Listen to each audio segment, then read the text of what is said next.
Hello, it's me. You know, indoctrination started while we were still naive, programming our beliefs. And that inertia is the reason we don't feel the earth spinning. Hello, can you hear me? Did you ever stop to question the confession of gravity as a theory? Funny thing, force alone can be explained with buoyancy and density. The sun is closer than what they've told us, not 90 million miles away. Hello from the inside. I'm here to tell you not to lie. And there never was a space probe, and those planets you've left so wandering stars. Operation Fishbowl.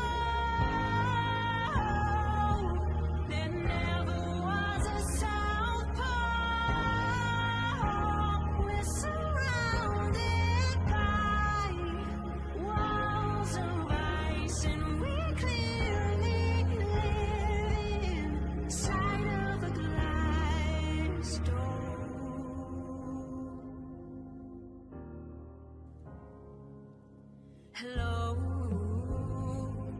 how are you? Did you get a chance to join Flat Earth and Globe discussion group to discover all the truth?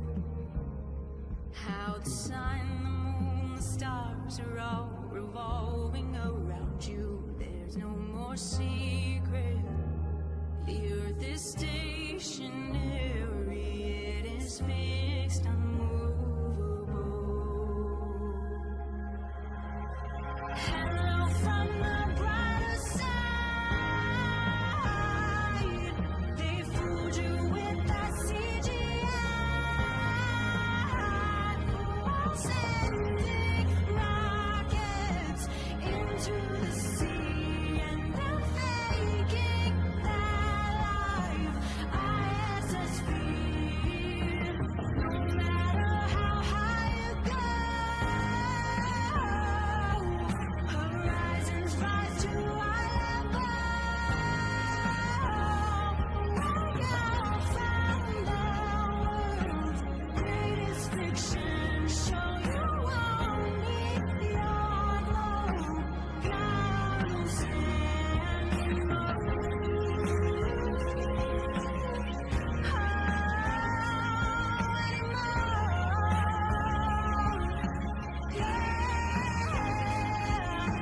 Over 120 scriptures support the geocentric design of this earth.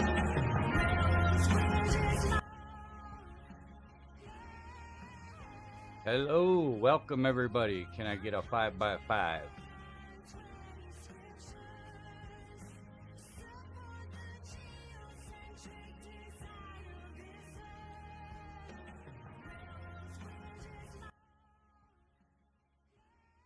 Five by five. Everybody hear me? Welcome everybody. Can I get a 5x5? All right, all right. I want to welcome everybody here this evening. Good afternoon to the entire Foundry. To another watch party / hangout, hence the title. Glad you're all here. I got a few things I want to dive into. Let's go ahead and since y'all can hear me just fine, want to give a shout out to everyone here. Pebbles is in the house as usual. Much love. Lord Racer, Lev, Kung Fu Shaolin, He does a lot of great work. I know you guys are probably mostly subscribed to him, but if not, please do. Angela Baby Carson, Jess Palmer. Looks like the Foundry's all showing up in Heaves. We got Mr. Super Sidewinders in the house. Thanks for coming, brother. We appreciate you. Half Warrior. Always a pleasure. Wolf Child in the house. Got a lot of the usual legends. You guys are awesome and always seem to come through. So, like I said, we're pretty much going to be doing mostly a watch party. I got a few things I definitely want to go over. I know Sav is going to be doing a debate here in a couple hours, and we might just go watch that for a little bit as well. But like I said, that's in a couple hours. Ironworks is in the house. Saddle Bum. Let's see if I missed anybody here. Mojo Shop is in the house. He's a wonderful guy, and he likes to. I really respect it. He's always there to greet everybody. You know, he doesn't miss a beat, and it doesn't go unnoticed. Mojo, you're a good man, my brother. Shout out. I do believe I shouted out Half Warrior already. If not, shout out. Yes, yes. And old Me No More, he was streaming. I'm sure most of you guys were there as well. It was his first stream, and he did a really, really good job. And I know it was at least 4 hours long. It was pretty epic. Mad props and shouts out to Old Me No More, Old Man No More, according to Harmon. Speaking of Harmon, where is that son of a bitch? I don't see him here. We'll have to chew his hide when he does get here. Like I said, I don't think I missed anybody. If I did, oh, Brian Roy's in the house. Welcome. Thanks for coming, brother. You guys are the best. Goes without saying. But as far as the watch party, you know, I'd like to, Lev dropped a link in Old Me No More's chat earlier that kind of coincided with the link that I played on my last stream where David Weiss was being anointed. I'm pretty sure you guys remember the anointment video that I showed. It was like 5 minutes long. Give me a 1 if you remember. If not, I might just replay that one before I play the one that Lev dropped, because they're kind of go hand in hand. It's the same two people. Mr. Weiss and let's see what the other guy's name was. Oh, PK. Yep. There's a 1. You guys remember, at least Ironworks remember. I'm going to play it anyway because it's not very long, and it's worth watching to, you know, dive into the next one so you know it's the same person and everything. Let's go to some share screen here.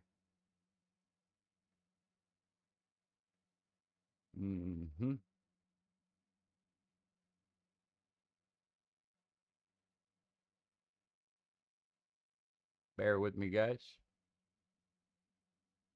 For intrepid investigation into this matter. Got a 5x5 on the PK, stunning. David, excellent work as always. And I am compelled to ask for your indulgence in a short ceremony. Patrick McGoohan, remember? Remember Patrick McGoohan? Remember his Village? Remember his Prisoner series? He was a retired spy and went to a microcosm of the world. Blacklight in the house. 16-episode series, 1968.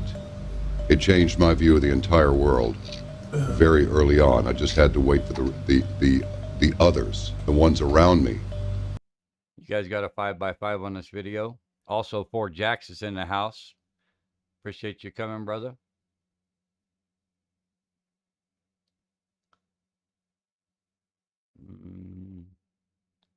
That don't seem to be working.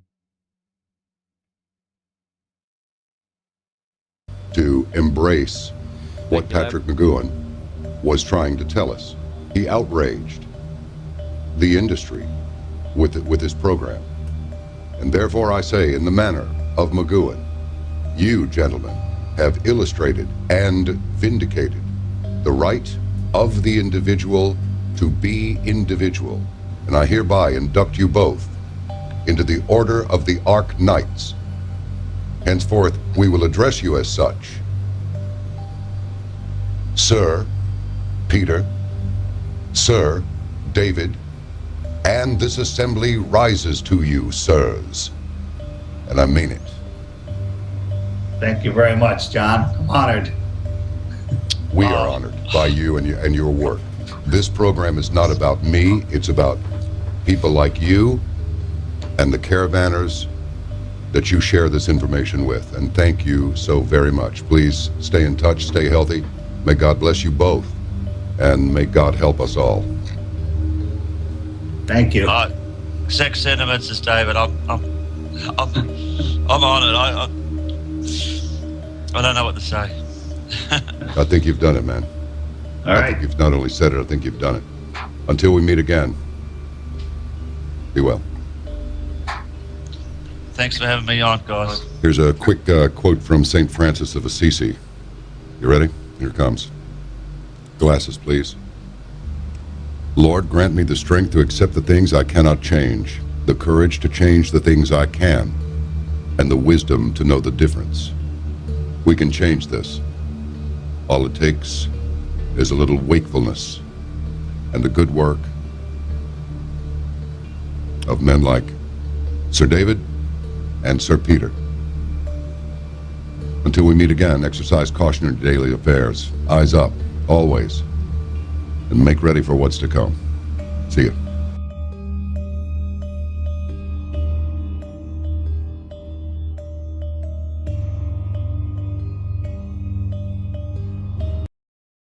So there you have that again, guys. Just in case you didn't recall when I played it last time, but I'm gonna show the video that Lev dropped and how it coincides because it's the same people. And I think this was way more recent on this video. Go ahead and get that up here. I saw this podcast with PK and David Weiss from a few days ago, and the issue with truthers or so-called truthers in the truth community is many people lack discernment. You definitely got to look at the details and listen to every word that's spoken, because you're going to hear some truth with many of these people, but if you look closely, you'll spot the lies. I'm going to get right into it. Let's take a listen here to this clip, and it's very revealing. We all know the world's a stage, but according to PK and David Weiss, it's not. Let's take a listen. Mr. One-to-One in And the I want house. to tell these people, wake them. Shout Putin out, is the Mr. greatest One-to-One. leader Thanks for in the coming. world at the moment. He's the only one resisting against the New World Order. He's doing all these wonderful things. And that's absolutely hilarious for someone to say that. For PK to state that Putin, I'll say it, Putin, with the name itself, it's a planned names, he was put into place. What does Putin want? He wants a new world order, which PK claims he's against.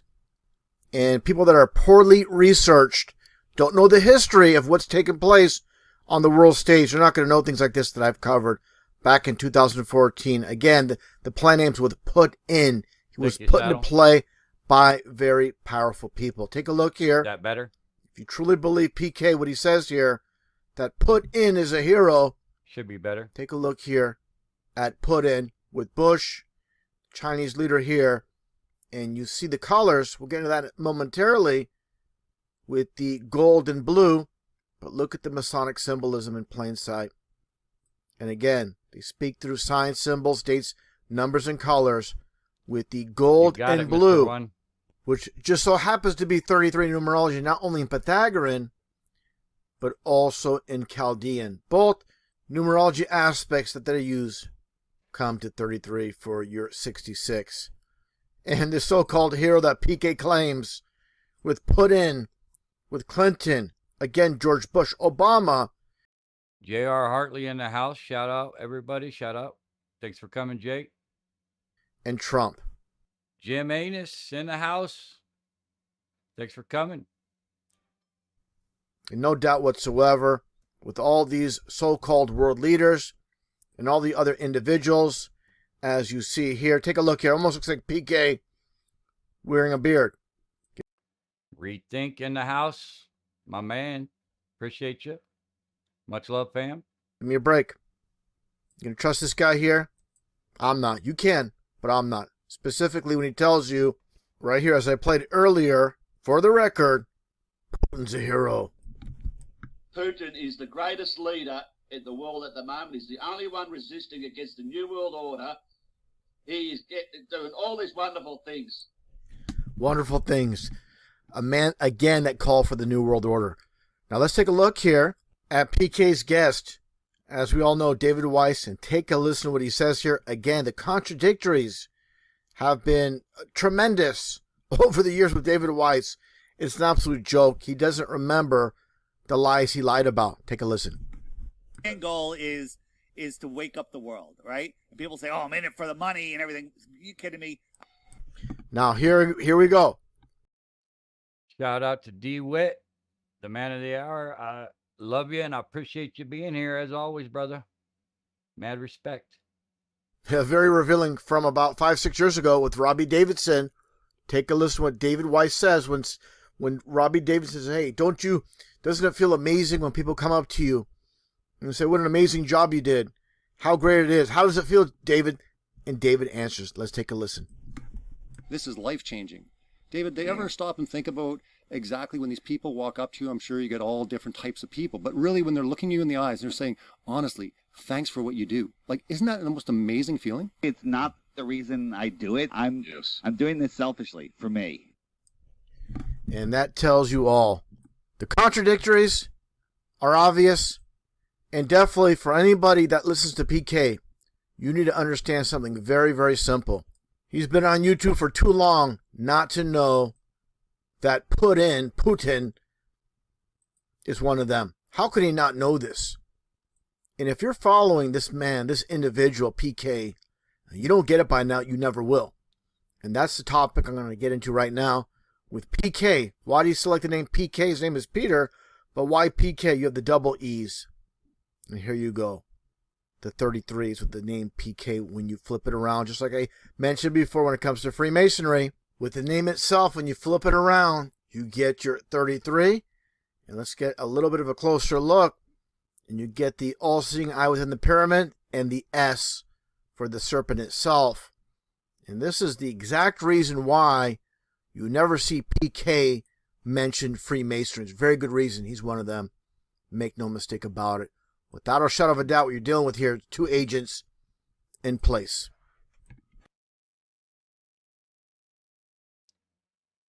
Because it So there is you late. have it, guys. So that pretty much, I don't know, if we could validate that these are, pretty legitimate. Obviously, they're still up on YouTube. I think they got taken down a little bit there for a while, from what I've been told, because the first video was, I think 2016 or something like that, but I guess it disappeared for a while and then came back up. But I'm sure it wouldn't. Who knows if anything could be fake. So we just got to be. I don't know. I'm not going to give Dave the benefit of the doubt. I think it's all pretty legitimate. I'm sure y'all do as well. But speaking of Putin, I do have a video lined up as well. Just I'm sure you guys seen that.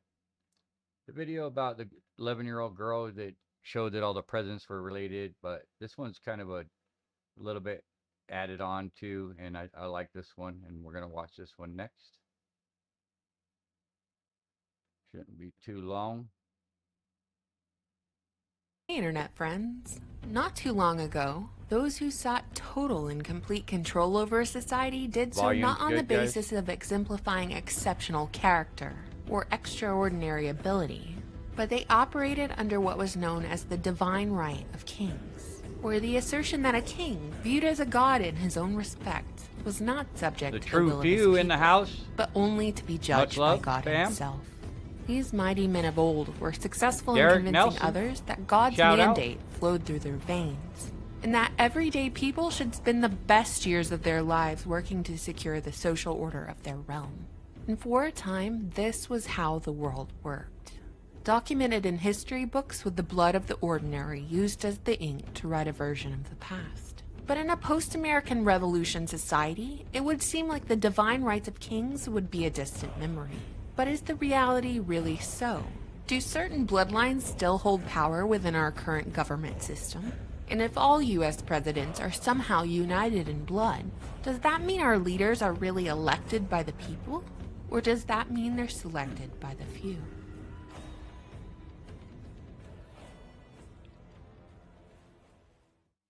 Recently, there's been a surge of renewed interest in a story that hit the mainstream a number of years ago, when Bridgeanne, a 12-year-old student, discovered that all of the United States presidents, with the exception of one, were all related to each other, linked by one distinct royal descendant.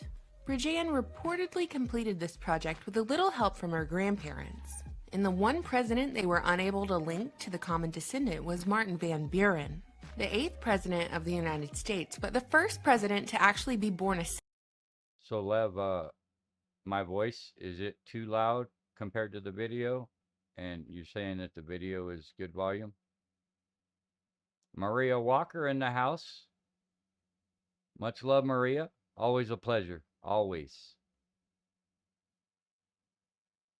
Let me know about the volume on my voice, guys, and the volume comparative to the video.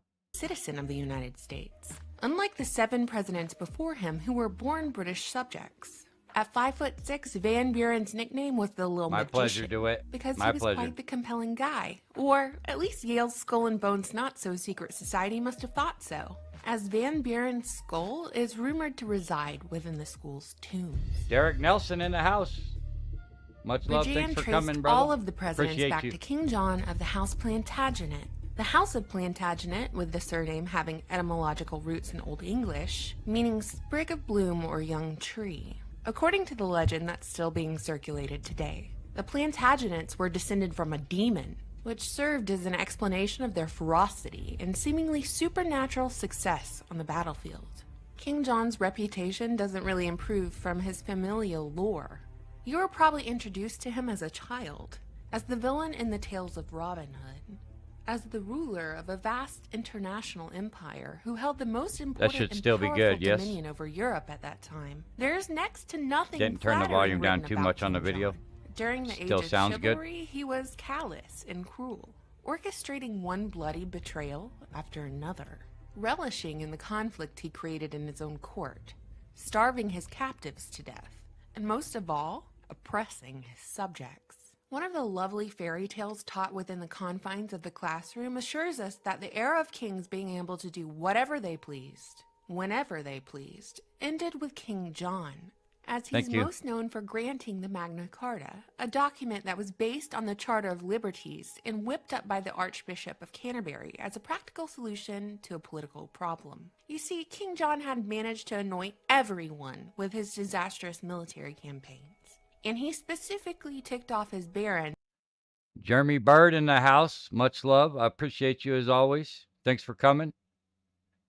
Because he attempted to extort money from them. So as a peace treaty of sorts, the Magna Carta served to place limits on the power of the crown, theoretically ensuring King John's actions would not be repeated by a future ruler, and to this day still symbolizes the rights of a subject against the power of a tyrant, even though the document definitely didn't apply to all people at that time, just nobility. Sorry, poor people, you lose again, but nonetheless, it was the first step towards the justice system we know today. King John granted the Magna Carta in 1215, but by the next year he had kicked the bucket, with his legacy being that he managed to lose the empire his family had attained.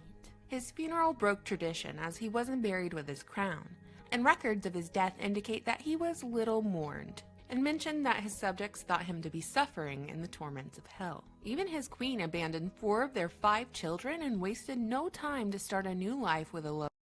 Shout out to Seabass. Welcome. Appreciate you coming. From her past, never to publicly mention her late husband again. Pretty spicy, right?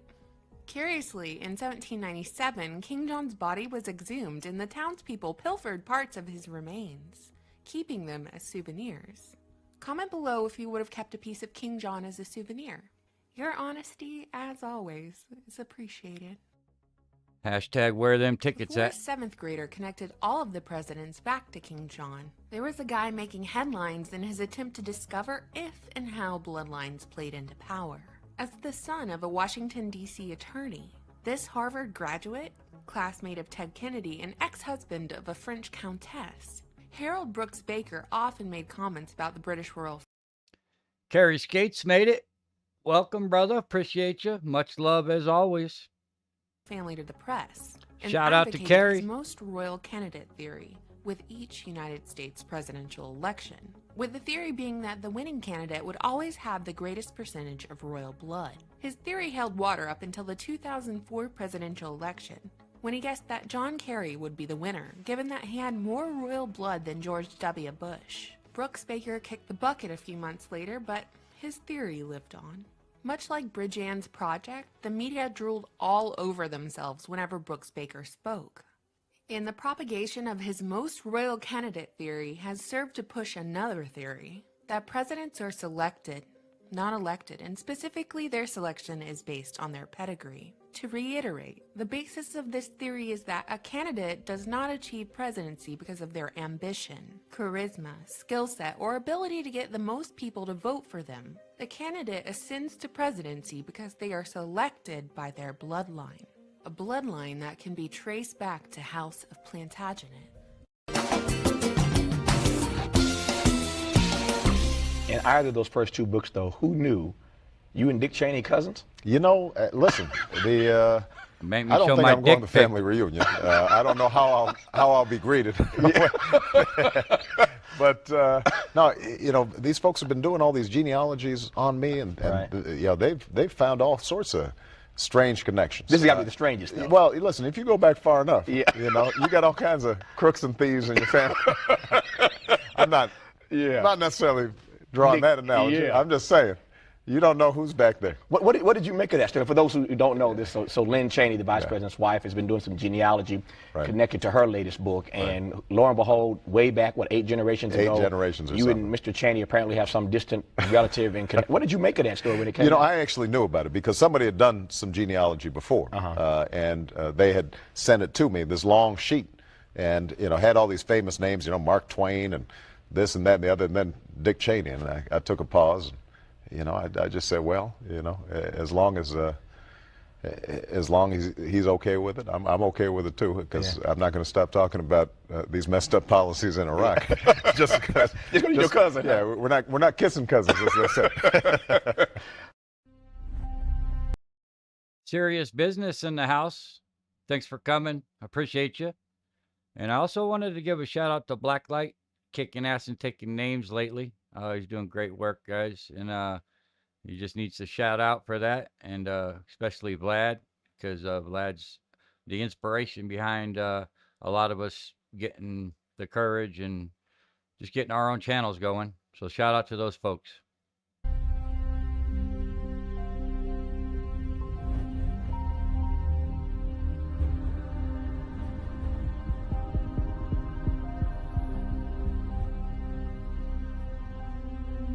September the 11th was a monumental day in our nation's history. It was a significant day, and it was obviously, it changed my presidency.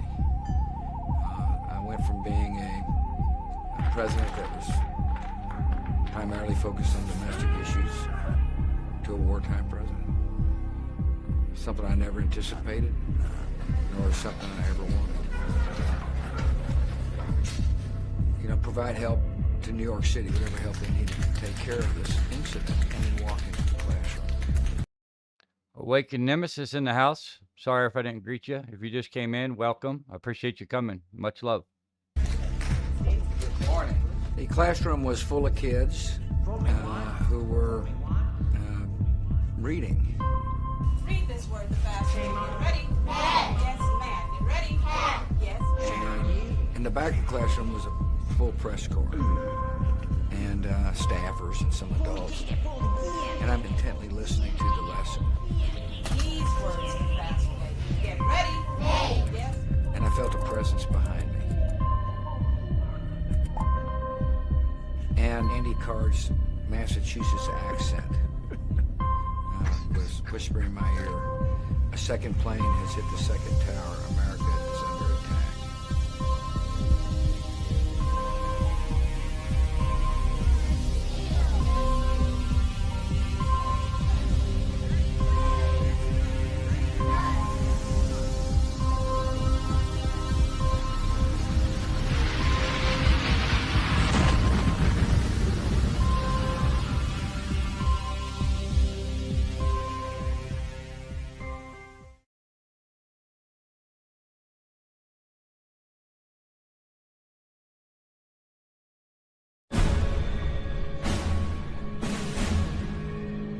He is the most powerful person in the world.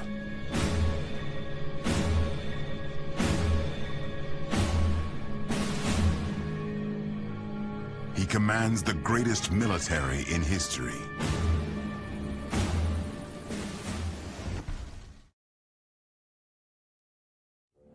On the School Watch tonight, the story of a 7th grader from Salinas who claims to have made a major discovery about President Obama. She and her grandfather say that President Obama is related to all but one U.S. president. We get more tonight from Action News reporter Felix Cortez, who's live in our Salinas newsroom. Well, Dan, the youngster spent the summer, really all summer, tracing the family tree of our presidents. Her conclusion that all the presidents, with the exception of one, share the same grandfather. Well, first we start off with George Washington at the top, and then it goes to John Adams, Thomas Jefferson. 11-year-old Bridget Davigno says she's made a first-of-its-kind discovery that President Obama and all the Illuminati confirmed, 33 in the House. presidents before him, with the exception of one, are related and descendants of a former king of England. No, they are all cousins, Oh, I and they're grandsons of John Locke. Davigno says she spent countless hours on the internet over the summer researching the lineage of our presidents, a project that started with her trying to trace her own family tree. But I'm the first historian to do all the presidents. I'm very glad I got this done, and I think it will turn out to be a success. The Monte Vista Christian 7th grader has written President Obama to tell him the presidents before him are his cousins. She hopes to present this family tree chart personally to the president. But Bridget has her skeptics, including this reporter. Her biggest supporter and firm believer that Obama is a descendant of a former king of England is no doubt her mother. That's a good question, Pebbles. I think, in my theory, I think that they have to leave the truth in your face so they can justify to the Almighty that they didn't do any wrong.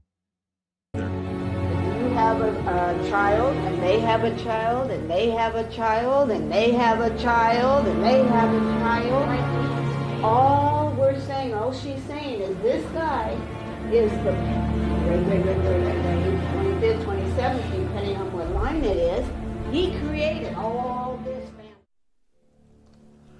Every presidential election in America, since and including George Washington in 1789 to Bill Clinton, has been won by the candidate with the most British and French royal genes. Of the 42 presidents to Clinton, 33 have been related to two people: Alfred the Great, King of England, and Charlemagne, the most famous monarch of France. So it goes on. 19 of them are related to the England's Edward III, who has 2,000 blood connections to Prince Charles. The same goes with the banking families in America. George Bush and Barbara Bush are from the same bloodline, the Pierce bloodline, which changed its name from Percy when it crossed the Atlantic. Percy is one of the aristocratic families of Britain to this day. They were involved in the gunpowder plot to blow up Parliament at the time of Guy Fawkes. If America declared its independence from the European monarchies in 1776, how is it possible that every single president has descended from European monarchs? If presidents are democratically elected as we are told, what are the odds that we would always choose members of British and French royal bloodlines to lead us. The Americas have always been owned and governed by the same royal families of Britain and Europe that conventional history states as being among those defeated during the wars of so-called independence. If it really is the land of the free and the home of the brave as claimed, then anyone in reality can become president, except that every president since George Washington to Barack Obama have been genetically related. One more quarter in the house. Welcome. Shout out. The presidents of the United States are as much a royal dynasty as anything in Europe. United States presidents are not chosen by ballot. They are chosen by blood. Granted, the relationships are sometimes distant, 10th or 15th cousins, but in a country with hundreds of millions to choose from, this simply cannot be chance or coincidence.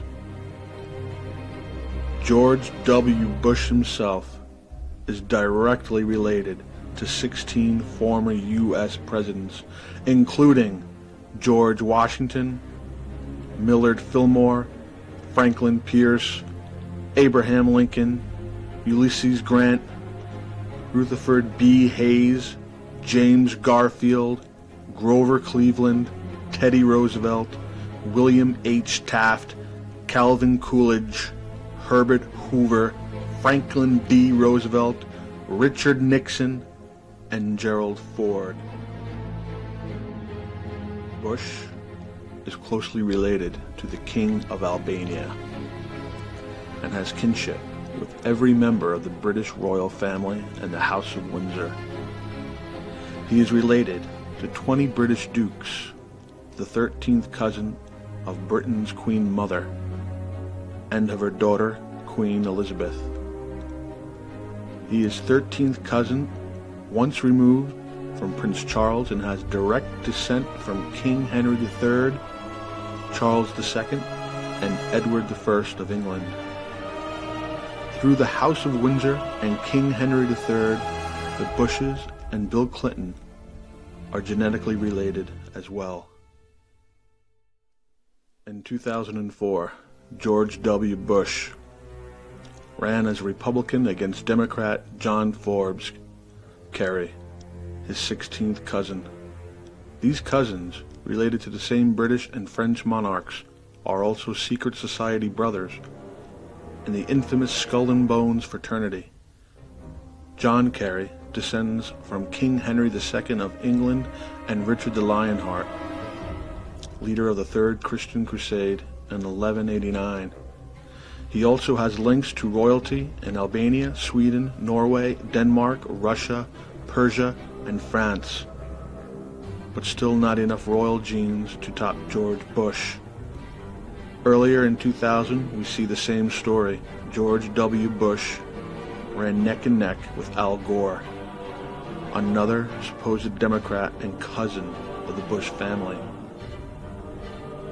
Al Gore is a descendant of Edward I, Roman emperors Louis I, II, and Charles II, and is a direct descendant of Charlemagne, which makes him a distant cousin of Richard Nixon and George W. Bush. So the top Democratic candidates against Bush in 2000 and 2004 were actually his cousins. By placing bloodline members on both sides of America's false political circus, the old monarchs have guaranteed their right to throne under the guise of democratic elections. Back in 1996, we see the same tactic as Democrat Bill Clinton defeated Republican Bob Dole, his cousin. Even Bill Clinton and Bob Dole, who opposed each other at the 1996 election. Shout out to Roger Ledwell in the house. Thanks for coming, brother. I appreciate you as always. Much love. election are distant cousins. They can trace their ancestry to England's King Henry III. Clinton has far more royal blood than Dole, and is directly descended from the same bloodline as the House of Windsor. Make sure y'all are subbed to Roger if you're not. Every Scottish monarch and King Robert I of France. The Windsor-Bush bloodline reaches from the American presidents back to British European royalty. Amy McCann in the house. I haven't seen you before, but thanks for coming. I appreciate you. Much love. And it doesn't stop there. It continues back to the Roman emperors all the way to Babylonian kings and Egyptian pharaohs near the beginning of recorded history.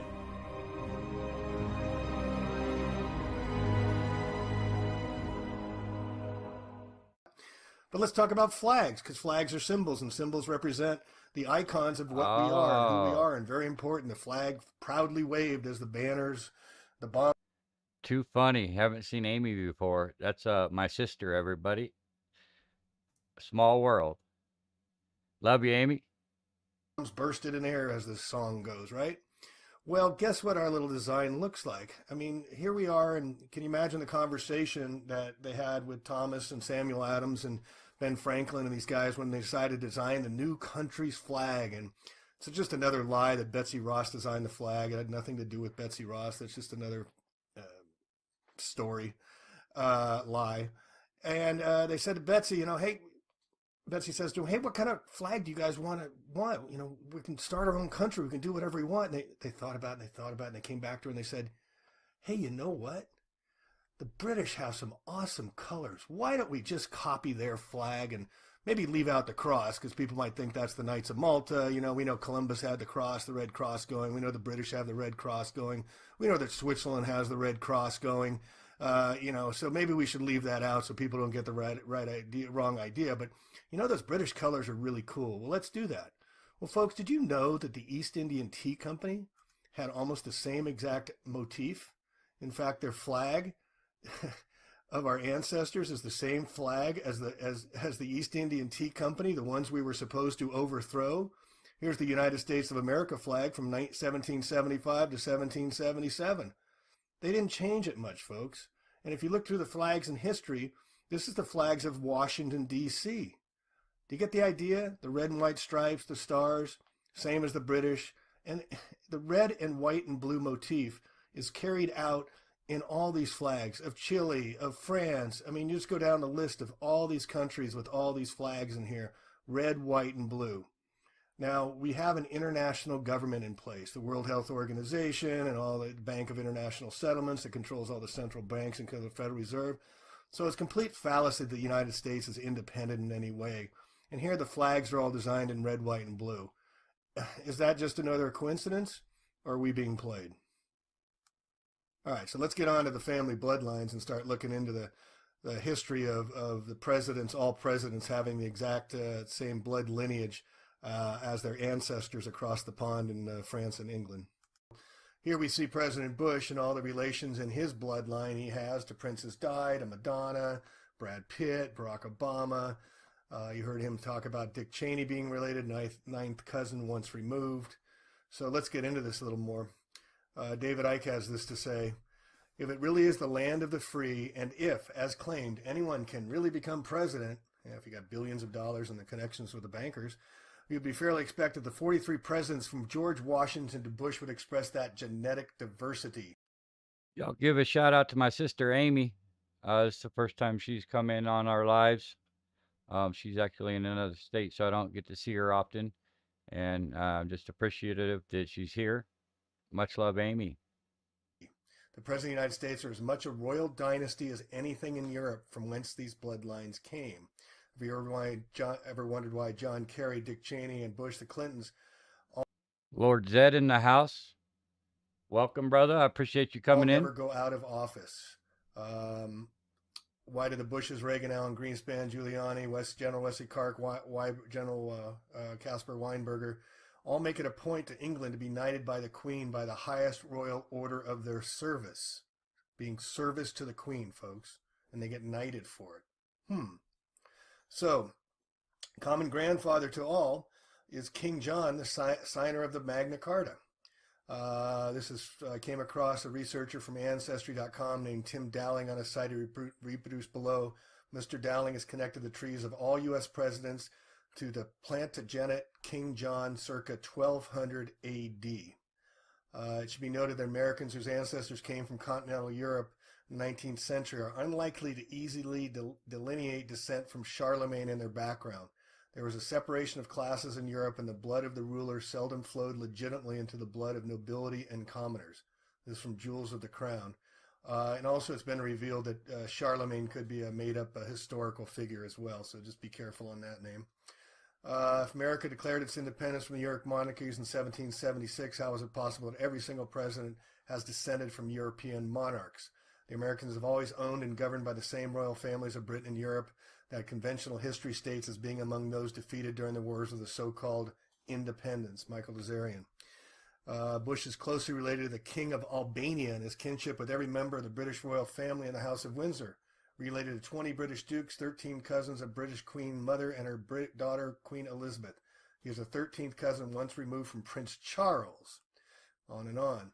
Since we know that the United States of America is a D.C. corporation owned by the Crown of England, and the fact that this country has been ruled by maritime law under the Holy See of the Vatican, it is not too far a stretch at all to understand that every single appointment of U.S. presidents are related and carry only a negative blood type traced back to their ancestral royal bloodlines.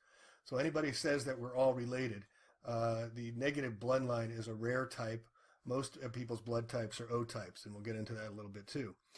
So you saw in the 12-year-old girl that documented the... Shout out to Shawnee B. He's in the house. Much love, brother. If you guys haven't subbed to Shawnee B, please do. He's got some awesome work. He's out in the field a lot. He does a lot of work, and he deserves some credit. Relationship and did the quote discover. True Earth Norseman in the house. First timer tonight. Appreciate you coming in. Much love. That all the presidents were related, but I think it was Van Buren, the one that she didn't find. Well, if you don't believe her, how about the New York Times in 1988? Quote, going by the statistics of the past, Mr. Bush, the next president, this is from a 162-year-old directory of British nobility from Burke's Peerage Ltd. Limited, a very prestigious genealogy company for 162 years. He released a report tracing the vice president's family tree to the 1400s.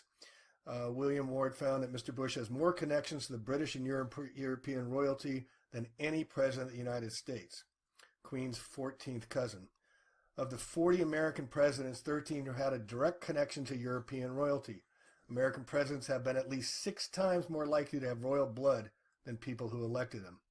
Quote, these genes or chromosomes for leaders come forward whether it's kings or presidents. You cannot hold back the genes. Book steerage traced the Bush family tree of the 1400s. He's a direct descendant of King Henry VII and one of Charles II's mistresses, and Henry VIII's younger sister Mary, who married King Louis XII of France. American roots, Charles II's mistress Barbara Villiers lived from 1641 to 1706, cousin of the vice president's great-great-great-great-great-grandmother. According to Burke's, George Washington, Thomas Jefferson, John Quincy Adams were all related to Edward I. What are the odds? In the 20th century, Theodore Roosevelt and Franklin Delano Roosevelt were descended from the Dutch nobility. Jimmy Carter has kinship ties to noble Scottish and English families, while President Reagan is a direct descendant of the 11th century High King of Ireland, Brian Boru. By placing bloodline members of both sides in the Americans' faux political dichotomy, the old monarchs have guaranteed their right to the throne under the guise of democratic elections. So you can go on, and I'll put this article I wrote a while ago in the show notes, and you can click on all these links in here and see how they're all related. Again, from the New York Times, I believe this is, President Barack has family ties to none other than Sarah Palin. Ancestry.com has revealed in the past that Obama is related to investor Warren Buffett and Brad Pitt. He's a distant, also former Alaska governor, Republican vice presidential candidate, is a distant cousin of Franklin D. Roosevelt and Princess Diana. President George Bush is not only the son of President Bush the Elder, but he's related to Vice President Cheney and the presumptive next President Obama. This was written a little while ago. Tom Hanks, Marilyn Monroe, Madonna, Celine Dion, Hugh Hefner, all related by blood, negative blood. So I'm not quite sure on this article about the connection between David Rockefeller and the guy that runs Facebook, the young kid, Mark Zuckerberg, who came out of nowhere, Cinderella story, creates Facebook, and now he's a multi-gazillionaire. But this article goes into it. Jacob Greenberg was arrested for possession of marijuana, and this was his mugshot. It was later revealed that he could be indeed the man the world knows as Mark Zuckerberg. His family members include David Rockefeller, a grandfather. A little strange because Rockefeller owns 8% of Facebook. I don't put a lot of faith in that, but I just want to bring that out. Al Gore. Gore's family members weren't exactly peasants. His family tree, again, tied to Charlemagne and 3 Holy Roman empires.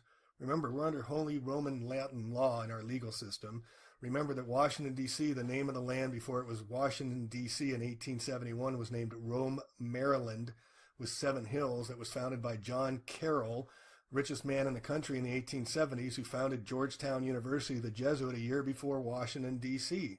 Washington, D.C. is a private corporation founded by the Organic Act in 1871, beholden to no other country. It holds our Congress, our president, and our supreme law of the land, Supreme Court, all in this one little area that rules over all of us and we send all our money to. John Kerry. Kerry can almost certainly be traced back to King James I. Bill Clinton. Bill Clinton was born William Jefferson Blythe. How many knows that? Took his stepfather's name as a teenager. His ancestry can trace back to his mother's side to King Henry III. Furthermore, he's related to every Scottish monarch in the British royal family. Bill Clinton's family goes back to William Henry Harrison and Benjamin Harrison, making him related to Gerald Ford and Jimmy Carter. Again, makes him near kin to Richard Nixon and George Bush. What are the odds, folks? According to Burke's Peerage, even according to official genealogy, Bill Clinton is genetically related to the House of Windsor, the present royal family in Britain, to every Scottish monarch, to King Henry III of England and Robert I of France. Burke's Steerage and Barontage and Burke's Landed Gentry have for 175 years recorded the genealogies of the UK and Ireland's titled and landed families. 2004, George Bush ran against John Kerry, and you remember the hanging Chad and all that? Well, the reason why Bush was selected and put into the presidency was because his bloodline was a little more pure than John Kerry. Remember, John Kerry's married to the Hines woman, the Hines. We have a doctor in the house. There is a doctor in the house. Shout out Dr. Bass. Much love. Thanks for coming. Ketchup dynasty. And I'm sure she's probably in the mix as well, in the bloodlines as well. All right, this is from Harold Books Baker Burke's Peerage Publishing in an article in Nexus Magazine. Never in the history of the United States have 2 presidential candidates been as well endowed with royal alliances. There's always been a significant royal factor in those aspired to the White House. Al Gore, descendant of Edward I, he's also a cousin of first President Nixon. Al Gore does have direct links to the Holy Roman Empire. On and on it goes, folks. Even Bill Clinton and Bob Dole, who opposed each other in 1996, are distant cousins. Father George and wife Barbara Bush are both descendants of Godefroy de Bouillon, who in 1099 led the European noblemen in the successful crusade to capture Jerusalem from the Islamic faith and moved into the King's Palace of the Temple Mount. Let's take a quick sidebar to the Modern Gnostic website and take a little quick look at Barbara Bush here. I'm going to reduce this down so we can see it, but Barbara Bush is possibly related to one Aleister Crowley, the guy that does the dark magic. Shown here, born Pauline Robinson, whose 3rd child was named Barbara. Most sources divulge little about this I definitely think she's a dude. woman. We learn more about her husband from Marvin Pierce, the president of McCall Corporation, who published McCall's magazines and Red Book. Let me see if I can reduce this down a little. When Crowley was 50 years old, he was residing in the home of Frank and Nellie O'Hara in Paris. In early 1924, Nellie was visited by her American friend Pauline Pierce. Remember, it's Barbara Bush Nee Pierce. During Pauline's visit, Crowley underwent what he termed a supreme ordeal, initiation to Masonic Ipsissimus grade, the highest magical achievement in this order. The initiation rite, choosing one or more experienced attendants charged with arousing and exhausting him sexually by every means possible, employing every artifice and stimulant. In that place and time, Nellie and Pauline were the most suited for this task. Pauline returned to America, and on June 8, 1925, 8 months after Crowley's supreme ordeal, Pauline gave birth to a daughter she named Barbara. Barbara grew up to marry George Bush, who later became president of the United States. So is Crowley the president? Is Crowley the father of Barbara Bush? All right, so back to the bloodlines. Now we can see, let me get this back up again here. The same bloodline also includes key Scottish families, Lord Galloway and the Commons, Mary Louise of Austria, who married Napoleon Bonaparte, On and on it goes, country after country. First This lady. bloodline connects into every surviving royal family in Europe, including King Juan Carlos of Spain and the Dutch, Swedish, and Danish royal I family think a lines. lot of the King first Carlos of ladies Spain weren't is ladies. Very highly A connected lot to of the them. Jesuits and the Knights of Malta. All right, so in the blood, this is all about the blood, and I don't know how many people know that blood is mentioned more often than any other word in the Bible except God. Wouldn't doubt if There's a connection Melania between was the a blood dude and the either. gods. In one day, your blood travels 12,000 miles. Your heart beats around 35 million times per year. Your heart pumps 1 million barrels of blood during the average lifetime, enough to fill 3 super tankers.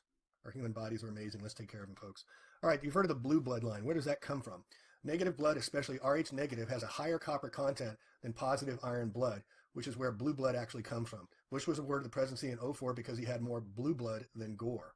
The idiom originates from ancient and medieval societies of Europe and distinguishes an upper class whose superficial veins appear blue through their untanned skin from a working class. Probably at the all time. of them. Wouldn't doubt it, It was the Shawnee. Spaniards who gave the world the notion that an aristocrat's blood is not red but blue. The Spanish nobility started taking shape around the 9th century in classic military fashion, occupying land as warriors on horseback. They were to continue the process for more than 500 years, clawing back sections of the peninsula and Moorish empires. It's demonstrated his degree by holding up his sword to display the filigree of blue-blooded veins beneath his pale skin, and it was proof that his birth had I really feel like they're just paying homage to their god, about the Baphomet having breasts and a penis. So when you mutilate yourself like that, it's probably for God. not been contaminated by the dark-skinned enemy. So look at all these presidents with negative blood types that we know about, and if you Google blood types on presidents, you're not going to find very much. They keep it very private. Eisenhower, Kennedy, Nixon, Clinton, Bush. What are the odds? Only negative and negative blood can keep a pure bloodline intact. Any positive type blood will make it impure and break the lineage. It is believed by many that all presidents are negative blood type. Why do we have many in power who make the pilgrimage to Ingle to grovel at the foot of the Queen to be knighted? Reagan was made an honorary knight, Grand Cross of the Most Honorable Order of the Bath, the highest honor that Britain gives to Americans, because he was servicing the needs of the British Empire, folks. The City of London is where the money goes. The Vatican is where the religion is run. And the U.S., Washington, D.C., is the military operation. And it's been this way for a long, long time. Now, the original 13th article of the amendment in the Bill of Rights was amended in 1868, I believe. But originally, they did not allow any nobility to be president. So they had to get rid of this because every president was part of the nobility. And it said, if any citizen of the United States shall accept, claim, receive, or retain any title, nobility, or honor without the consent of Congress, and accept and retain any present, pension, office of any kind whatsoever from any empire, king, prince, or foreign power, such person shall cease to be a citizen of the United States. So the breach of the 13th Amendment came bowing from the head, not to the waist of Queen Elizabeth. Sir Rudy Giuliani joined Billy Graham, Steven Spielberg, IBM CEO Lou Gessner, Ronald Reagan, Norman Schwarzkopf, the head of the Iraq I War, Desert Storm, and other nightly relics of the British attempt to persuade Washington that special relationships between the two countries mean something more than what Tony Blair is doing what he's told. However, as Sir Rudy received his Gong Medal from the British Queen, he had a more relevant role as a model as an honorary Knight Commander of the most excellent order of the British Empire. Now, do you remember World Trade Center 7? We had Sir Rudy's command center was sitting up there on, I think it was the 36th floor. That was destroyed when the World Trade Center came down 20 minutes in advance told on its own footprint in a little over 10 seconds, 47-story building not hit by any planes. It also housed all the information for Enron and a bunch of FBI and Secret Service rooms or floors as well. George Bush appointed Knight Grand Cross of Honorable Order of the Bath. Again, why are they honoring the United States? Why are they doing this? And it goes on and on. Tom Foley, Speaker of the House, United States Representative, member of the Order of the British Empire. Alan Greenspan, who ran our money system. The Federal Reserve is no more federal than Federal Express. Created in 1913, it's a private enterprise, made $77 billion in 2012 in net profits. It's a corporation. It's not beholden to anything in the United States.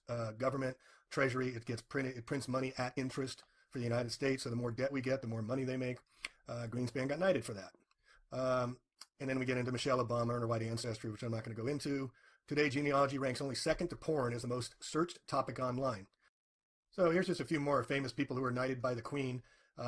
Bill Graham. Why would Bill Graham, an evangelist, be knighted by the Queen? Paul McCartney, of course. Isaac Newton. What did he do? Well, he created the whole round ball Earth momentum gravity not weight theory that everybody takes in today. Bill Gates. Well, who's Bill Gates, right? Vaccine depopulation. Arthur C. Clarke, the man who wrote all, notice the satellite dish in the back. He started all the fiction about the fake space and all that. Alfred Hitchcock, the movies. These are all Americans. A lot of these are Americans, folks. Bob Hope. Why are so many Americans being knighted by the Queen? Because they're being of service to the crown. All right, so let's keep that in mind. So here's what I was referring to. After 10 generations, or about 250 years, the average person will have 1,024 descendants. Between 10 and 15 generations, the inflection point, the number of your ancestors explodes to most of the population living in a specific part. But again, Rh negative bloodline, less than 15% of the population, folks. Others with the same ancestry as the presidents: Justin Bieber, Beyonce, Alison Morissette, Madonna, Shania Twain, Ben Affleck, Samuel Adams, John Hancock, John Wayne, John Adams, Matt Damon. And I'll put these in the show notes of the rest of these, people that are all just related to each other. Angelique Jolie, she's with the Trilateral Commission. And, you don't get in power, George Clooney, related to Abraham Lincoln. So I'll put these in the show notes. That's all I got for now. Please pass the word on. These are not elections, they're selections. We've been run, and the show has been governed for a very, very long time from across the pond, from England and France, who are run by the Vatican and the Jesuits and the Society of Jesus. So please help educate others once you educate yourself, and let's end this madness, all right? Peace out. We'll catch you on the next one. Take care. Yeah, it's pretty interesting, to say the least. Yeah. It's hard to deny. But yeah, I'm glad everybody's here with us tonight. I want to thank you guys again. I've been thinking about, like I said, I don't know if you guys want to watch some of Sav's. I guess he's debating. I was contemplating on whether or not we should watch my Cantarctica stream together, because it was quite hilarious. I think that would be pretty cool to do sometimes. I don't know how many have you rewatched it, but I've only rewatched it maybe twice, 1.5 times, but I thought it was extremely funny. You guys were epic in it, and I was glad that you guys participated. The most of you were there. But I think Saab is going to be coming on if you guys wanted to watch that. I don't really want to steal his viewers, but because I'm sure some of you would be over there. Let's see here.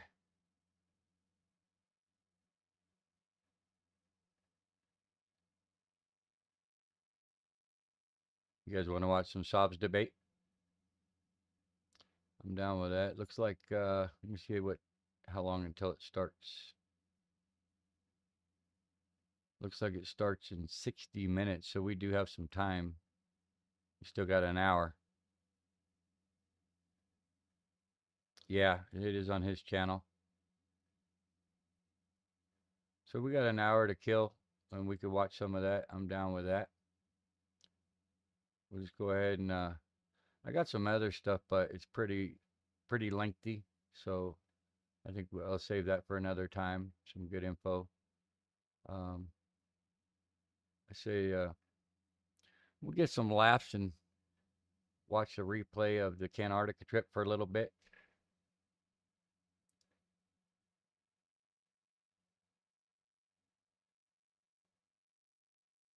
Five by five. ZZ Top looking motherfucker. Hopefully y'all can hear me. If you notice, volume good, guys. Different place now. I want to start by giving you guys a greeting and welcome you all here with me today. Boy, do we have a special broadcast for you this evening. It's a very rare occasion, thanks to Yeshua. He allowed the Southern 24-hour sun to be possible this very day. Thank you, Maria. I like it too. He has blessed me to be able to be here in Cantarctica, Union Glacier, everybody. It's, sounds good, you guys, the 5x5. And let me read the chat here. I can't. This sun is intense, guys. It's I just landed about 30 minutes ago on the Blue Ice runway. It's real. It was real. I've got a lot of jet lag. I'm really tired, guys. It's been a long adventure to get here, and just bear with me here. Looks like I'm maxed out on the volume. It's really dry and hot out here. It's cold out here. Yeah. But I wanted you guys to be able to see the chats. We made it. Let me see some of these chats here.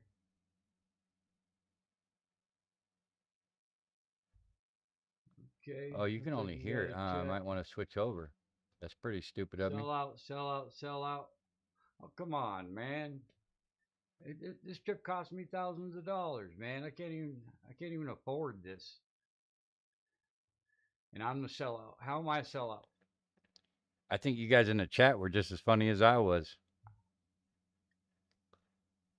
You don't see my breath? Pick up some snow. Okay, hold on.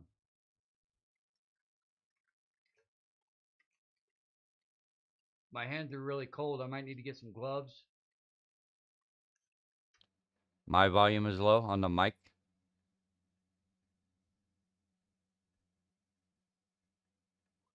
Yeah, it's hard. Oh, I was reading the wrong chat. It's really hard, guys. I don't know.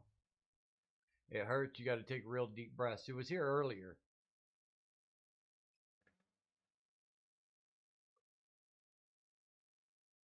Yeah, I see a little bit. It's just like Austin.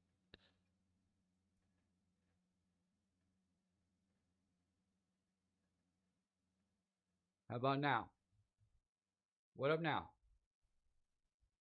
So yeah, guys, I really I'm just blessed to be here. It was so amazing.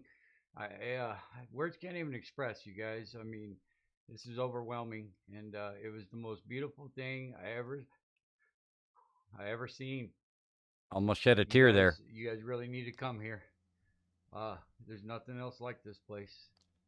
It's I didn't see no ice walls. We came in over the peninsula, and it was just marshy lands, and I was hoping to see the ice wall, but we didn't. But I'm here, and that's all that matters. There's some more breath. You can see my lips are real chapped. Let me see what the chat's saying here. Turn up the volume. Whoa, I must have pulled that off, huh? We got volume, right? Whoopsie. I don't see your breath. We went through that, guys. Doubled. Penguins. Yeah. You know, we were flying real low, and the penguins, it was crazy, man. They started jumping off the edge. And nothing lives here. There's nothing here. There's no spiders, no birds, no penguins. Just us and the 70 people that are hired for us to be here, you know. And there was only me on the plane. And well, old me said, see these guys right here. They were on the plane as well. And you're lying? No, if you think I'm lying, that means all 70 of these people have to be lying. Okay. Besides, it would be way too expensive to fake this shit. You guys are ridiculous, man. Fucking anti-truthers. That's all. You know, I thought some of you guys were my friends. Yeah. Yeah. You know, I was gonna get high, but you know, I gotta. Luckily, I can because I keistered a couple of joints, and we're gonna get high tonight. Tell you that. No doubt about it. So, yeah, I don't know. Let's see what this is. Looks like we got a super chat. It says, cheers to your intellectual honesty and balls of steel for $33. Thank you, Glober Shill, for the $33. I appreciate that, man. You know, our Cash App was lined up, man, and they wouldn't let anything go through. I don't know what's going on, so I didn't get any of the money, and I can't even afford to be here right now, guys. I can't. It's ridiculous. See some more chats here. Looks like we got another super chat. Thanks for being an explorer and an adventurer for $660. Thank you, Hallister Crowley. That is very, very grateful of you. I really appreciate that. You know, you guys can send me money through PayPal. Just don't use the Cash App because they've been, you know, trying to keep me down. You know, I got 15 other places you can send it. Just don't send it there. Yeah, I was thinking about cutting this up into some shorts because there's like 4 or 5 moments that are just really funny, in my opinion. I'm just telling you guys that I'm broke, and I left my kids and wife at home, so I'd really appreciate it. Let's see what it says. What's up with Cash App? I just addressed that. How much did you get paid? Man, you guys just need to chill, man. You guys are all just making accusations. You're a bunch of lying, dog-faced pony soldiers, anti-truthers, non-Christians. Okay? Jeez. What's the sun's direction? That direction. Oh, wait. And if you guys seen that green screen there, it's because I accidentally left my filter on. If you know anything about how green screens work, you would know that that this is real. And that was just a filter that I left on. Jeez. It's like playing poker with my brother's kids, man. You know, I'm thinking about going to the gift shop, and we're going to maybe take a bike ride or something, man. But I'm just exhausted, guys. You know, I'm really, really tired. I fell asleep for like 20 minutes when I was writing the title to this stream. I don't even know if I spelt it right. Oh, man. I'm just going to get a cup of noodles. Oh, let's read some more chats here. Show your passport and flight itinerary. Where's them tickets at? Ridiculous, man. Let me get it. All right. Passport. Itinerary. Dates on there and everything. Now, I'm tired of playing your guys' shenanigans. I'm not gonna do this all day. All right. You guys have no respect. I want to greet everybody who's here. Oh man, this thing's so hard to see. The sun is just pretty damn close, huh, Shawnee? And it's just intense. Intense. You guys just have no clue how beautiful this place is. All right. No clue. You weren't here, so don't act like you were. Okay? Until you come here, zip it. It's ridiculous. You see? I'm done ascertaining you trolls. Okay? No, we don't live on a ball, but I'm pretty damn sure the sun does this. Okay? Jeez. Let's read some more chats here. Your nose isn't even red. Oh boy. Do you feel upside down?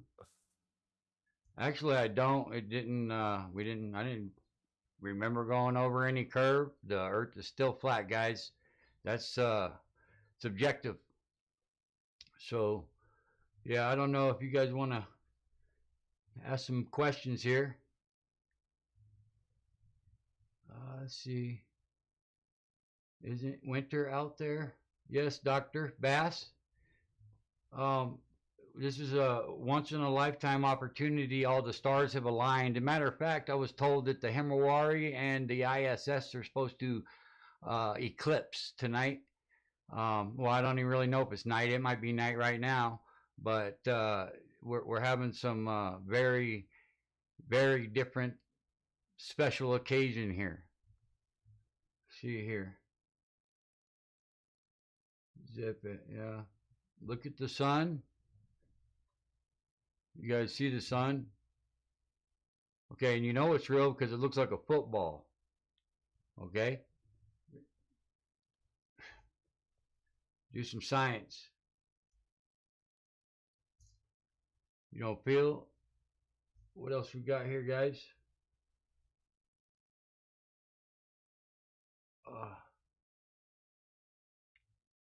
Yeah, I don't know. Let's see here. Anybody else don't think I'm here? I did this for you guys, okay? I did it for you.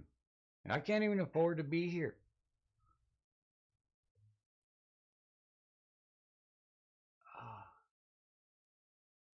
No wind. Not very windy. I heard some footsteps, ice crunching, and it was really windy right before we got here. But once again, thanks to Yeshua, like I said, all the stars aligned, the clouds parted, and here we are, man. And I'm blessed. But it's getting kind of cold, so I think I need to put on a really big orange jacket. Or some gloves that heat my feet. Any other questions here? CGI. See, you guys. Enough's enough, guys. I'm getting real tired of this. Accusations. Anti-truthers are everywhere. I thought Flat Bob in the all house. You guys, Shout there's out to many Flat of Bob you here that I trusted. You're so lost. How much do they pay you?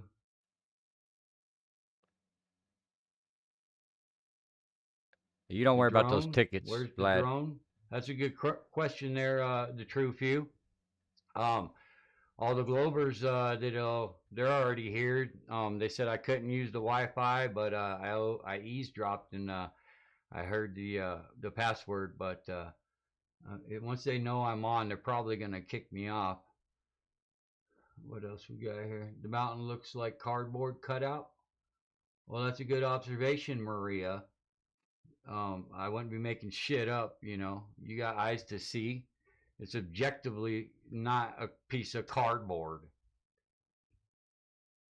You guys are ridiculous. What else you got, guys? Shirtless photos? I would, but it's just too cold. Let me get that joint out of my ass real quick.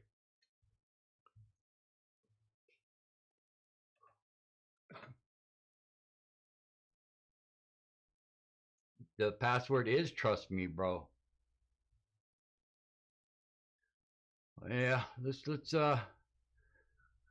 greet everybody who's here. We got the Lord Racer in the house.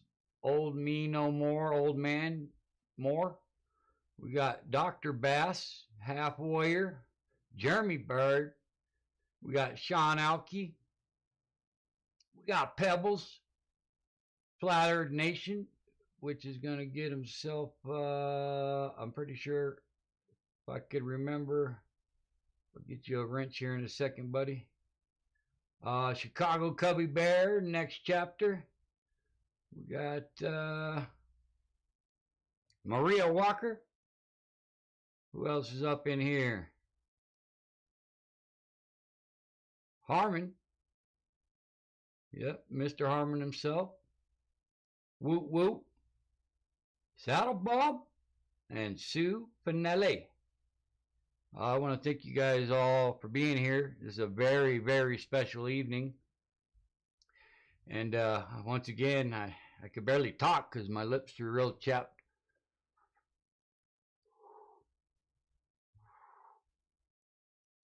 You guys don't, man, it's embarrassing, guys.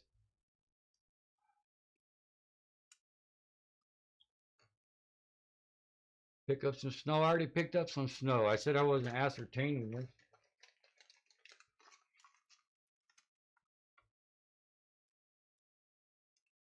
I already showed you the passports. I showed you my itinerary. Do I got to show you again?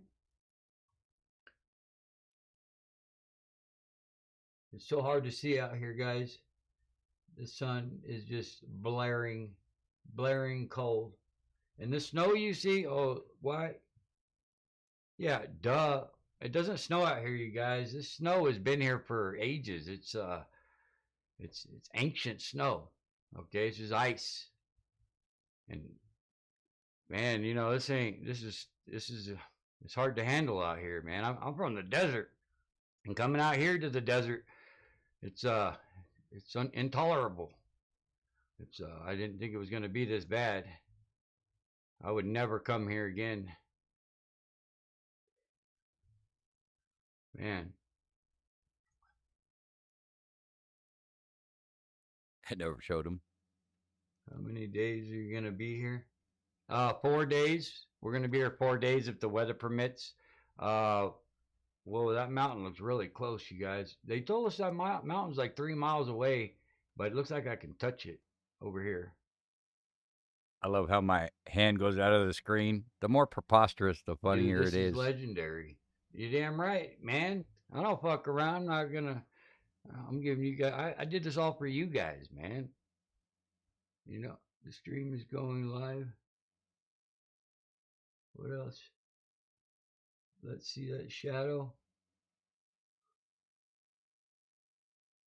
Looks like Ancients made in China. Yeah. Pretty soon, I'll be able to tell you guys all about how the sun I thought it was gonna set and it just didn't. And but I know you guys are all gonna bitch no matter what I do. I can't fucking do anything proper.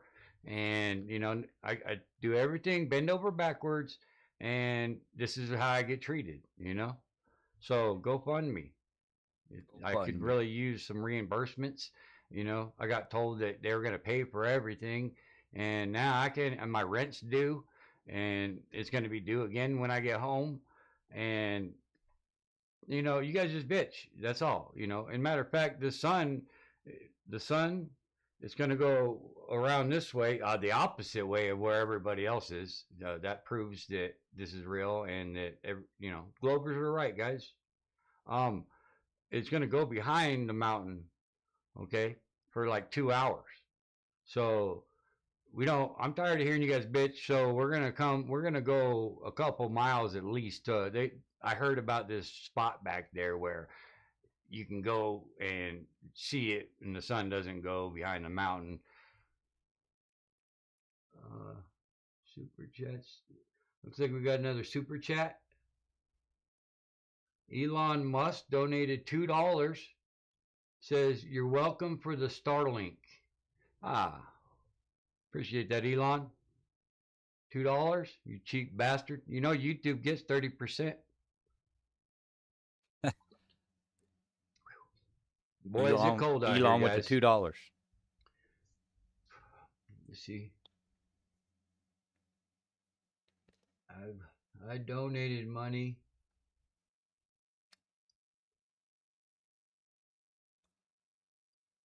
I donated money to you for a 24-hour live stream, and you're going to live stream the sun. Oh, well, yeah, we got like 32 cameras, and most of them are 360s, and you know, we have time lapses and everything tells the angles. Matter of fact, when we were flying over here, you know, I had like 4 or 5 different compasses, you know, you know, I know it was real because I was in Punta Arenas, you know. And we flew south, man, you know, for like 4 hours. And I was like using all these compasses, and every single one of them said the same thing. Cantarctica this way. And here we are. Here we are.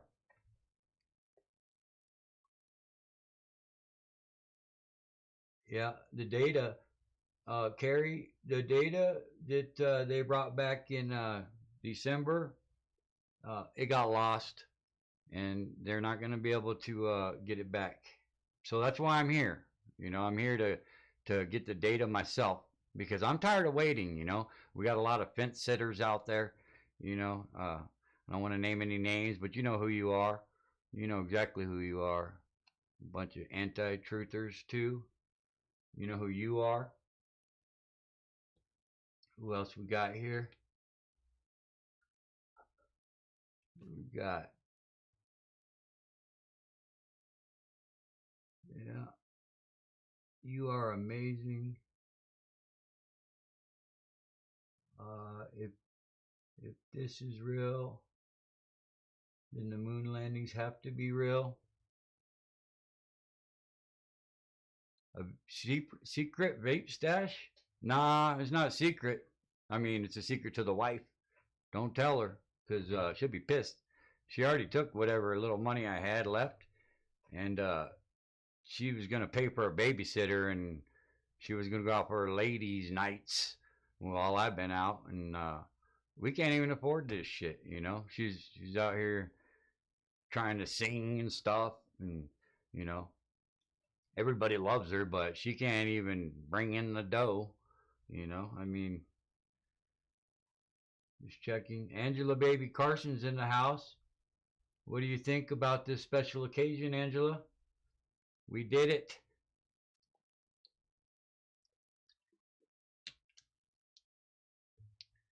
Oh, yep.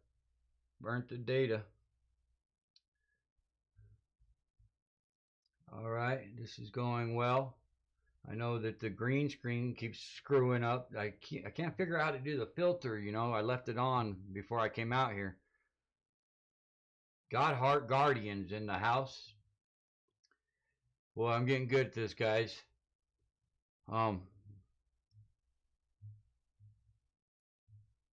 This got it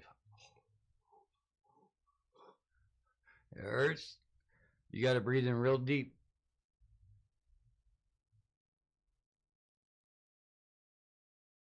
A little more breath.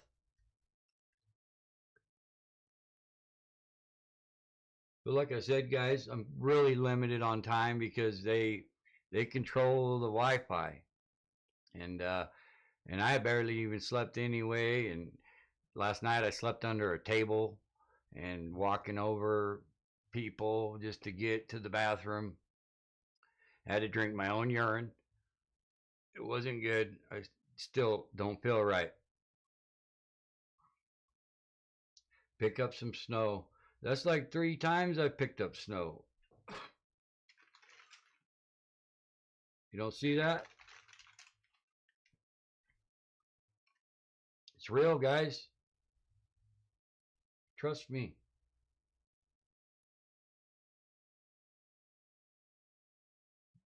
Are you really at Union Glacier? Something feels off? Man, you know, out of all the things I've done, you know, I've been around the country. I've been to every single state, you know, trying to push this truth for you guys. And it just doesn't cease to amaze me how many of you are anti-truthers.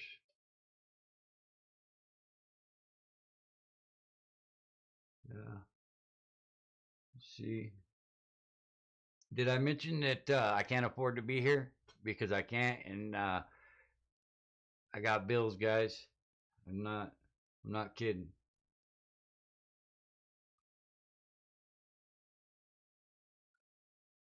Yeah, I can't even read these anymore. It's just too bright out. The sun is just intense.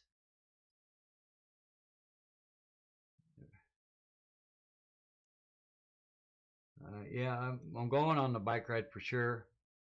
I don't care if they say yes or no. Why would they have 50 bikes and, you know, I'm the only one here. All these other people are just here to serve me.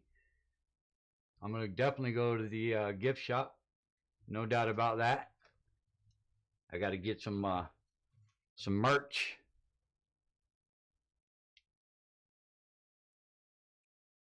You guys, yeah, I got a bunch of data when I'm done here that I'll release maybe 2008, you know, 28, 29, I think.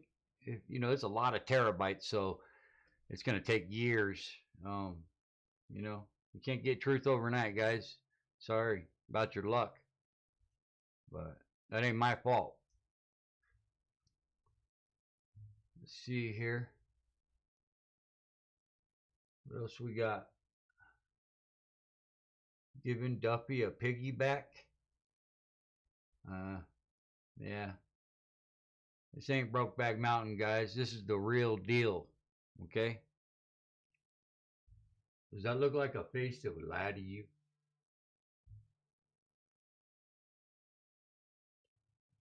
I'm tired of you guys, man. You guys are supposed to be my fucking friends. Walk so I can see footprints. I told you I heard a lot of footprints earlier. You didn't hear them?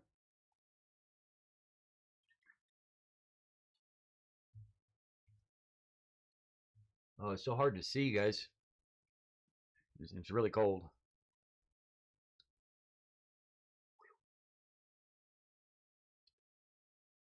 How much of the movie deal for part 2, JJ? Is that supposed to be funny? What movie deal? You tell me. You know, prove it. You're making these claims. Where's your receipts?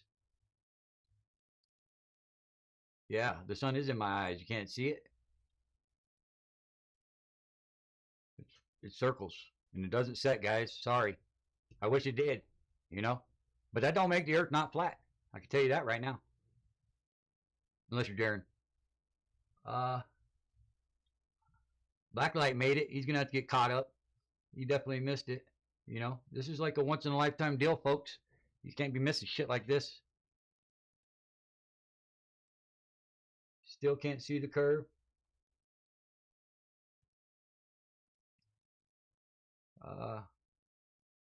What else you got here? I need more super chats, guys. You know, I don't do this for free. What happened to the interview with Candace? You know, that's a good question because, you know, we are working to have it and she just backed out, I guess. It's, news to me too, man. If you see her, you know, let her know. I'm still wondering what the hell's going on. What happened to auditing NASA? That didn't work out too well either, guys. It's a shame. But there's nothing I can do, guys. You know, my hands are in the air.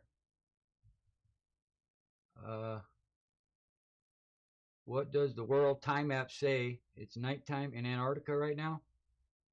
I wouldn't know, man. I know I'm exhausted. I know my lips hurt real bad.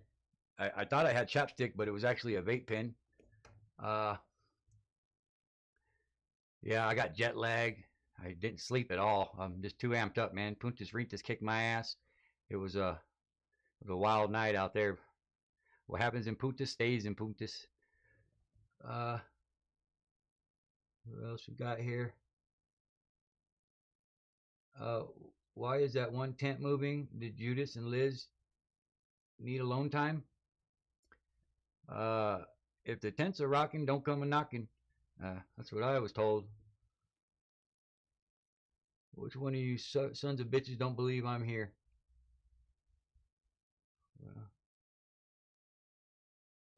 Okay. Looks like some grueling research. You bet your ass, dude. This is not for the lighthearted, man. Like I said, I'm a desert boy, man. And this desert, it's a lot different.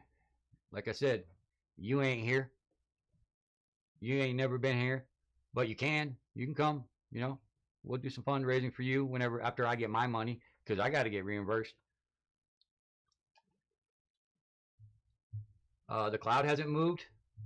Prove it. You know, you keep making these claims, you know, and maybe it's kinematic equivalence. I don't know. You know, maybe it just looks like it's not, but it is. Ah, man, it's so bright out here. If I take my glasses off, it'll like literally burn my corneal, literally. When is the shit coming? When's the shirt coming off? It's off. Look, it's too cold to take it all the way off. It's like, I'm pretty sure it's like Celsius here in the desert. It's really dry, so you wouldn't understand. It's just not. It's not dry like a regular desert, but it's dry like a continent surrounded with oceans and covered in ice, kind of dry. And the weather's usually just crazy intense here, but there's never any snow or anything. This snow's been here for millennials, and yeah, the South Pole's that way, and we're gonna go this way to get a little farther from the mountain because you guys bitch about everything. So we're gonna get on that because I'm exhausted, you guys. You guys are giving me a hard time here.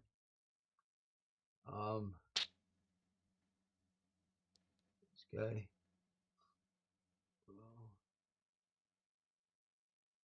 Celsius. We can see your bedroom in your sunglasses reflection. That's not my bedroom, bro. That's the filter I left on before I came here, and I can't afford to, you know, to have people do this stuff for me. I got to do everything, you know. I go to Mount Rushmore. I got every single major city across the country and have enlightened everybody. Most 99% of you people know what you know because of me. Okay, and I'm here, okay, ready to teach you more. So give me the break. The whole damn thing is CGI. Half Warrior. Yeah. We used to be friends. Half, you know. I gave you a wrench. Let's see. This is ridiculous. See what happens. Looks like, did I tell you guys that there's supposed to be a Himawari ISS eclipse tonight? You're damn right I'm doing all the work. I mean, look at these super chats. These guys are, I'm intellectually honest, and I have balls of steel. I mean, what more is there to be said? Can you argue with that?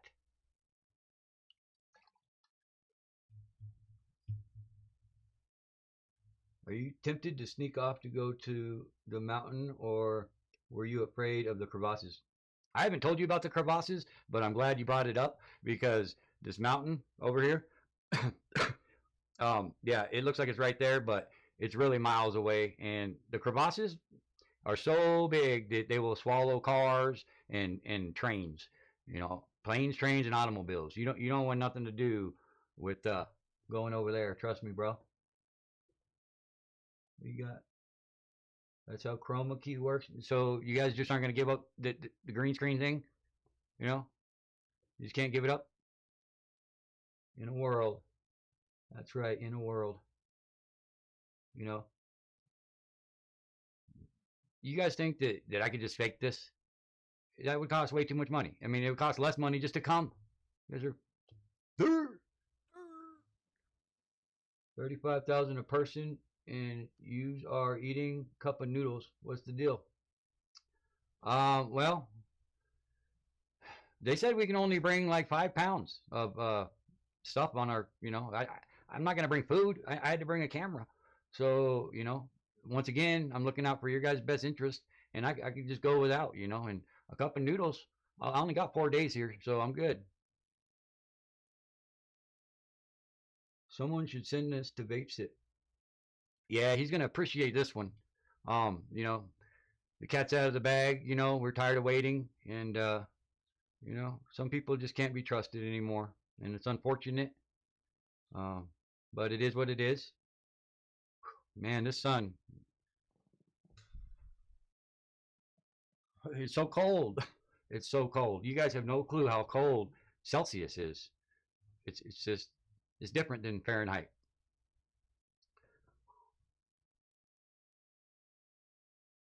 Justin, you don't have enough subs to be a shill? Now, come on, man.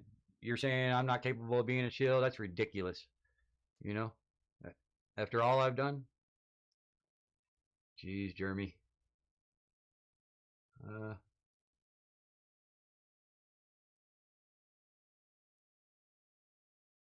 Let's see here.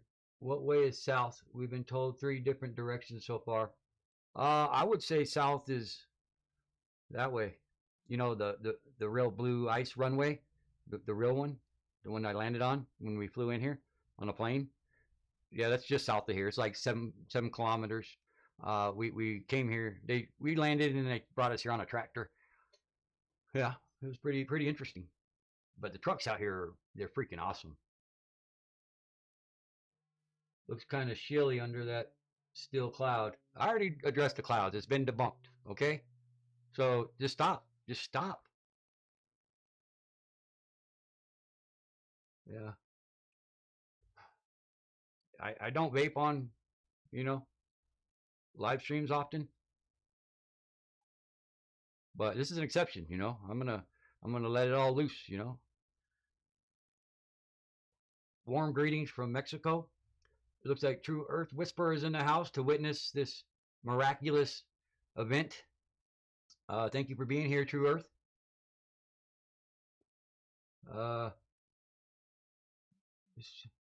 The smoke machine for the Owen Benjamin interview. That was real, pal. Yeah.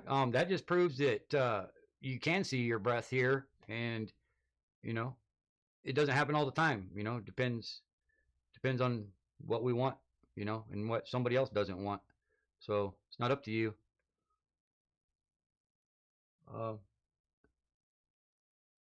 Yep. And don't forget, you guys, that you know, falsification is independent of replacement. Coined hashtag. Let me guess, you will cut the trip early. Why would you say that?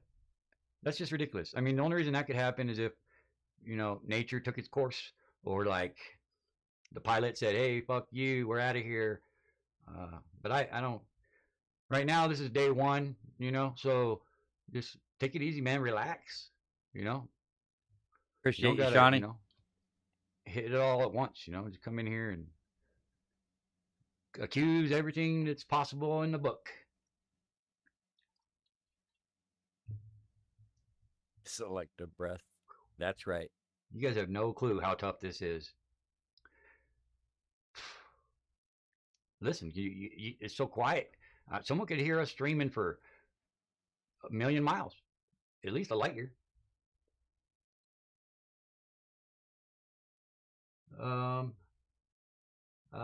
You guys think this is funny? Chasms. Oh, that's what crevasses are, Maria? Chasms? Yeah, you guys know it all, you know? You guys got it all figured out. I shouldn't even be here. You know, if you guys already know, you know, everything, regardless. You know, what's the sense of getting off your asses and actually doing something, you know, like going to Antarctica, you know? I have done it for you because you're too fucking lazy. And then you're going to accuse me of being a shill. The audacity.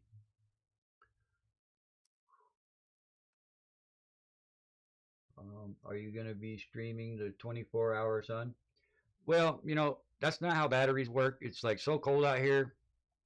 Cameras just don't work like you think. And I'm pretty sure that's why there's no real footage of the 24-hour sun, because the desert down here is, it's like no other desert. I mean, look around, man. You ain't here. So even looking around isn't good enough. Battery life does matter. You guys just don't understand, you know, and until you do it, you don't know. But I assure you, 100%, this is legit.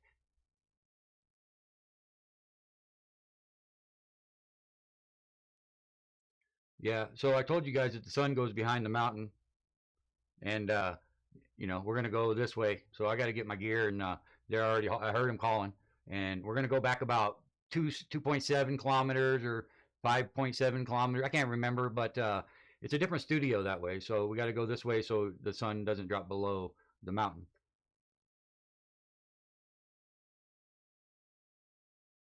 Yeah. You guys are crazy. I got the noodles, bro. Okay, I don't come on. Chillster Deluxe in the house. Appreciate you being here, brother. Prepared, you know. I might be a dumb flat earther, but I bring my cup of noodles. That's all the only 3 things I could carry with the weight they allowed. I got my passport, my itinerary, and a cup of noodles, and the shirt on my back. But the Glober said they'll share with me. They got extra clothes and stuff. You can hear a freeway and dogs. I told you it'd be fake, a lot more expensive to do that. Like if I was doing this and there was freeways and dogs, then that would violate directly the Antarctic Treaty. Hello? Did you guys even go to school? Is that a Spalding or Wilson brand football, son? That's exactly how you guys and myself, me being here personally, can guarantee you it's real. Because you don't get those shapes of the sun in an organic, you know, manner. Word salad. Glovers have extra batteries. Maybe I should hit them up. But even if they did, you know, the batteries just in this dry desert, the Celsius, it's the cameras only work for like, you know, whenever the powers to be want them to, I guess. Because they just go out, you know, and recharging them is just useless. I need more super chats. That's all I know. Because this ain't gonna pay the bills, guys. Did I tell you I was broke? You don't believe me? Am I a shill about that too?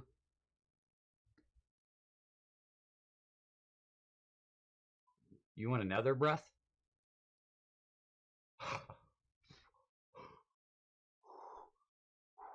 It hurts so, man. You got to take real deep breaths, and it like It burns. Yeah, I don't know, man. It was working earlier. I don't know, man.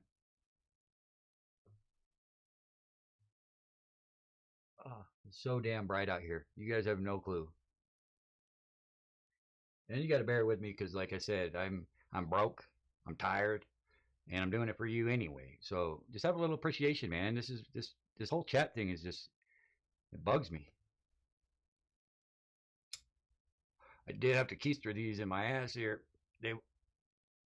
I didn't want the luggage to be overweight, so that's the only way I can get my smokes here. Also, it tastes like shit.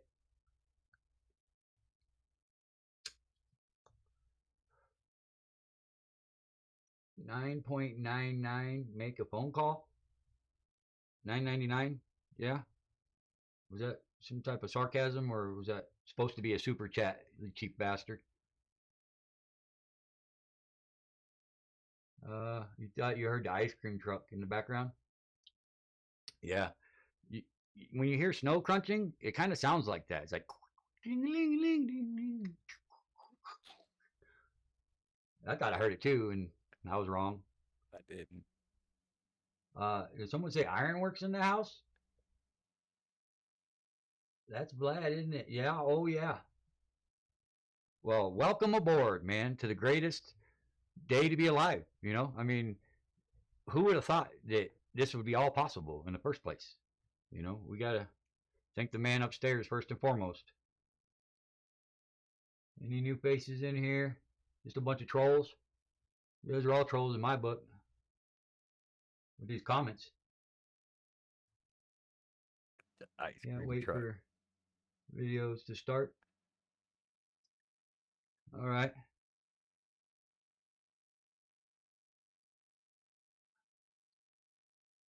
Man, every time I try to take these off, it is so intense and cold.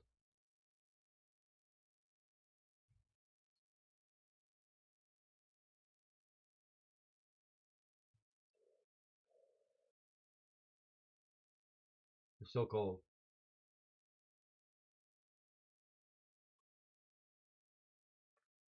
All right. Does anybody want me to? Whoever sends in the biggest super chat, I'll bring you back a T-shirt from the gift shop. And you could buy my GoPro footage for the highest bidder. You know, because the flight in here, words can't express. It's the most beautiful thing you ever could imagine. The blue ice runway was real. Coming in here, I mean, like I said, watching all the penguins dive off the edge. It's I would be the highest bidder if I was you. If you're really in Antarctica, you will taste your shirt off and post a selfie, bro. You see, I would. But right now, I'm just so tired. I don't even think I'd have the energy to put it back on. Like I said, I fell asleep just writing the thumbnail, the title. And I barely woke up in time for this, you guys. You guys gonna be so disrespectful? Ah. Did I tell you guys that I love you? I really do sincerely. And, you know, you guys are the greatest community to ever walk the face of the planet. And if you, you know, would be kind enough to, I wouldn't use Cash App, but, you know, all the other ones work. You know, you guys got all my Ko-fis and, you know, PayPals and, you know, Cash App is just not sending me the money. Apparently, a lot of people sent money and I didn't get it. So, what up now?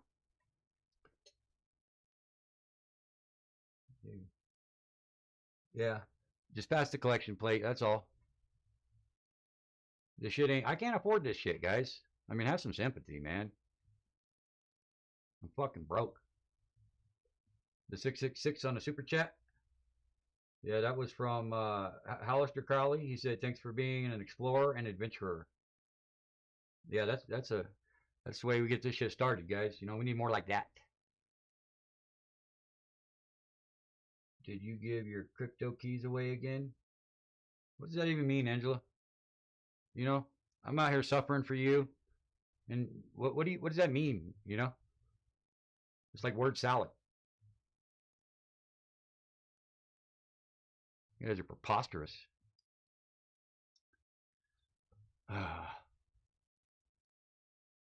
Yeah.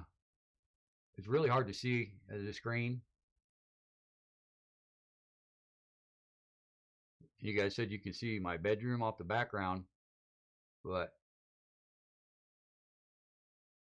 that's just being mean.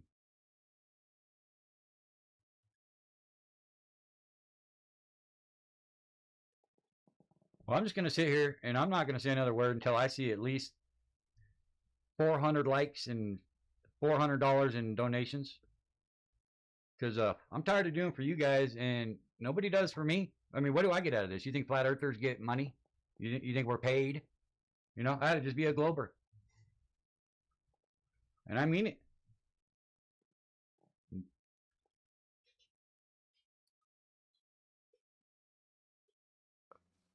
Checks in the mail. Yeah.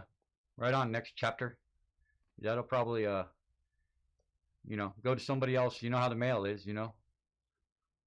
And besides, I might have to move because when I get home, I can't pay the bills. So I'm sure there'll be an eviction notice.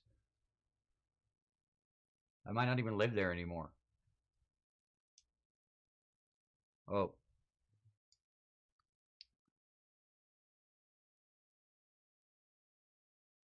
It's just too hot. Guys.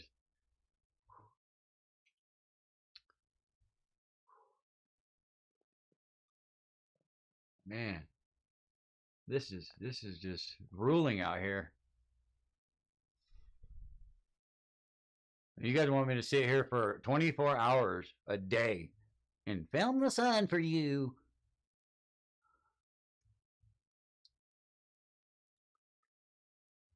That's right. $400 super chat. All right. That's what I'm talking about. See, you're all right, man.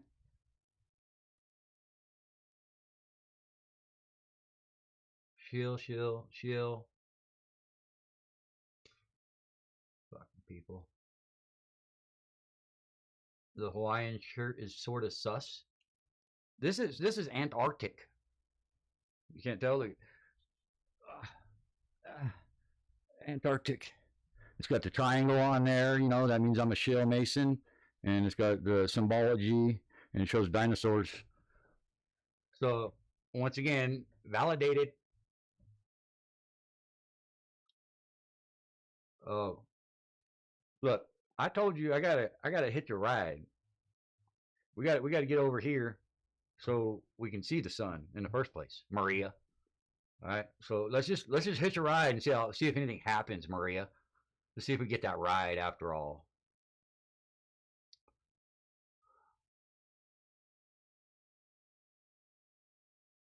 Waiting.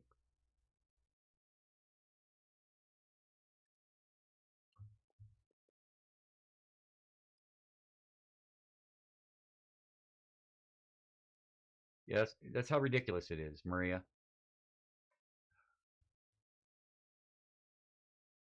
Did I buy that shirt at the gift shop, Temp? No, actually, you know, I picked this up in Puntas Arenas.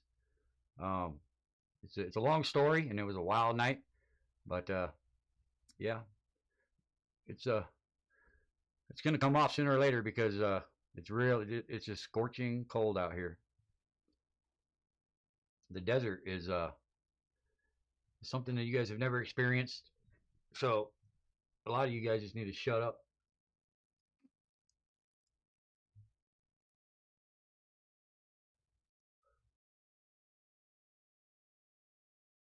Justin Johnson gifted me 100 memberships. Now that guy, he's all right. You know what I'm saying? Everybody give a shout out to Justin motherfucking Johnson. You know, if it wasn't for him, none of this would be possible.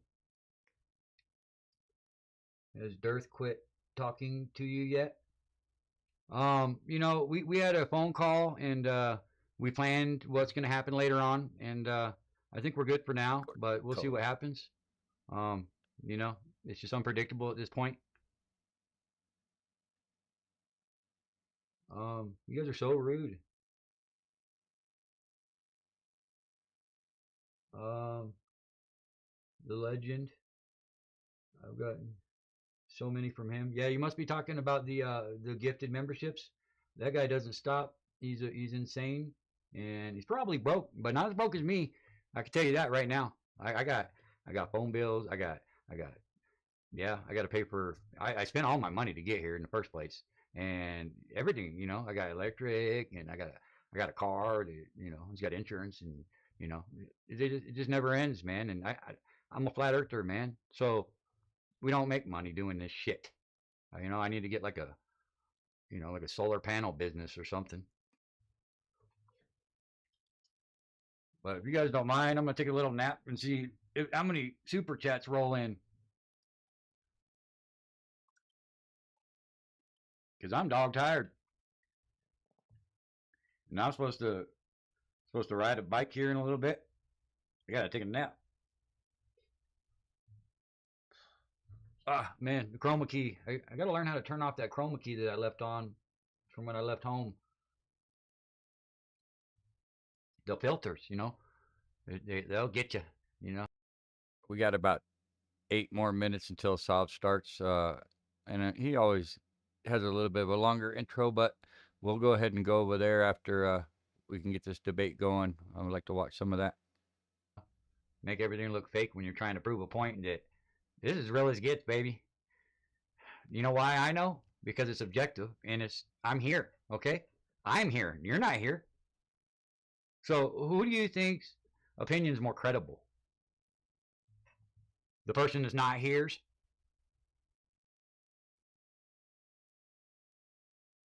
Super chat, 99 cents from the true few. The cloud still hasn't moved. You're a smart ass, you know. Down here, where I'm at, where you're not, things work different down here, buddy. Okay? It's almost like time stands still, you know. Like I said, this is like an event that's never happened before. I mean, it's like it's June, and we're here with a 24-hour sun. Okay? So don't think you know it all. Lord have mercy. Yeah. You guys are ridiculous. Looks like Lev's in the house. You got some money, don't you? I'll wait. Lev got jumped. I'm glad you're here, Lev. Unless you're going to call me a shill. You know, I'm doing this for you, Lev.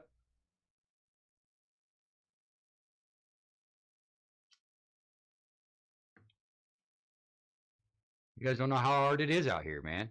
You guys have no appreciation, no common courtesy, no respect.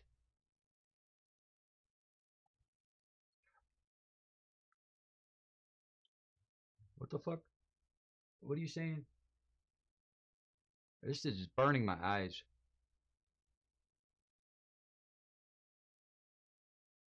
Carrie's cracking up. What did this guy say? Super chat from Kingdom of No Consequence. Rock on. Come on my show. I'll be there. A real funny guy, Carrie.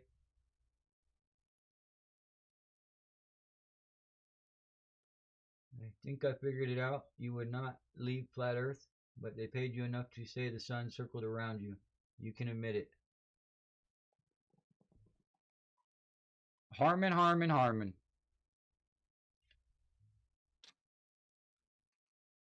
That's fucked up, man.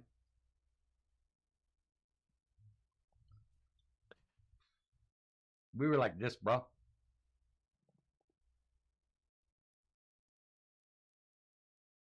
The sun circling above me. I've only been here for like an hour, okay? And we landed on the real blue runway. And I took a tractor over here. And I'm pretty sure that I wouldn't be here saying it wasn't going over my head if it was. You guys have any logic in you at all? Do you have the ability to think for yourselves, or you just regurgitate and you guys are disgusting. Diluted, you know? I thought this cult was great until now.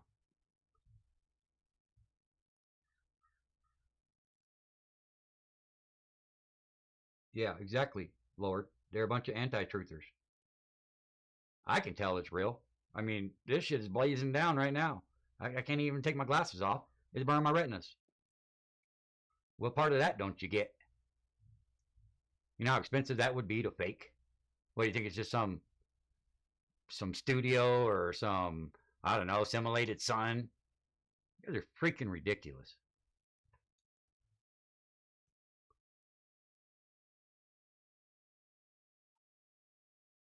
Yep. Just what I thought. No super chats and a bunch of shit talkers. You guys need to step up your game, man. You know, I've been stepping up my game for you guys for how long?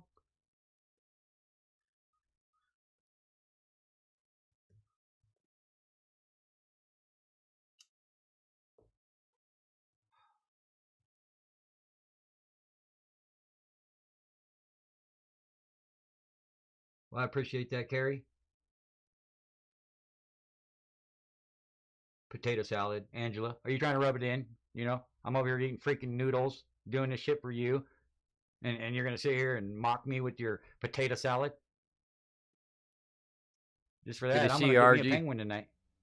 And I'm going to eat the shit out of it. You guys really aren't my friends, are you? If you don't send a super chat right now, you're not my friend. We got time. A homemade jam. Just twist the knife, Angela. Twist the knife. I'm over here sleeping under tables, eating noodles. And you have the audacity to come on my live chat and talk about homemade jam and potato salad.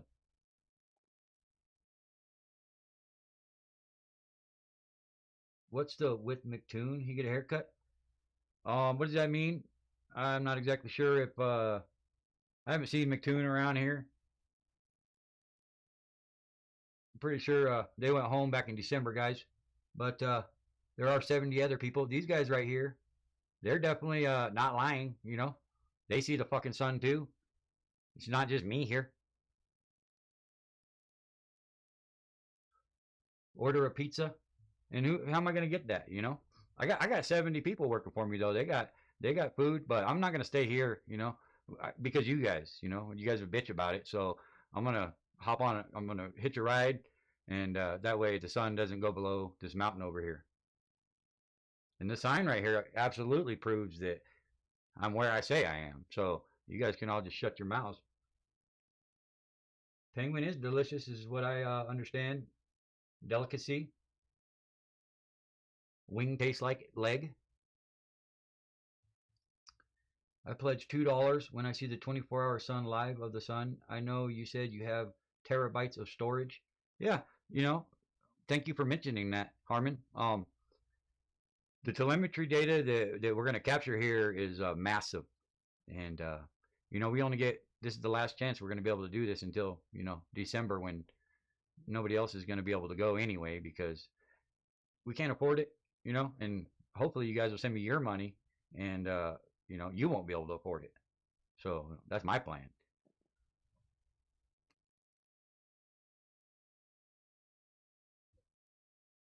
Yep. Yeah. You see that?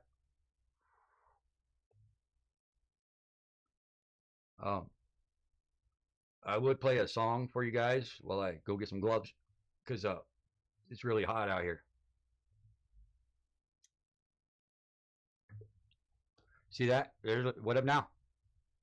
That's 3 times I had to show you idiots.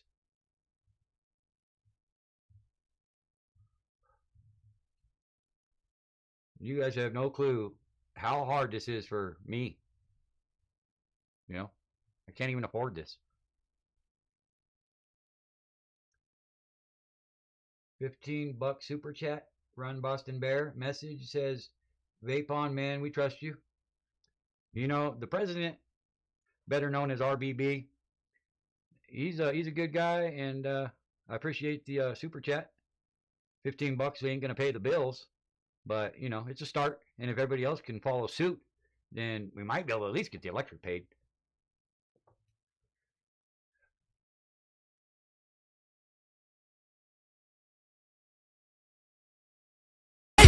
We live lives on a small screen. I've been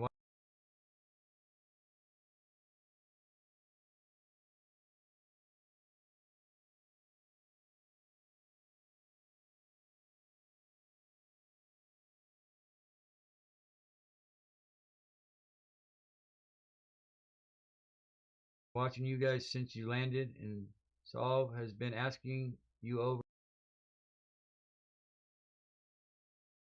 and over for your reading. It seems like you guys are ignoring him.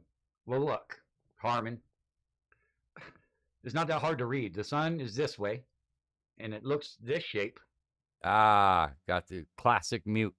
So I was saying I'm going to be hopping on Sobs here to watch his debate, but I recommend that we at least open another page, give him a like or something, so I'm not stepping on any toes.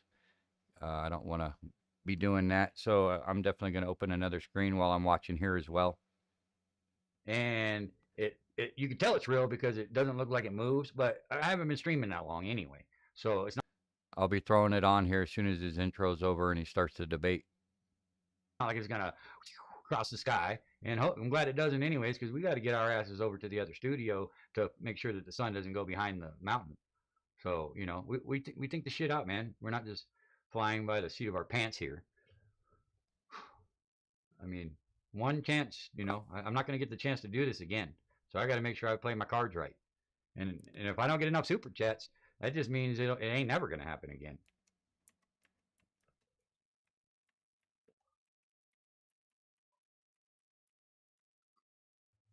You guys are fucking laughing at me? I got fucking burned retinas. I can't even fucking see half of your names.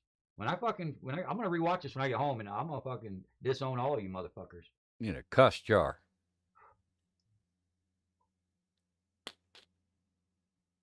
Am I still doing the crypto class when I get back? Yep. Leave it to the true few.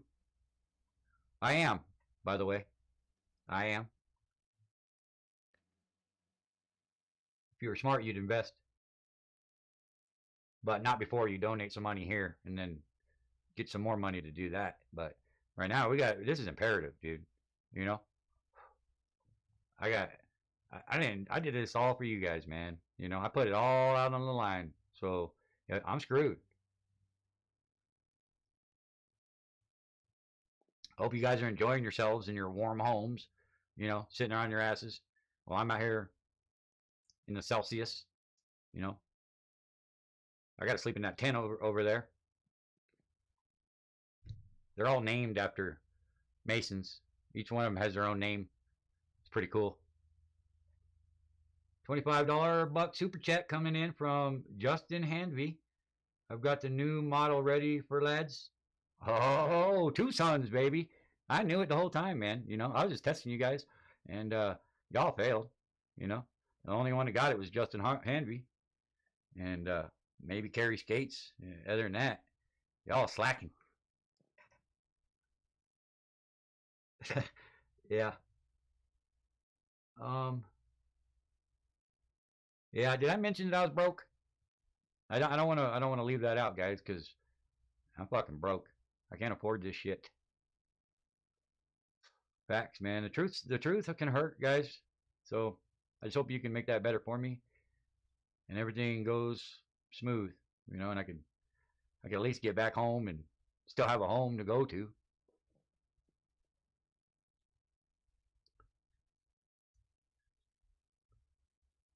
You guys hear that wind coming in? The temperature's dropping dramatically. But thank God, man. It's like the clouds parted and the clear skies. Thank God, because I didn't want to come here. I was really worried that we weren't even going to be able to see the sun, and what good does that do us, right? Oh, pot to piss in. We got some bathrooms over there. Yeah, they got a whole water system. They heat up water, and you got to take a bucket and you got to fill it up and then go into the bathroom. And you're only allowed 1 bucket though, so you got to, you know, you got to hold it sometimes. It really sucks, guys. I would never recommend coming here. I'll be lucky to even be able to see when I go home. Did you go over stamped passports? I got it right here, guys. This is my itinerary. It says Home Depot right on it. I got a passport. It's OSHA approved. So, like, how many freaking times do I gotta play this game?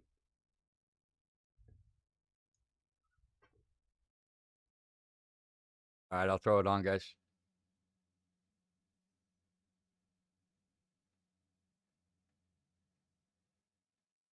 for the time being. So we were supposed to have a debate here this evening with a very mouthy globe troll from Facebook, David Leggett, who it seems to be a no-show. I kind of figured that as time went on. I'd heard absolutely nothing out of him, no comments, nothing on Facebook. Sounds like we got a no-show. Here we are without David Leggett. I wonder what that means. See, we've got them pinned into some problems. They don't understand how gravity actually defies their claim of mass attracting mass, defies the conservation of energy. Okay? Because in order for mass to be creating gravity or this gravitational force, there has to be some. I think I'm gonna just go ahead and watch the rest of mine since he's not doing the debate. If that's what you guys want to do, I'm down with either way. But I was really hoping to see some debate in here.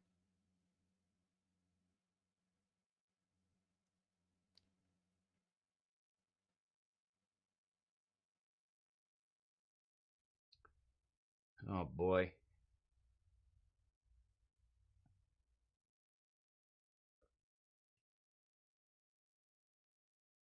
What degree Mason am I? Look. It's not cool. Not cool.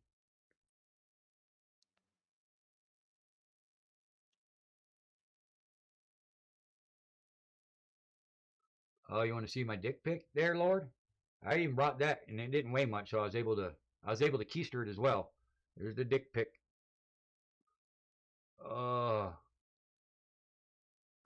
Yep, and I'll even give you 4 inches.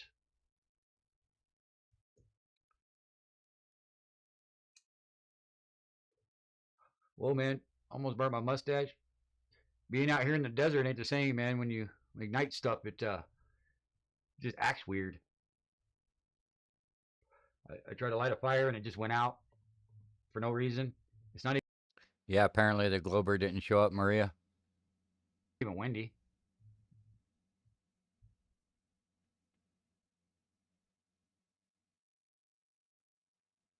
Yeah. Yeah. Like I said, I'm still waiting. Hi, Super Chat gets a gift from the gift shop. I'll get you whatever they got, man. I'll get you the coolest shirts and whatever they have, man. What? You guys have no respect, no decency. The left boot, McKeegan's left boot. I don't know about the boot. You know, I think somebody was drying it out. And what is that even supposed to mean anyway? You know, a boot, like, what are you, some conspiracy theorist? You know, you think that's some Masonic symbol, or you know, you tell me, Carrie.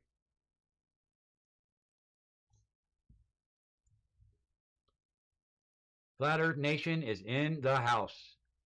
You're welcome, Flat Earth Nation. You get to witness this fine event here. It's words cannot express. You guys just don't get it because you're not here. And the real blue ice runway was the most beautiful thing that I've ever landed on, and I'll never forget it, guys.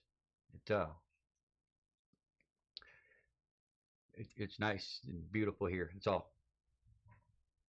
You have to put the batteries in the boot. Right, that's right. Yeah, Karen B told me something about that, and you know, she's the smartest person to ever walk the face of the planet. You know, a witchy poo. So I take her advice because we all should. You know, that's best advice I could give anybody. Fucking ZZ Top looking motherfucker.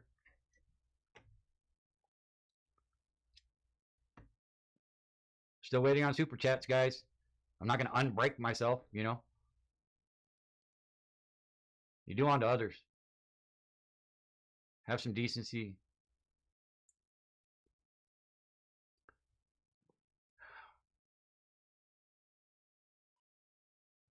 Looks about an 87-inch Mason. Kind of sweaty there. I don't know what that means, Lord, but I love it. Looks like Lev Kung Fu thinks this is funny. It's not funny, Lev. You know, you got to try this shit and tell me how funny it is. You know, I put it all on the damn line. You know, I deserve some damn respect. It's funny when people come in and they're not expecting what's going on and they get jumped right off the bat. I find that pretty funny. Poor Lev.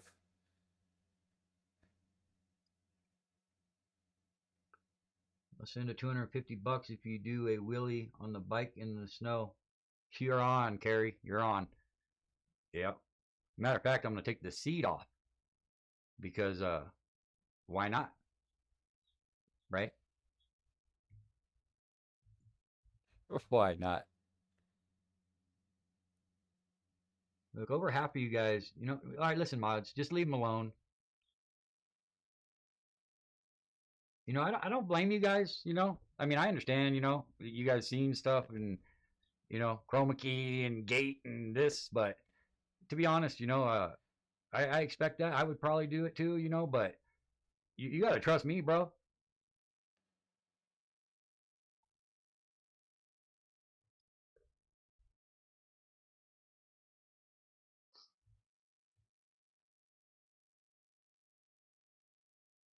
You guys hear that plane? There's like, I hear a plane.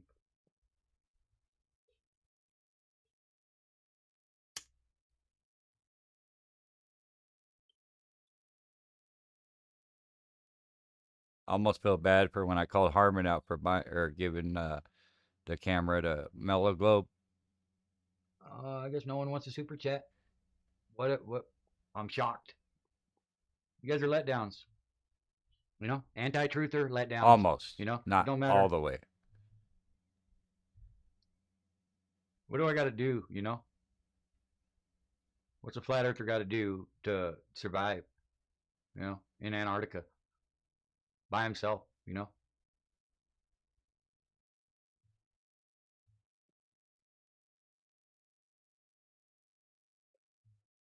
Wish I had some music. It's just way too much. And the Globers brought everything. They won't share. They won't even share the Wi-Fi. You know, I had to get a super chat from Elon thanking me for the Starlink. Thanking him for the Starlink, rather.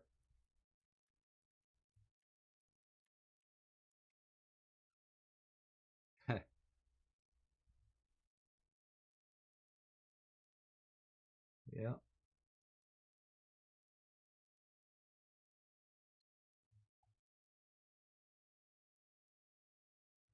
I don't have all day, guys. You know, I only have like however time this battery's going to allow me. You know, as soon as the sun goes a little bit more.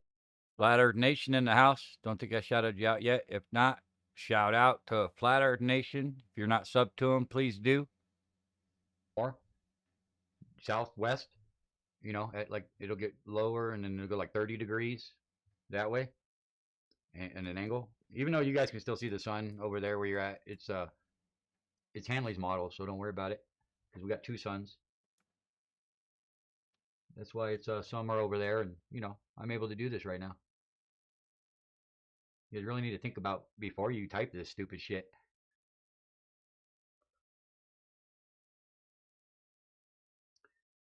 Now that I have been here for over 48 hours, do you still have time for a 24-hour live stream? Yeah, Harmon.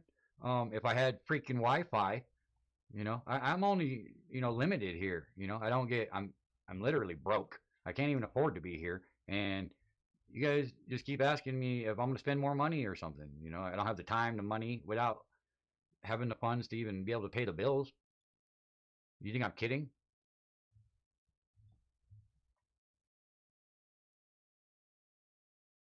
You want me to shave the skunk on my chin? This is the only thing that's keeping me alive out here, son. And welcome to my live stream, Godheart. Glad to have you with us. The donation button is somewhere. The donation just button. don't cash out because they're holding funds. You know, I tried to explain this. You're probably late and didn't hear it, but I got PayPal, and you know, you guys all have like 10 Ko-fi, whatever it's called. You know, I got like 10 different places you can send me money if that doesn't work. Just like and subscribe and send them super chats, guys, because I'm here doing it for you. Thank you.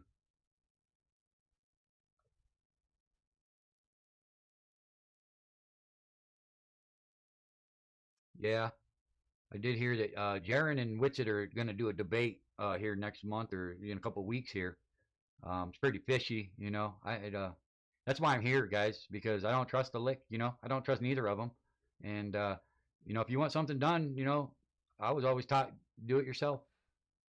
Yeah. What a concept. So here I am, and this time I'm going to make sure that I don't fuck it up, you know, and it shouldn't take 6 months to, you know, show nothing and get caught in all kinds of lies, and then they're going to go debate about whether the earth is flat or not. That Jaron guy, he's imagine that, Mr. Jaron himself, huh? Going fucking nowhere. I tell you, chaps my hide, chaps my hide. I'm about to get sunburned out here, guys, and it's going to be your fault. So if tomorrow doesn't, you know, if I got to sleep under the table because I'm not going to be here, I got to go to the other place, and there's no comfortability there. So keep that in mind, you know, the longer I'm here, because I'm waiting for super chats, I'm going to get fried out here, you know. Look at my lips. They're chapped as fuck. I just heard the weather report, and you guys are going to have to cut it short. I know you would have finally got around to the 24-hour live. Damn, the bad luck. Is it true? Is that true? I'm only one man, Harmon. So, you know, we're going to have to, you know, validate that, because there's a lot of sus opinions, you know. I can't trust anything except that I'm here and the Blue Ice Runway, and this football, son. It's the only thing I can trust, because it's here and I'm here. But that's a good question, Harmon. I hope that's not the case. The 72-hour sun, says Godheart. Yeah.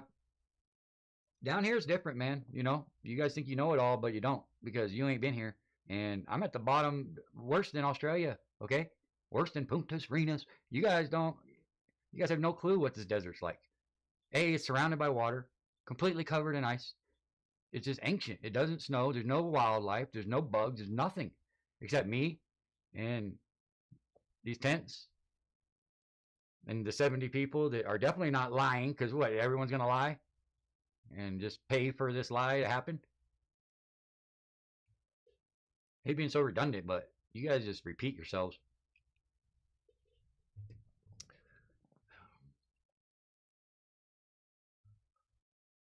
I hope you're all having a good time, because I know I'm not. It's just miserable, man. Freaking tired. Let's see what else you guys are yapping about here. You guys just keep yapping. And mods, don't ban anybody. Just let them go off. I'm used to it by now. That's beef. Beef, Lord. Beef. I got one pack. It's going to last me 4 days. I got to use the same bucket of hot water that I use for the shower to make my noodles in. And you only get one bucket. So I got to use it for flushing, for showering, brushing my teeth, and then whatever I use for consumption. Yo. You see that? There's a little breath. Vicky Queen Bee in the house. Well, hello there, and welcome to the greatest day of our lives. Once and for all, I'm here at Union Glacier, proving to all y'all, fuck Whitsitt, fuck Jaron, fuck Keegan, you know, fuck Duffy, fuck Weiss, you know, this guy right here. Yeah, so don't be shy to help support me in any way, shape, or fashion, because I'm just one man. One freaking man. And it's a giant leap.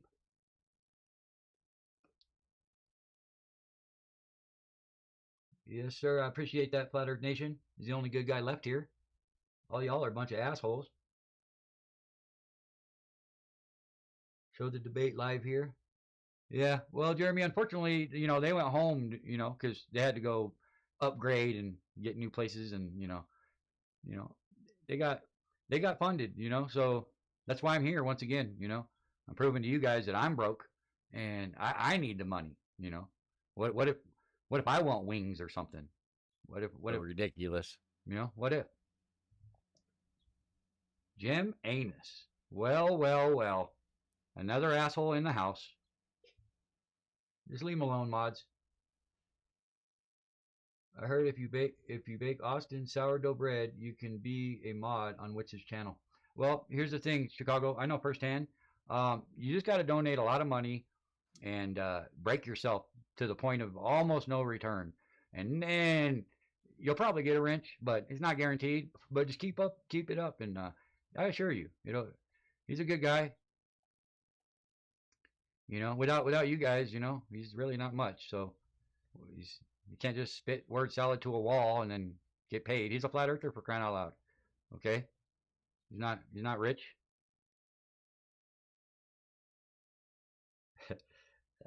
You guys are funny. Yeah, real funny.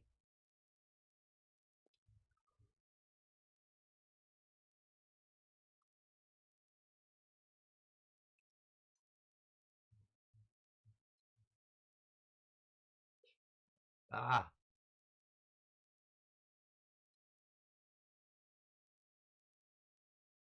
This sun, man. I don't think I could take much more of this shit.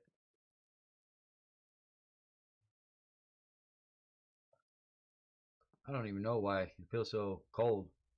You think it'd be, you know, hot with the sun out.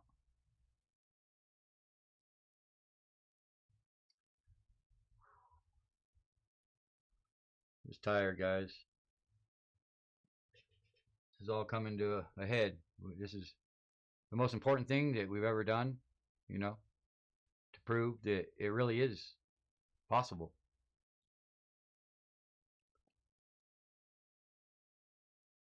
Justina is in the house.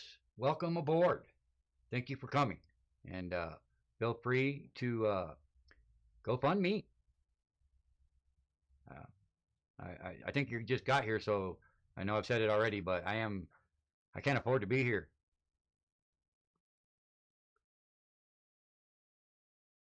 That's a real Witsit thing to say. Yeah, True Earth Whisperer is a dirtball. Your actions prove it there. Goes without saying.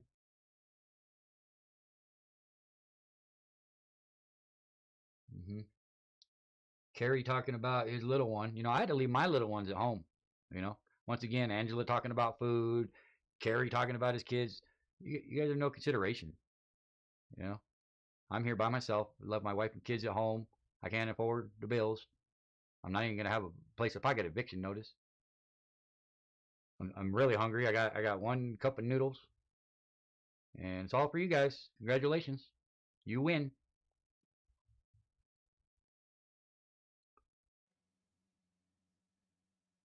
Well, I don't know how much longer I can do this, guys. It's Take care, Chillster. really taking its toll. Appreciate you coming, man. I only slept like the 20 minutes when I was writing the title to this. I fell asleep on accident, and I barely woke up in time for the stream. But only Thank you, yeah, brother. go figure. It's good exercise. I don't need no exercise. I got it. That's Jabberama. That's from all that Jabberama, by the way. If you do Jabberama, you get jacked. Jacked. Jabberama. But I can't afford it or nothing. Don't get me wrong. The fasting thing. No, I push that on other people, but I don't like fasting. It's not good for you, man. Not everything you know, somebody tells you is the truth, you know. Just like all the shit we've heard, and you know, promises, and you know, and here I am by myself. I really need to go to this other destination. I think they already left. I'm just gonna kick back and wait for the money to roll in, because I got nothing but time. You know, I got my camera set up. It's tracking the sun as we speak. And I'm pretty sure that this is all going to pay off. One giant leap for mankind. Write some poetry. Oh, yeah. You know, I love my poetry. The marathon. Yeah, speaking of the marathon, Flat Earth Nation, you could, if you look close enough over here by the real Blue Ice Runway, it's just like a couple kilometers this way. They have this huge track, and it goes around the mountain back this way, and it's definitely real because I seen them. They were like, yeah, yep. Somebody got first place too. It was pretty cool. They do it every year. I mean, hell, if you don't believe it, just come and run it, man. Phil Henry in the house. Thank you, Phil, for showing up. Appreciate it. This is a very epic evening. As you can tell, I've made it to Union Glacier, Antarctica, on behalf of Yeshua, and the stars aligning. And I don't know if you heard earlier, we're going to have a spectacular event tonight, which I can't tell if it's night or day, but the Himawari and the ISS are supposed to eclipse tonight, and it goes in front of the sun as well. So we should have perfect syzygy is what they said it was. And as long as I make it, you know, till when it happens, because I'm pretty tired and I don't know how much more I can take. I'll probably end up walking over there and sleeping in one of those crevasses, because I heard it's pretty, you know, insulated when you're down there. I don't know, I'm just a flat earther, guys. Broke too. I don't have any money. I can't afford to be here, and I still got to go to the gift shop. They're probably going to charge me to ride these bikes, and if they don't, I'm going to take it anyway. I'm riding that bike. Definitely riding a bike with no seat, because I don't like seats on bikes. You get the real authentic experience riding a mountain bike in the snow, ancient ice, with no seat on, is what I was told.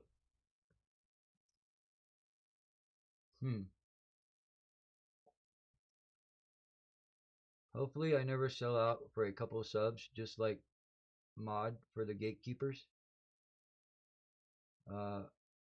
Yeah, true that, Cubby. You know, was that an insult? I'm kind of confused. I can't really see very well. The sun is just too bright. You can almost see computer screens in my fake glasses. I'm sure what you guys are saying.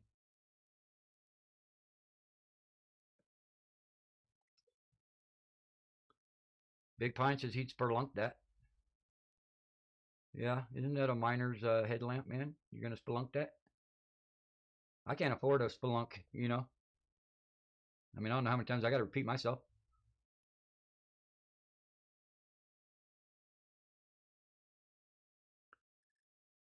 Yep, this is something else.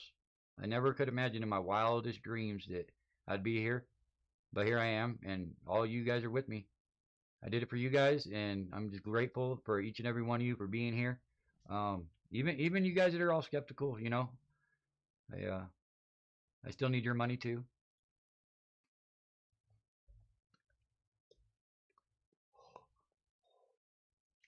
It's so cold out here.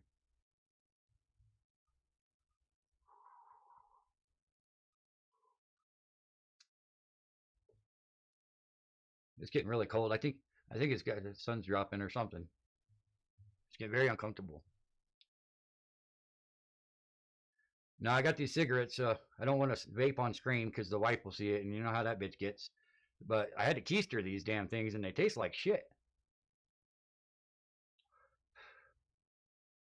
But hey, when you're in Antarctica, boy, you gotta, you know, you get what you get. It's not like I was allowed to bring 150 pounds worth of cameras like everybody else. Just frustrating, man. You know, this trip's been miserable. Absolutely miserable, guys.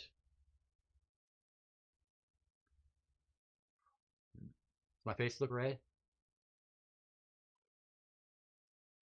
Yeah, I'm just tired, guys. I'd stream more here, you know, the 24 hours that I promised you, but I don't know, man. The cameras, they don't act right in the cold. You know, we have Celsius out here, not Fahrenheit. So that's a big difference. And it just don't work like that out here. I thought it was going to be a lot different, but it isn't.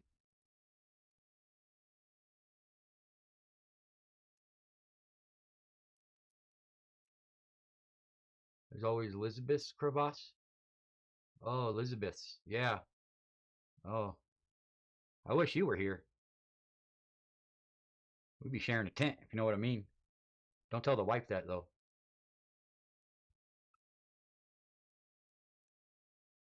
I appreciate that, Maria. You're one of a kind. Stays in Puntis. You're the only one I trust in this entirety. And maybe a couple more. But we'll see after tomorrow, because you guys are reaching, you know?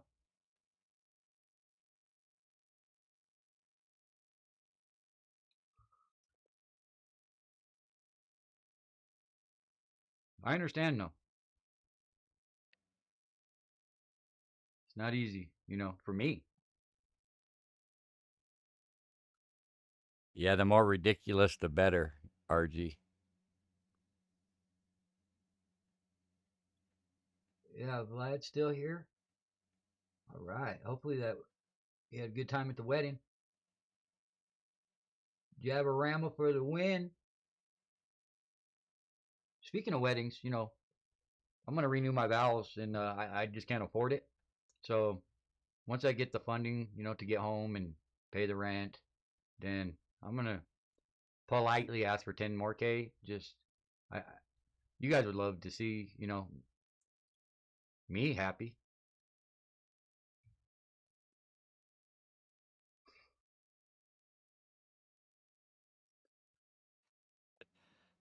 It's ridiculous. Glad guy's trash talking me. Yep, just don't boo the mods. Just let them rant. You're just jealous, you know, because I'm getting all the super chats and getting told that I'm intellectually honest and have balls of steel. I mean, I'm an explorer, an adventurer, and you know, I don't take those things lightly.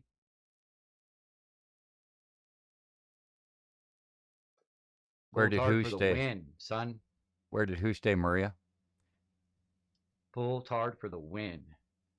They allegedly stayed in the other location with the little one little hut over there. But other than that, I guess they stayed in the tents. I told you guys, don't doubt me. I've been around every single major city for you guys. You know, I've been to Mount Rushmore. I got arrested for you guys. Or no, that was Witsit, huh?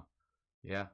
I guess that was Witsit. That wasn't me. I'll take that one back. But I also went to Antarctica, just like him.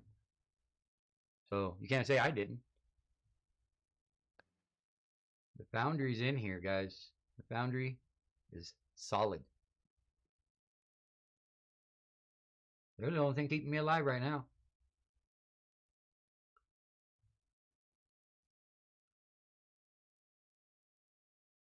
All right. Living well.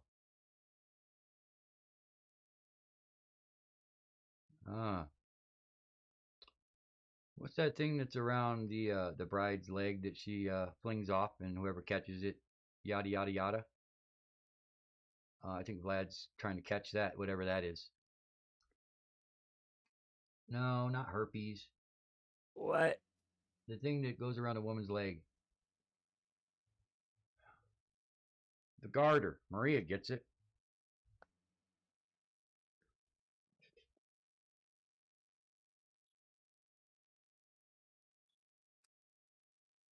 The garter belt? Yeah. Man, you guys, thank God for you guys. You know, I'm out here I'm just tired and exhausted, and I can't even think straight. I can't afford to think straight. All I can think about is how much bills I owe when I get home.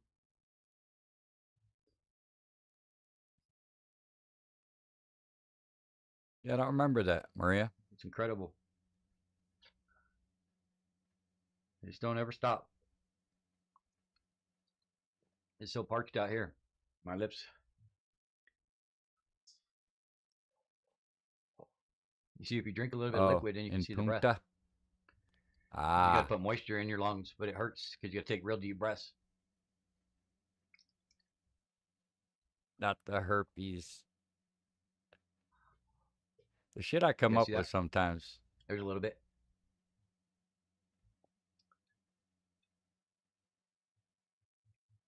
Bill Henry in the house. Don't know if I said hello yet. Another asshole to talk shit, you know? Join the club, Henry. Yeah. Why not? Everybody here, you know. I just need to hand some more wrenches out, folks. Because, you know, people who super chat get wrenches. So if you want a wrench, just send me some money and you'll get it.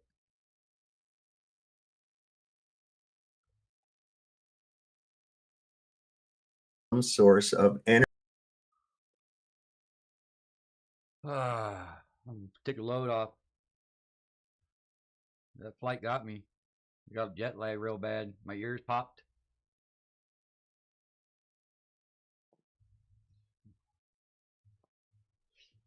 All right. Where were we? Do we got any new chats coming in?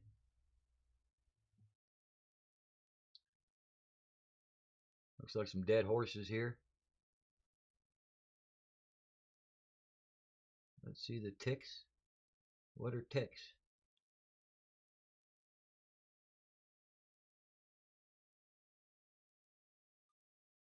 I didn't know what ticks were. You meant like tickets. Yeah, Mikey's the victim. What about me, Vlad? I'm broke, man. I can't even afford this. You know, everybody's talking shit about me.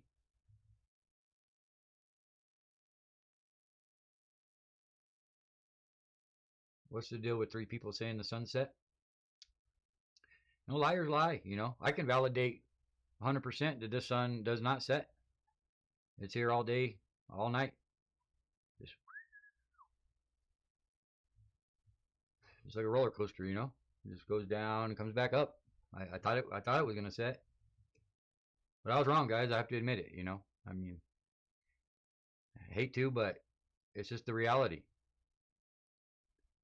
We got to be bigger than that and just be able to admit, you know, when we're wrong.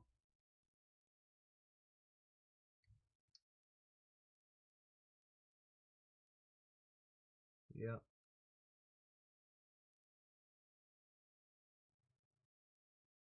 All right, guys. I'm getting pretty tired here, and the sun is it's just too intense. So unless you want me to get sunburned, I'm not gonna be able to hang out anymore. You know, it's just not worth it. I don't see enough super chats.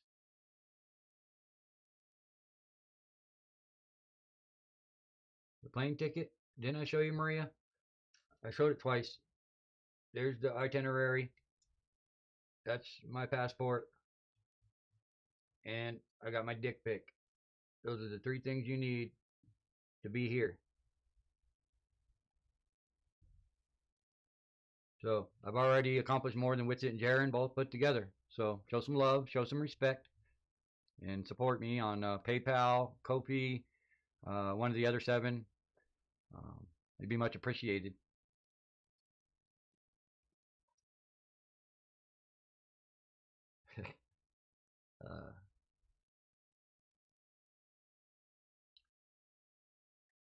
I guess I'm out of liquid here. A little parched. I definitely can't eat the snow.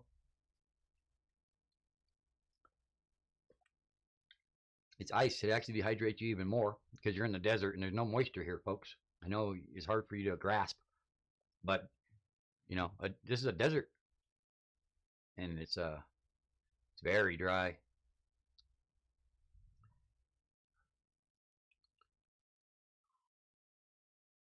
I wish somebody could come experience this with me, you know, but y'all ain't man enough. You can't afford it either, you know. It costs like $40,000.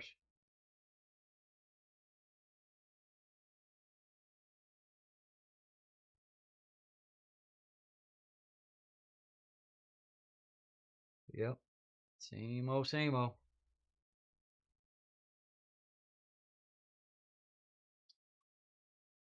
Sell out, sell out, sell out. Quit spamming the chat with sell out.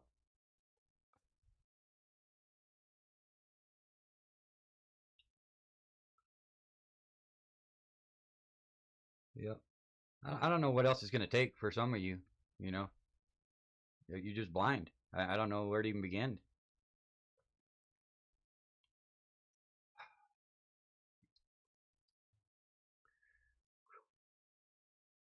All right, guys. I gotta grab a drink. I got to walk at least a kilometer to go get it because I wasn't able to bring my own with the weight, capacity. So I'm going to go see if one of these 70 servants can find me a drink. Well, this is interesting.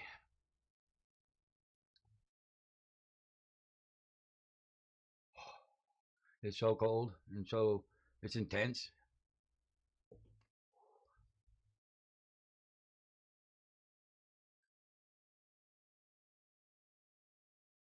Yeah, I don't think they even have toilet paper here. I think it's illegal. It's in part of the treaty. I don't know why, but I don't know. But I got plenty of paper sacks, paper bags that I seen over there in a pile. They actually have a really cool. It's like a snow structure. It's like art. It says "Welcome to Union Glacier." Marathon, and we're gonna change it up and make it say Flat Earth by the time I'm out of here, though. And but we just gotta wait and make sure the sun gets filmed for 24 hours, and it's a ton of terabytes. So you guys just need to be patient once again, and hopefully I can even get back without losing it, because I might have to sell this stuff just to get home.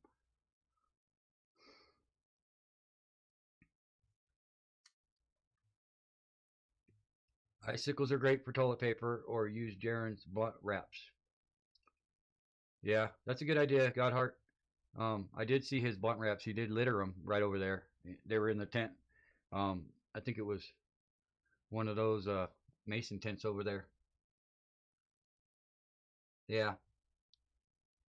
I'm going to have the data, boys. I can assure you that. As long as I make it home safely, and I'll have all the evidence and receipts that you guys could ever imagine. It's going to be objective. So there's no reason to doubt it, or everything's already been debunked. So don't piss me off, because I'm not going to tolerate that. Something about, oh, we got a super chat here from Mellow Globe, $10. Says the sun's a sphere, so obviously the ground is, man. Mellow Globe gets it. He's the only one out here doing real observations, with his time. And he's got solar, sun filters, and thanks to Harmon, because Harmon gifted him that, and without Harmon, he wouldn't have been able to know that the sun was a circle, or a sphere, and a burning ball of gas, hurling through a vacuum of space without Harmon, of course. We appreciate that, Harmon.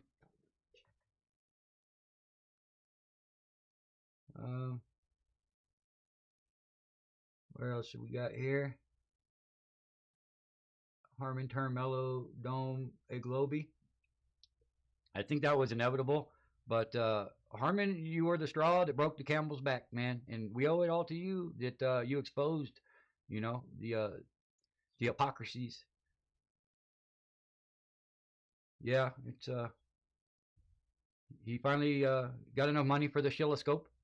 He's been on Jaren's, taking a fundraiser and getting enough money to pay for that Globoscope. So we should be able to see some really good stuff coming from Mellow Globe here. Just stay tuned, folks, because these guys, they can prove that we live on a spinning ball of water, tilted, wobbling, hurling through space at Mach speeds in 4 different directions, through a vacuum of space, expanding into a never-ending, infinite expansion of space at probably 6 million miles an hour. Is clearly going to have plenty of receipts when these guys get done with their hard work. But once again, I won't even be able to find out. I only got internet for so long. I never got a Wi-Fi password, and I won't even know if these guys are even successful or not unless I get more donations myself. So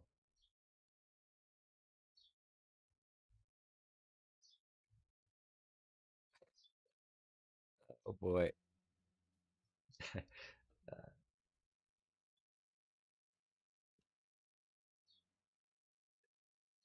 I take credit where credit's due.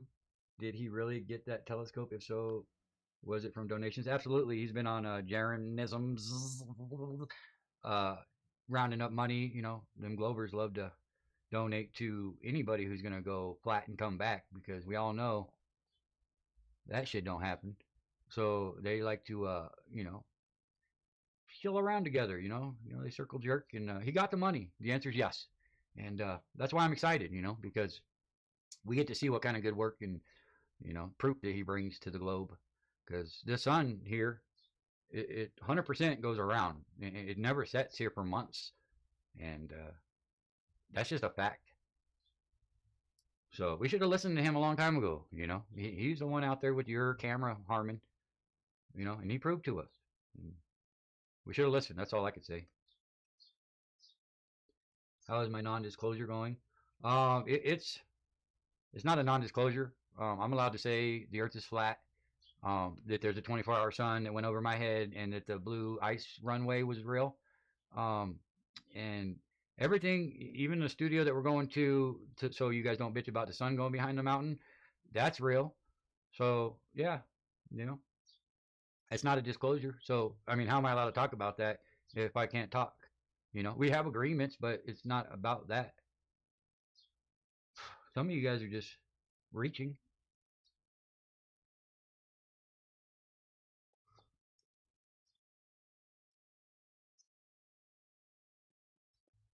All right. Well, guys, I think I'm going to go into some... All right. All right. Yeah, that's good times, man. Never forget. Yeah, so we're going to go into... If you guys want to hang out some more, I got some other stuff lined up. There's some pretty cool, interesting video I want to watch about petrified trees and whatnots. Pretty cool video. It's not too long. I think 20 minutes.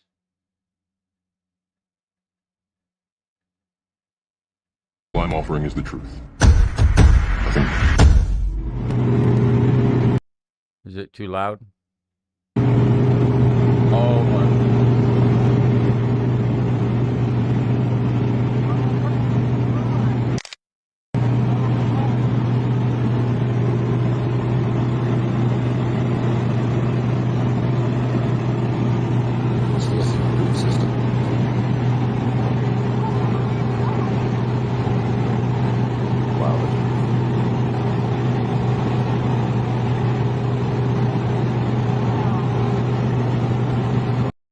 How's the volume on the video? Is it too loud? I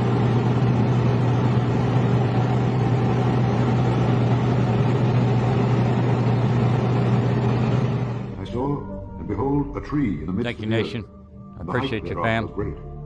The tree grew and was strong, and the height thereof reached unto heaven, and the sight thereof to the end of all the earth.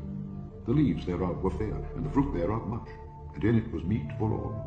The beasts of the field had shadow under it, and the fowls of the heaven dwelt in the boughs thereof, and all flesh was fed of it. I saw in the visions of my head upon my bed, and behold, a watcher and an holy one came down from heaven. He cried aloud and said thus, Hew down the tree and cut off his branches, shake off his leaves and scatter his fruit, that the beasts get away from under it, and the fowls from his branches. Nevertheless, leave the stump of his roots in the earth, even with a band of iron and brass in the tender grass of the field. And let it be wet with the dew of heaven, and let his portion be with the beasts in the grass of the earth. Now have a look on top of the giant tree stump where the guy who is flying the drone is standing. Look at the pattern of the grain underneath where they're standing. Now look at the wood grain pattern on this railroad tie, which is basically the center of a log that has been cut on each side. It's identical to the top of this giant tree stump that these people are standing on.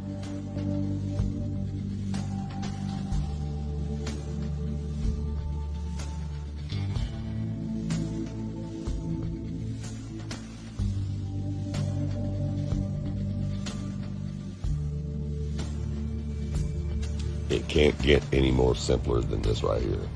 You can see it with your own eyes. That should look like a burnt tree.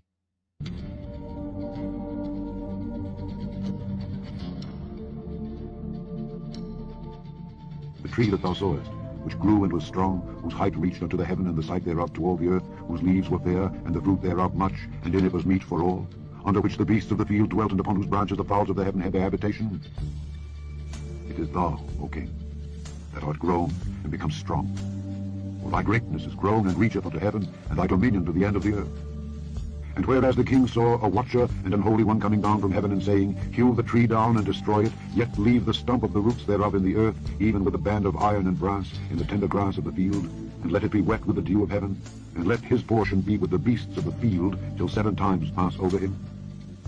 This is the interpretation, O king, and this is the decree of the Most High, which is come upon my lord the king, that they shall drive thee from men, and thy dwelling shall be with the beasts of the field.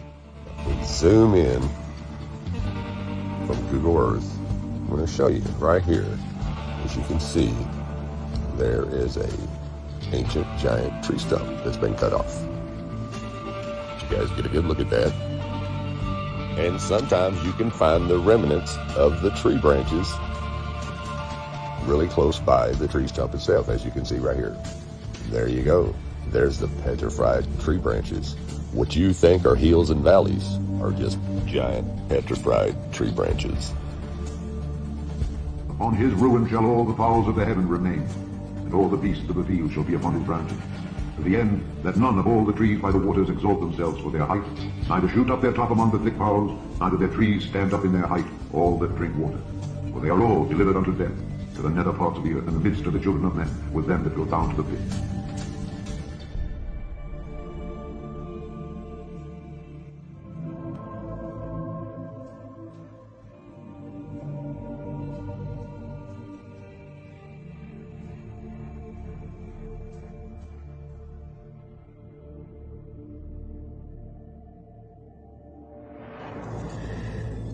This is incredible. I hope it shows up on camera as good as I see it. It's the same way the wood breaks down today.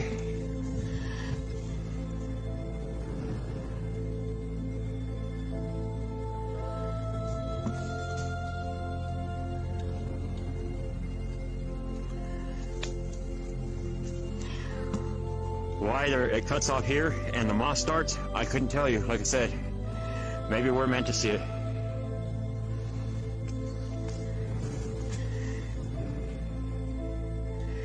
This is truly incredible. This is what makes it all worth it, to be able to show the truth.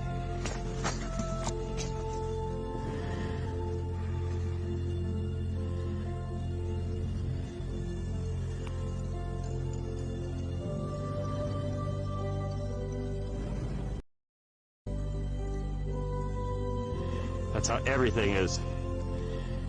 But it has the discoloration and the moss on it, okay?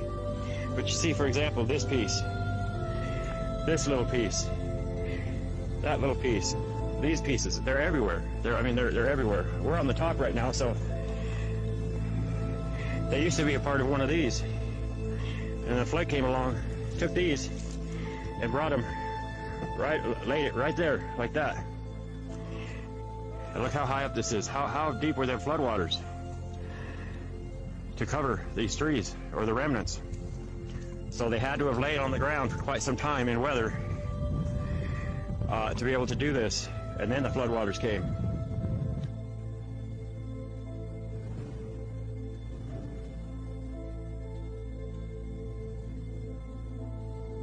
So I got to film part of this again, because sometimes you don't come across things as extraordinary as this, especially things that don't have the moss and stuff on them to hide the color.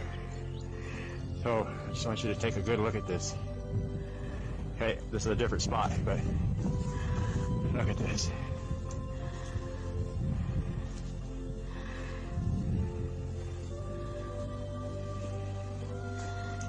I'm gonna walk around down here, and you know, some people would never get to see this in a lifetime.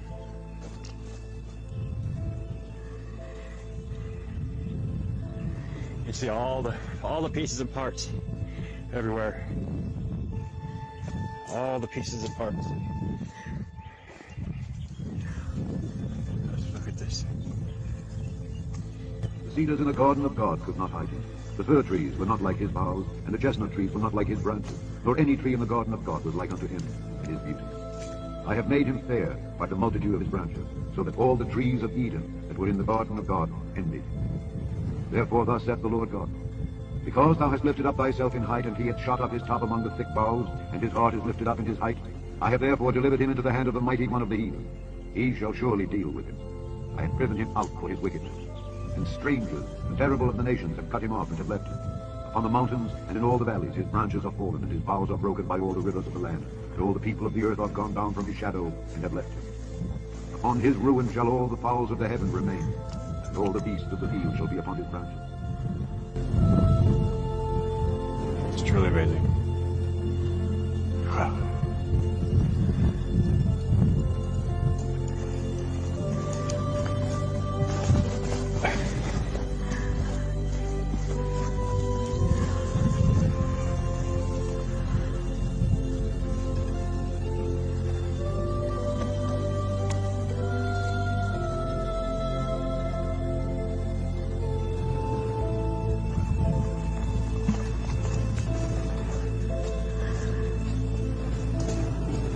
Alright, now we're going to go down and we're going to go down there and look at the face of this. Okay? So hold on. Okay, so let me show you this. This section right here, that's just the center core. And this thing was hundreds, if not thousands of feet in diameter before it all broke apart. Now let me show you here. Okay? You look right here. You're going to see the rings as if you were looking at it down at a stump and seeing the rings. All this over here is gone. All this, who knows how thick it was, is gone. Just this small section remains. And you see the radius rings as if they would go around this like that. So much is gone, and these used to come all the way up and around. There used to be more on top that would go around. But that's a pretty good example. That's the inner core. And that's just part of a branch that goes back. That piece right there is about 5 stories tall. And that is just one of them little pieces.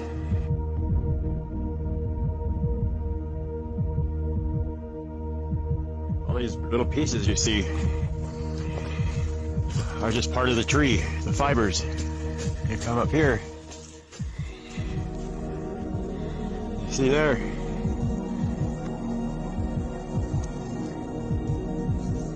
It's just how the tree breaks down. And you come over here, all these little pieces with the flat edge and the ledges.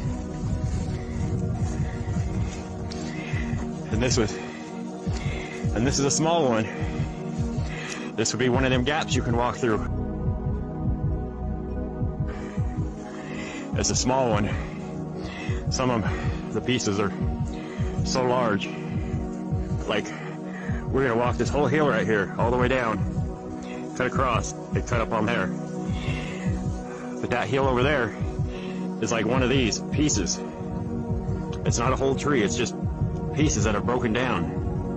And then you'll see that over time, this piece will break off, and they keep breaking apart into pieces like fibers. Okay. So I actually found this stump right here just to give you a visual. But you got to remember, these are parts of the branches. So you see the rings, part of the radius here. All this was connected at one time. All this was massive. And then pieces broke off and dispersed. So you see right here, okay? So this is a stump, and the rings go this way. Not always, but most of the time. So if you were to put that piece up there, the rings here are going in a semicircle. Same as that. This would be like one little piece of the rings here going around. And then all the rest of it's gone. It's just what happens. This thing here is so massive. And I told you, it's like the fibers.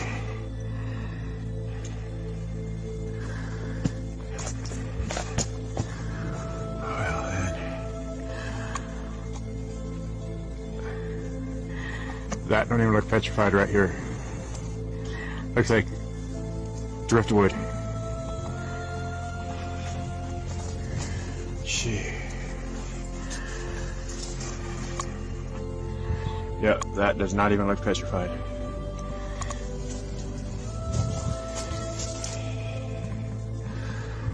Oh, how crazy is this? Hold on. Sorry about spinning around. Just trying to get a better angle for you. This is so massive.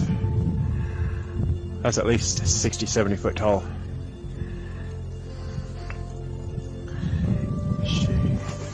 And you come here, this is, you see under here, this is kind of like a knot right here.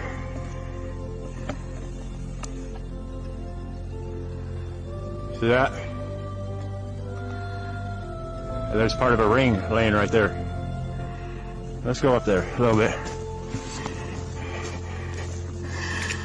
You can see a lot of the characteristics of the wood, because it doesn't get a lot of water. How crazy is that? So that whole section right here broke off. Like this piece is getting ready to break off. But this was a knot. A massive part of a massive knot.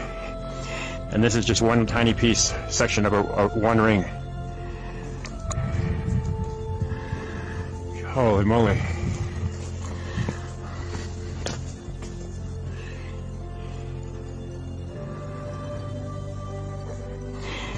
And I'm showing you how like the fibers are. I'll put a picture in here of how wood is, the way it breaks down. Providing a straight grain. If not, you get into all kinds of different things. Look at that tree ring. This is really incredible. You see here, these are like the fibers. You know, if you could see the vastness, the size of these, it is just beyond incredible. And then when you get exposed areas like this where you can actually see like the inside wood grain, it's pretty incredible. Look at this. And this is a massive piece, but it's small compared to the tree that it came from. Thou shalt not have one lot only, but the mountain shall be thine, for it is of wood, and thou shalt cut it down. Really quick, I'm going to show you this. The trees are fibers, and for some reason this shows the true color. A big chunk of this just fell off. See part of the grain. This is the way the fibers are right here. See? Hold on a second.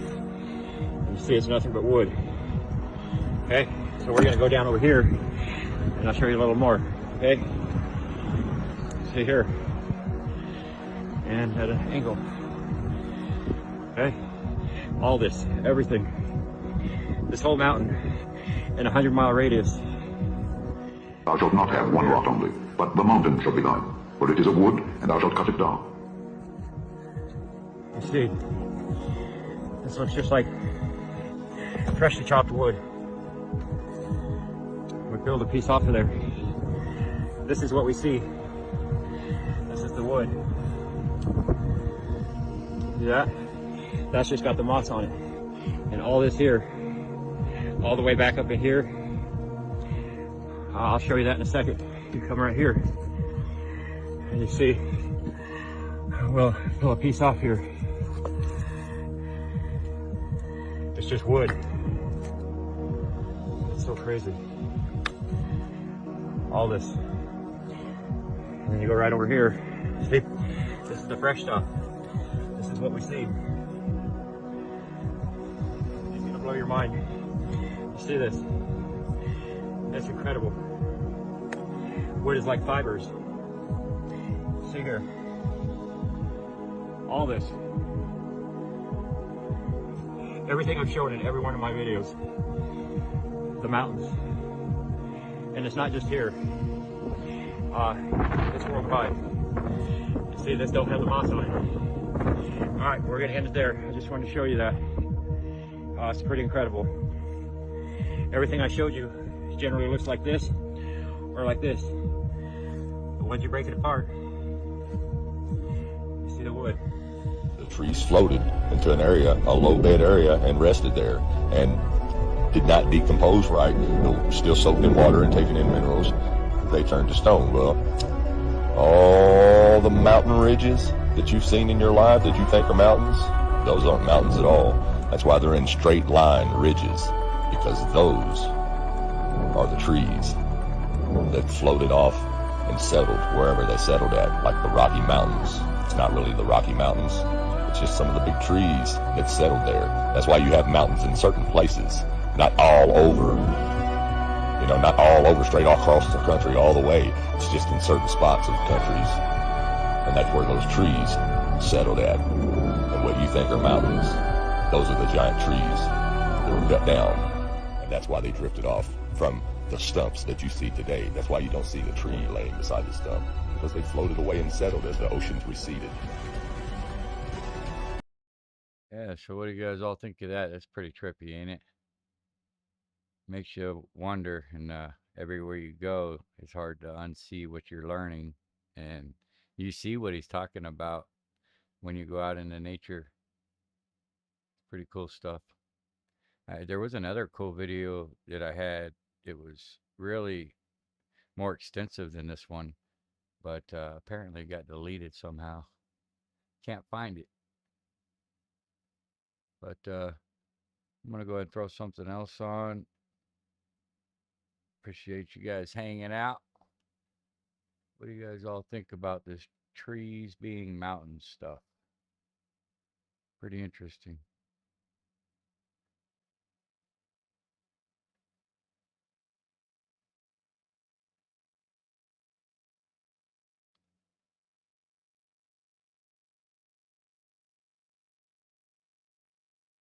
Just going to throw on some Lost History of Flat Earth. That's really long. I don't know how much of it we'll watch, but we'll throw it on. We'll wing it. I really like this. I've watched it several times, and every time you watch it, you just learn more. You miss a lot because there's so much to take in.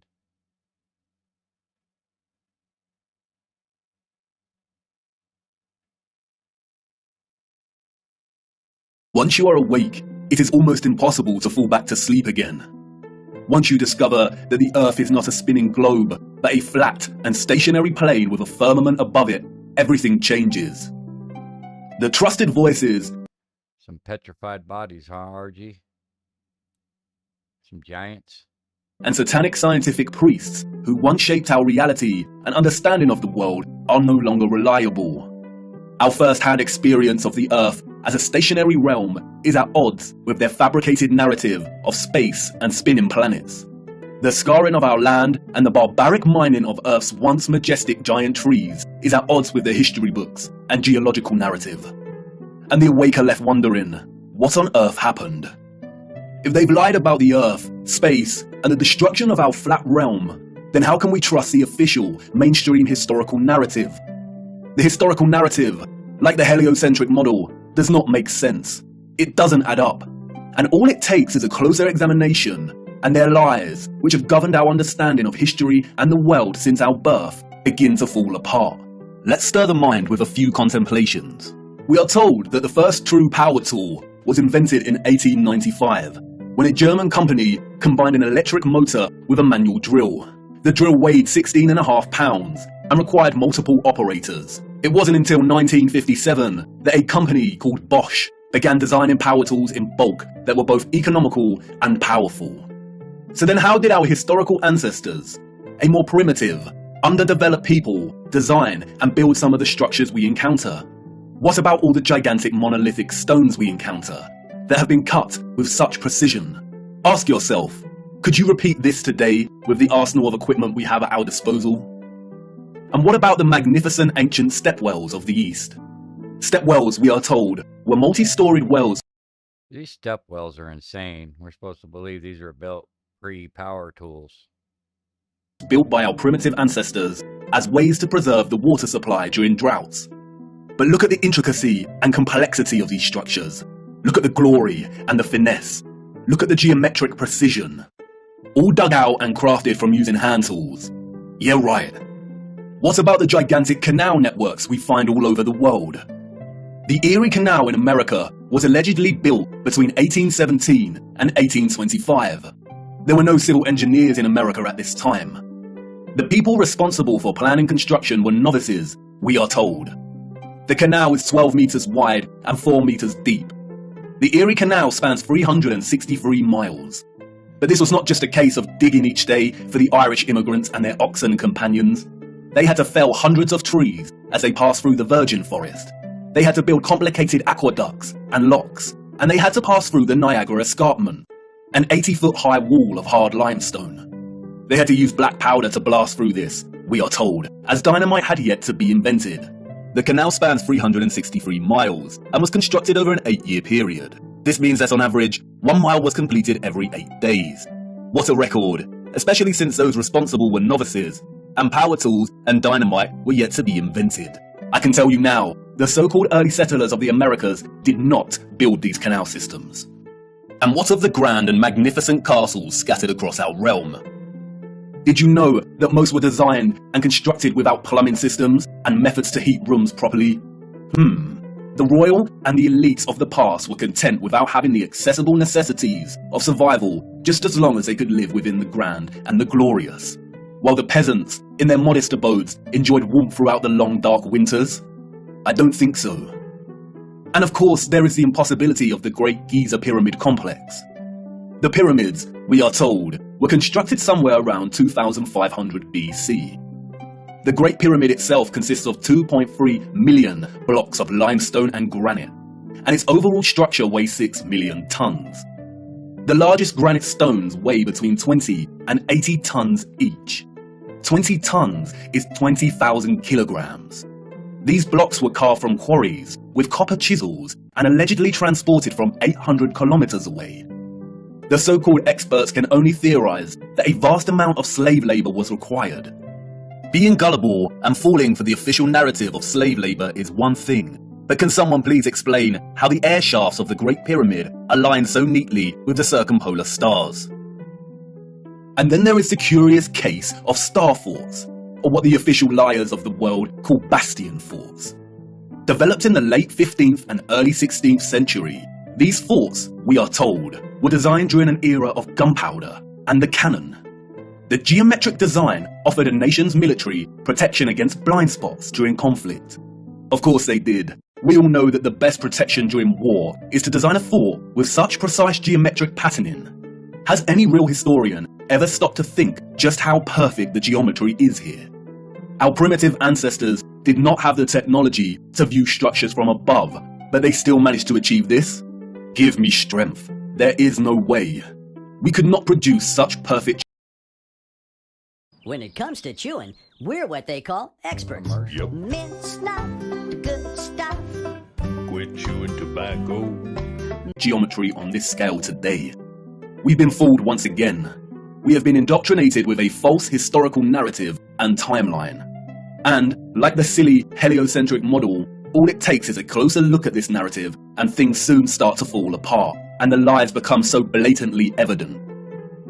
Because of their satanic lies, piecing together an accurate, honest historical timeline has become an impossible Rubik's Cube. The official narrative, a Pandora's box, only offering us tiny clues, half-truths, and deceptions. The stitchings of our true historical timeline have been loosened. The contents erased and muddled before we were even born into this world. And herein lies the problem. How to know where you are going if you don't know where you are in the first place? But you see, awakening is truly a gift. Once awake, we learn that we've always had the answers right in front of us. We've always had more than we know. But we had to regain our sight first before things started falling into place, before things started to make a little more sense. And here we are again, viewer, at the precipice of another great journey. What if I told you that before us there existed a civilization that was responsible for the most advanced technology ever developed, and that it was their understanding of the workings of our flat realm that was key to their innovation? And what if I told you that it is highly likely that our true history as a people only begun just over 200 years ago? Would you think of me as mad once again? Do I sound as preposterous as when I first told you that the earth is flat? Perhaps, and that's why I need to show you. What I hope to show you is one of the greatest cover-ups of all time. It is on par with the heliocentric lie in its enormity and the impact it has upon humanity. And, as I will try to show you, it is inextricable from the true nature of our flat realm Earth, and you cannot understand one without understanding the other. We cannot waste time, for we must journey in search of lost time. At its heart, this is a story about deception. It is also a story of endings and beginnings, of death and rebirth. And please bear with me. Due to the deceptions and falsities underpinning our historical narrative, this story cannot be told in a linear fashion. We need to go back and forth in time to really draw out something that brings us a little closer to the truth. It is also imperative to understand that, like much contemporary science, history as a discipline was corrupted a long time ago. At its most innocent, a lot of established historical narrative is guesswork. But at its worst, it is a set of lies agreed upon, as the so-called Napoleon put it so succinctly. We are going to be digging in the dark. No historian will be there to help us. We are alone in this journey. Our journey is a hunt for things buried in plain sight. And things may become a little uncomfortable at times, but it is necessary. We have been living a comfortable lie for far too long now. Come on, jump in and put your seatbelt on. For to understand our place in the world, we need to do the unthinkable. It's time for us to take a journey back to the future.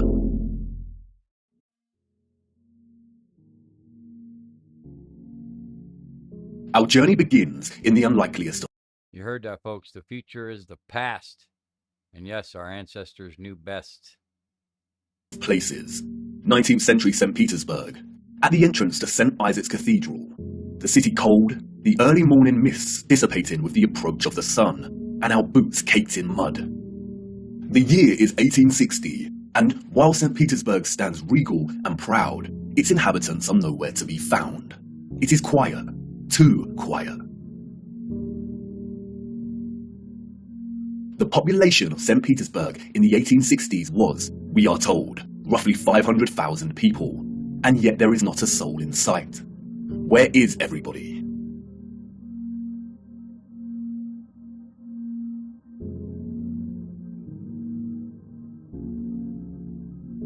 The long shadow of Alexander Column gives us a clue as to the time of the sun's journey above this region. Long shadows only occur during morning or evening. It must be morning, but it appears that no one has surfaced yet. If we travel 400 miles across to Moscow, we see the same thing. Empty, quiet streets. In 1860, Moscow shared a similar population with St. Petersburg, roughly 500,000 citizens. But again, where is everybody? What about the rest of the world during this time period? Edinburgh, Scotland, 1840s.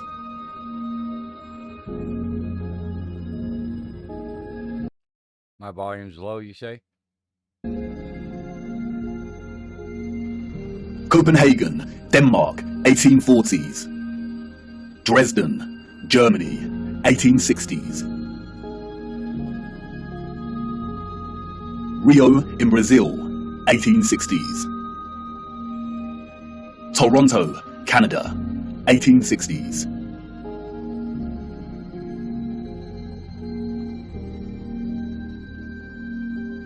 Athens in Greece, 1860s.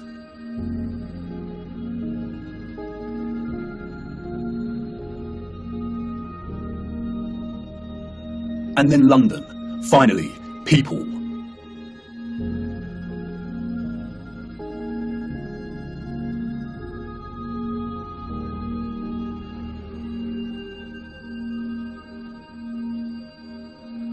And what about Paris? People, life.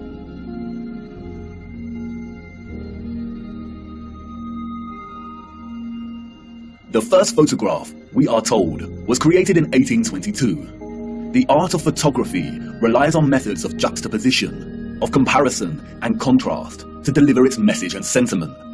In these old photographs, we do not find the same deliberate techniques of juxtaposition that contemporary photographers craft into their art, but rather we find natural contrasts that are so important and central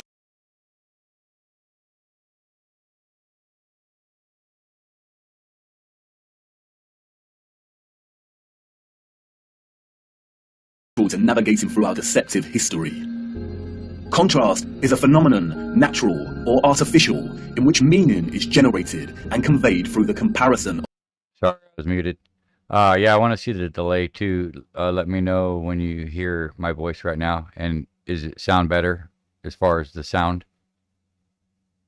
Of two opposing elements.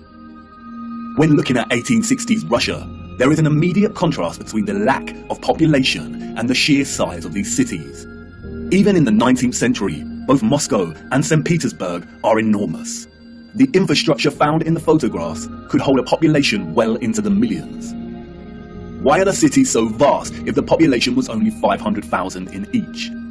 Furthermore, the official narrative gives us a population that increases in a linear fashion from 1764. Many of the buildings we see here were built years before the photograph was taken. Did the Russians just plan well in advance? But it's when... All right, somebody give me a 1 in the chat when you hear this message. I'm just testing the delay.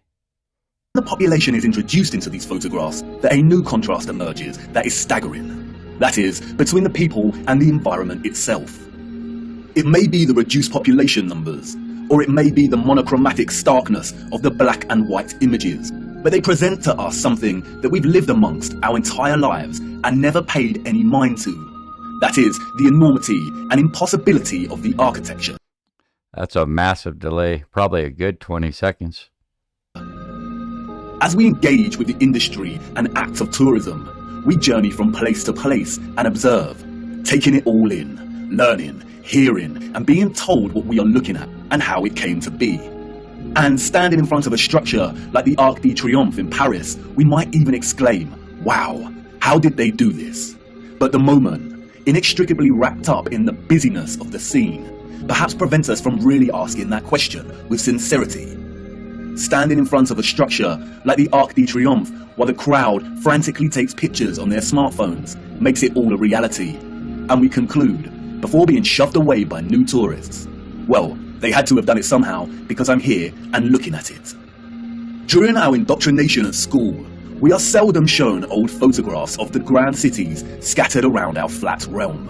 And perhaps for good reason. Because when we marinate on images like this, and are presented with the visual evidence of a very primitive Victorian people, dotted around like grasshoppers within the shadows of the most magnificent, grandiose, brilliant architecture a human could ever imagine, we begin to have doubts. Indeed, how did they build this? The Arc de Triomphe is made from 36,695 cubic meters of limestone and weighs 95,407 tons, or just over 95 million kilograms. Melania morons here to talk shit. She gets out of hand. You know what to do. They tell us it took 12 years to build the giant arch in 2 different periods, between 1806 Hey, at least you warned us. to 1814, and between 1832 to 1836.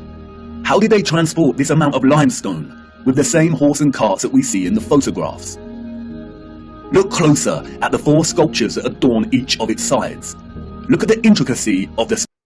I'll take a look, DeWitt, and if you guys want to watch that, I'll hop over there. I'm gonna take a look. Sculptures and the patterning of the ornamentation that frames the arch. Each section is perfectly repeated without any deviation or inconsistency. The first true power tool was not invented until 60 years after this arch was completed. They tell us this was crafted by hand. Is that even possible? And then there is the ceiling of the arch. Immaculate, 3D sculpted roses, perfect in their geometric symmetry. The nuance of the detail and finesse of each petal and cross-section borders is overwhelming. It's pretty rude, Melania. Anthony is in the house. Glad you're here, brother. Much love.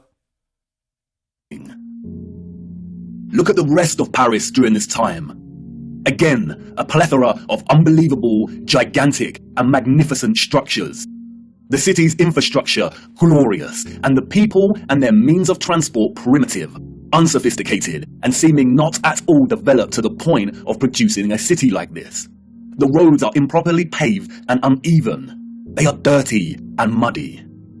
We also see buildings during this period in which the architecture aligns with the inhabitants. Buildings of misshapen proportions, less developed and refined, charming in their own way, but coarse in their use of wood and plaster. This is exactly the type of architecture we expect of a generation of horse and cart. a generation You have to ignorant maintain to the it discoveries in together. technology that would follow Hold in on, the it years to seems to come. me that Wesley doesn't Furthermore, really know at the what time of this photograph, the consists arch is of. roughly Can 40 you please years old first since its tell us, completion. Wesley, what Yet can you see how attitude- worn some of the parts of the structure are? I We want see to the know weathering what on the attitude stone is that on a suggests the arch is plane. much I know what older. attitude is. As Okay, we what is approach it? the late I know 19th what century, attitude is. we What see is that it? the people of That's Moscow the have finally inclination decided of to the leave their aircraft. homes and venture out into the agree. streets. So The you infamous know Red the Square, attitude- now bustling with life. St. Basil's Cathedral and the Spasskaya Tower dominate the frame of the square. The construction of St. Basil's Cathedral began in 1555 and was completed in 1561. I'm confused by your tactics, Melania, but it's all good. A mere 6 years. Yeah, I have no problem streaming, Maria. I'm down to go for a while. It suffered a huge fire in 1737 and underwent restoration over a 20-year period. But look at it. What a structure. Almost unreal and like no other. It is composed of thousands of red bricks and tin sheet metal that has been shaped into the distinctive unwood domes we see. Look closer at the intricacy of the bones. How did they bend metal to achieve such precision and perfection in the 18th century? And again, if they had the skills and dedication to build a wonder such as this, then why are the conditions of the road so poor and covered in mud? Wait a second. So you don't have We see to these change incredible your structures attitude and to buildings flying an arc? everywhere in 19th century photography. You don't have to We have the change your wondrous attitude Crystal Palace to of flying London, an arc? a monstrous structure hold on, with the there's greatest actually area three of glass ways ever flying seen in an a arc. building, Okay, and there's all three constructed ways. before England had You can automatic either glass manufacturing. decelerate and descend. We have Westminster Abbey and Parliament. Right? We have the old Euston Arch, constructed out of pure sandstone in 1837, and streets unpaved and full of mud. Why did these people not prioritize the streets they walked upon? The Frauenkirche, the domed masterpiece of Dresden, Germany. Its intricate and opulent splendor in direct contrast with the beat-up wagons and horse-pulled carts of the people below, a people dependent on the bare necessities, a people completely dwarfed by its size and majesty. The Library of Parliament in Ottawa, Canada, built over a period of 17 years. The first major settlers arrived in 1800, and at the time of construction, the city's population was under 20,000. Would a grand, glorious library really be a priority for settlers? Why does the building look like it's been cropped out of Europe and pasted into Canada? So why Even at the turn of the century, 40 years before Bosch economized the power tool, we have the old Penn Station in New York. Look at the size of this. Completely mind-blowing proportions. As we can see here in the photograph, each octagonal, sculpted pattern on the arched dome ceiling is larger than one individual human. Look at the gigantic columns and detailed acanthus leaves decorating the tops of each pillar. They tell us this station took 6 years to build. 6 whole years. Yeah, right. Why are we so gullible? Even without access to modern power tools, printable construction pieces, and crane technology, we could not reproduce this today. And more importantly, we don't reproduce this type of architecture today. The official liars of our world have an umbrella term for this type of architecture that we see in North America. They call it historism. Historism is a term coined to describe a style of architecture that is revival in nature, or in other words, copies the style of another period in time. The grand arches and buildings with giant columns we see are built in the classical or Greco-Roman style, and the cathedrals are built in the Renaissance and Gothic styles of medieval Europe. Components of these particular styles of architecture feature large spires, arched windows, towers, turrets, domes, arcaded arches, sculptures, enormous doors, circular geometric windows, columns, clock faces, and bell towers. Traces of this impossible architecture are literally found everywhere, in every city, and across our world today.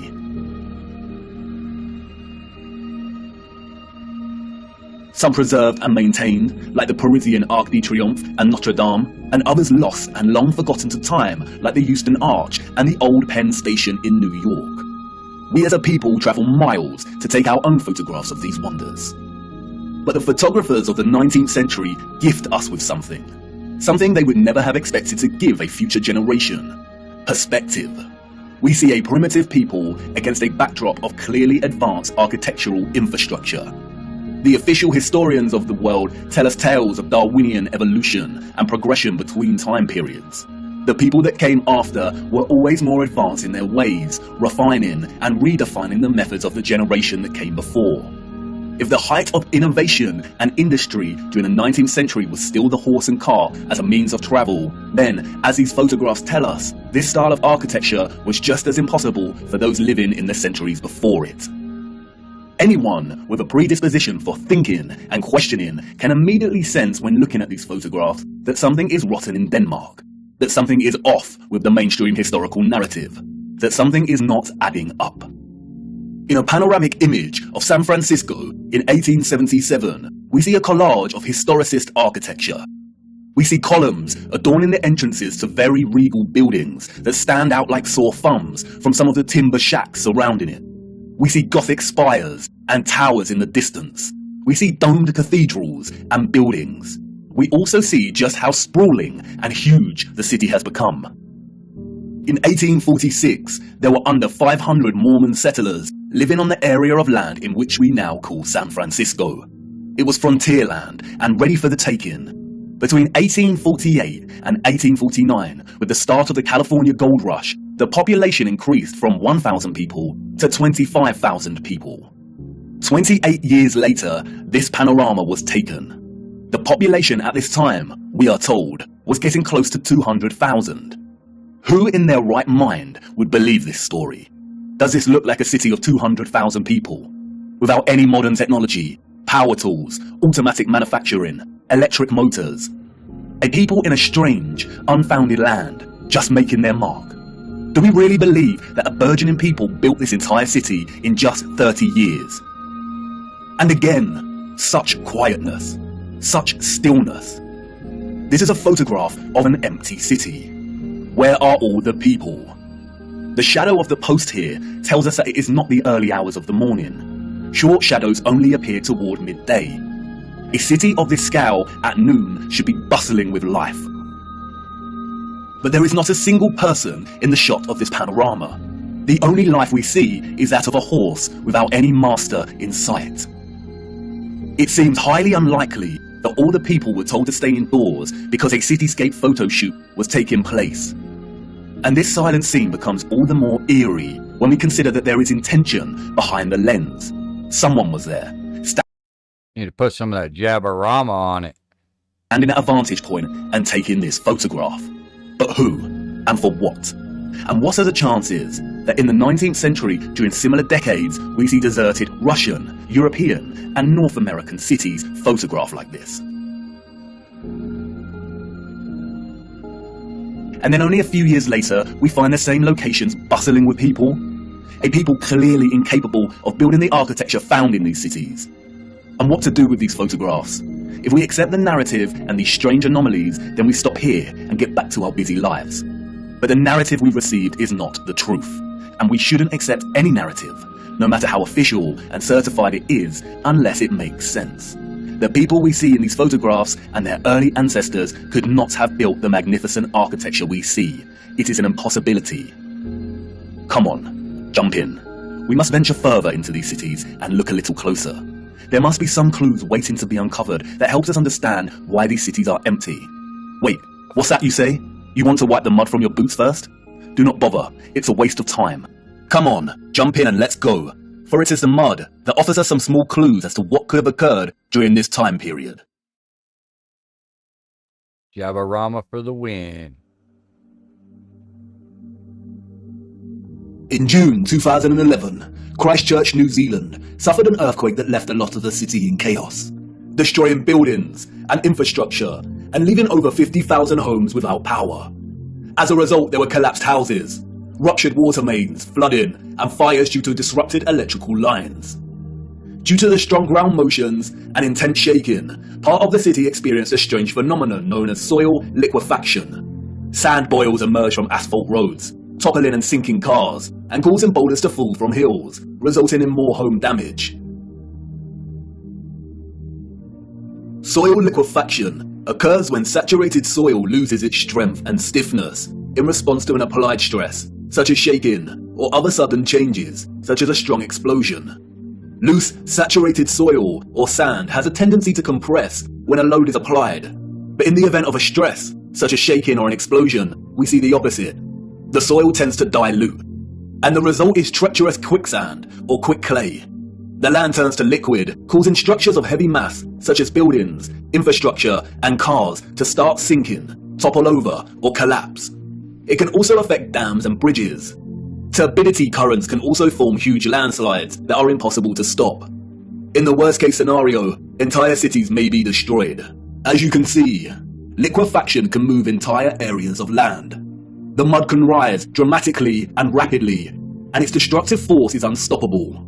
It is a well-documented phenomenon. The 1964 earthquake in Nagata, Japan caused liquefaction, and we can see the effects very clearly in these photos. The same here with the 1964 Alaska earthquake. Buildings toppling, cars sinking, infrastructure collapsing. Once the stress has subsided, the soil begins to solidify once again, and we can see the aftermath. Uneven, muddy streets remain where there was once road paving. Returning to photographs of 19th century cities, we see a similar situation here. The roads are unrefined. We're not going to. You bet, Melania. You guys want to keep watching this? I'm down. If you want to, Sob's debate is going, so I could throw that on if you guys would like. You guys want to hit 1 if you want to keep watching this. Hit 2 if you want to watch Sob's debate. Watch a bunch of arguing, but I'm down either way. Thanks again, Melania, for calling me a dickhead. Look, you have tough skin. And full of mud. We see unsophisticated, uneven, coarse, and 1 if you want to keep watching this. 2 if you want to watch Sobs. Muddy roads everywhere against a backdrop of refined, sophisticated, and magnificent architecture. Could these cities have suffered the similar fate of soil liquefaction that we see in more recent times? They're probably debating whether the earth is flat or not. Perhaps. But unfortunately, muddy roads is not enough evidence to base any conclusions on, is it? Children ask the most vital of questions, and adults, in their foggy stupor, usually provide the most. Yeah, we could always watch this some more later as well. So let's just throw on Sob's debate here.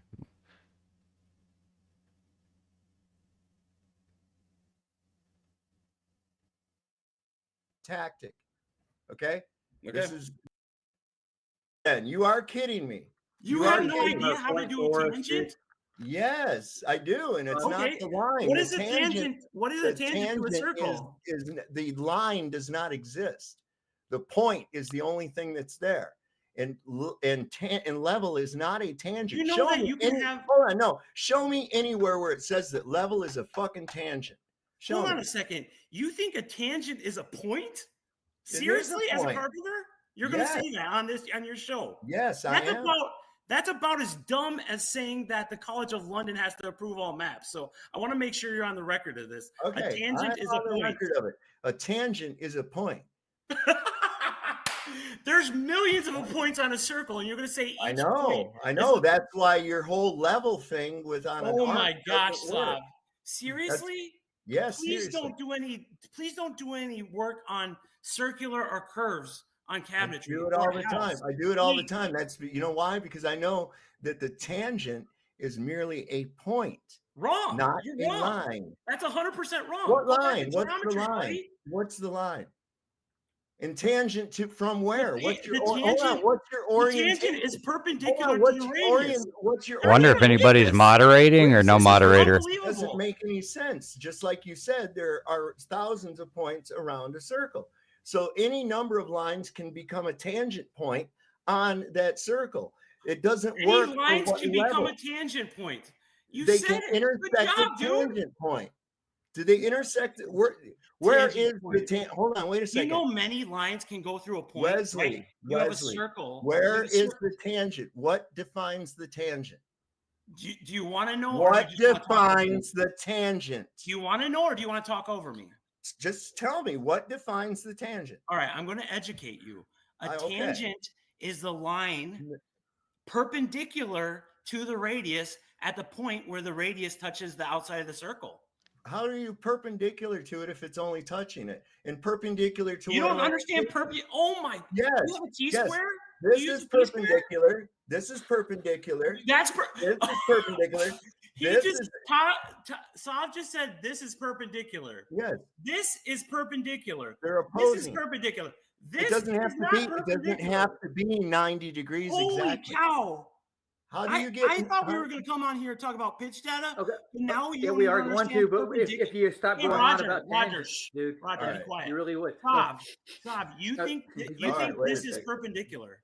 All right. So before you go on any further from this point, Wesley, I want to go on record as you are saying that a line is somehow perpendicular. How is that?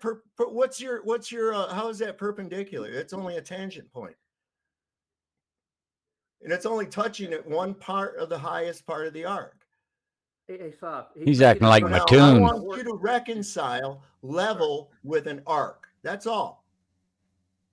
And I want you to show me anywhere that it says that level is a perpendicular tangent line.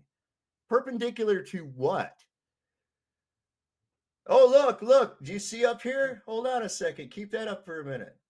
What's that say? A tangent line touches the circle at exactly one point called the point of tangency. How about that Thank you. shit? Wilson. How about you're the that man. shit? Anyway, You're a clown. Anyway. Wesley. You're a fucking clown. That's a You're a DEI. clown, dude. Sav, You're he's a making total a point fucking for you. clown. He really is. Please the do not horizontal engineer tangent- anything. Please don't ever engineer anything. Jesus, he's a fucking engineer, and he in his mind, Thank he you, can't Vlad. understand that if you go from the top of the ball to the middle of the ball, what your fucking body's orientation would be. If you can't even figure that out, and you can't Set and egg in the house. Warm welcomes. Appreciate you being here. even put it in your head, you're a moron scientist or whatever the fuck those people think. It's Jesus Christ. Tangent point is level. Level with what? I think more than anything, it was just after some crazy reaction from yourself. Yeah. So he could go report it to his flat bum boys. You know what? I don't like him very much. I think I'm gonna just ban him. You know, I think I might just ban him. I really don't like that. Jesus What a Christ. great- I didn't mean to What a jump in there fucking either, great- but we're in serious trouble if that's a fucking It's all right, engineer. dude. No, I You was kn- going to make a point with the over 200 miles in the pitch data. It would actually change your orientation for your tangent line. It would have to deviate the horizontal. That's the Well, that didn't last long. No shit. Two areas just in this room would be out of sync with each other. I'm sorry. A curve's a curve, no matter how small you get down to it. If And a water level, I've seen a water level work over vast distances. That's a really neat way to fucking get exact level right there. As you were flying away from the ball, you would be gaining altitude going perfectly straight. The ground would be horizontal, dropping below you because it's curving down and away from you. It's dropping below you. If as you flew away, even though your altitude isn't changing, because the ground would be curving, you would be just gaining altitude going straight. You're flying away from it. How hard is that? Look here, I'm getting support for that one. Ban him, Sav. He's a disruptor. I agree. He's always in the fucking thing with his little stupid face talking. You notice that he has the coveted haircut, the turd dollop haircut, like they all got. He looks like the guy from that Koch show from TV. He looks like Big Boy Burgers. He looks like Sam Smith's biggest fan. Chip Foose. That's who he looks like. He looks like Chip Foose. I don't know what that is. He does. Oh, he does look like got Chip the goofy Foose. look on his face. I remember that dude. Anyway, with this He did like a this- car anyway, rebuilding show. level. Yeah, right here. I got something for him. Hold on. I got something for him. This is good right here. This is for you, Wesley.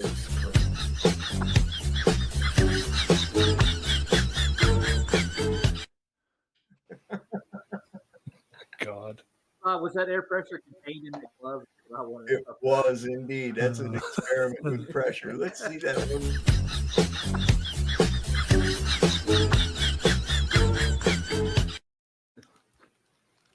See, gas pressure does require containment. Yeah. At first, I told him his fallback he couldn't go to his refracted Gravelax if he comes over and debates. Oh God. I'm gonna go back to our other video, guys. It looks like the debate was bunk. Unsatisfactory answers, often regurgitating learned nonsensical information that leave the child's imagination unfulfilled. Squelching along these muddy 19th century roads, observing their surroundings, a child may ask, why did they build the windows so low to the ground? And what an excellent question. Yes, why indeed did they build windows on ground level? For you see, the people we see in these photographs, sadly, did not build this architecture. And maybe some of them, at some point in their busy day-to-day life, ask the exact same question. We see it everywhere. Windows at ground level.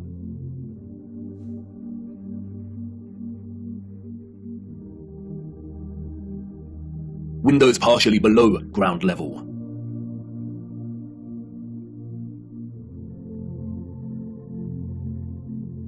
First floor entrances raised from the ground level.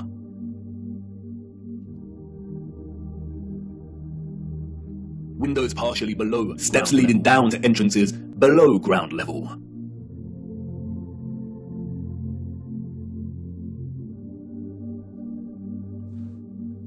We can find this in almost every major city across our realm, in both old photographs and when we walk in the streets today.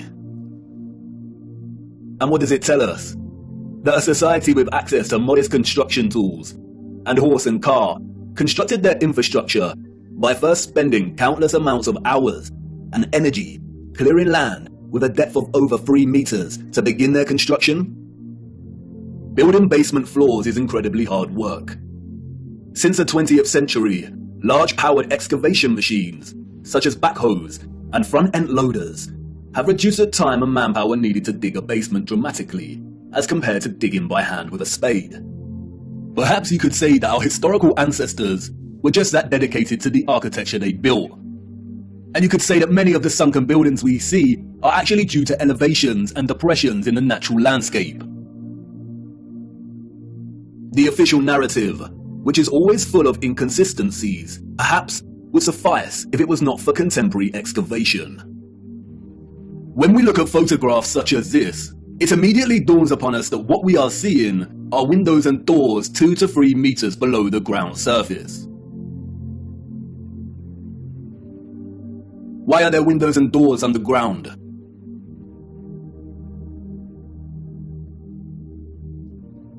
What is this that we see in our cities? Natural soil accumulation over time?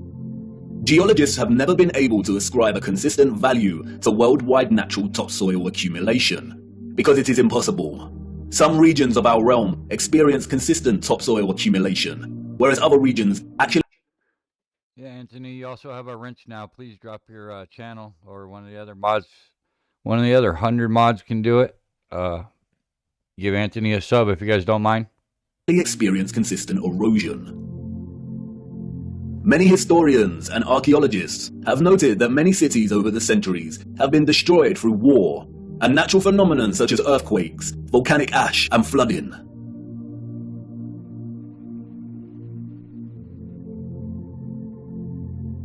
Aren't these just the layers of previous civilizations?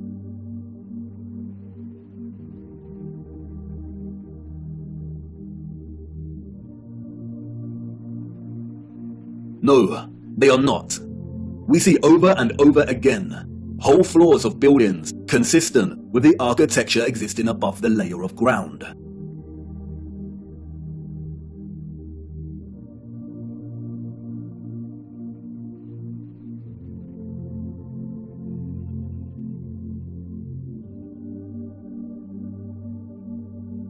You see, what lies beneath is not the unfamiliar traces of previous generations, but of the same generation that built these structures. And once you really see this kind of sunken, buried infrastructure that exists in such prevalence across our world, you can never unsee it.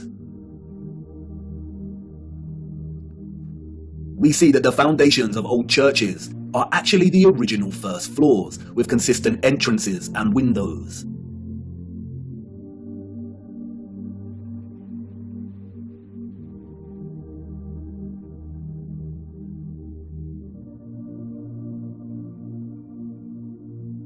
We see mosaics unearthed.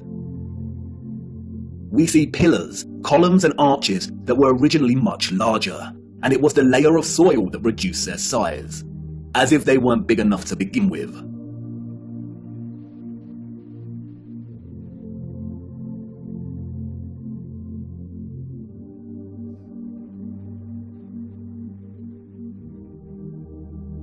And like with the 1964 earthquake in Nagata, Japan, we also find many so-called ancient structures that are leaning.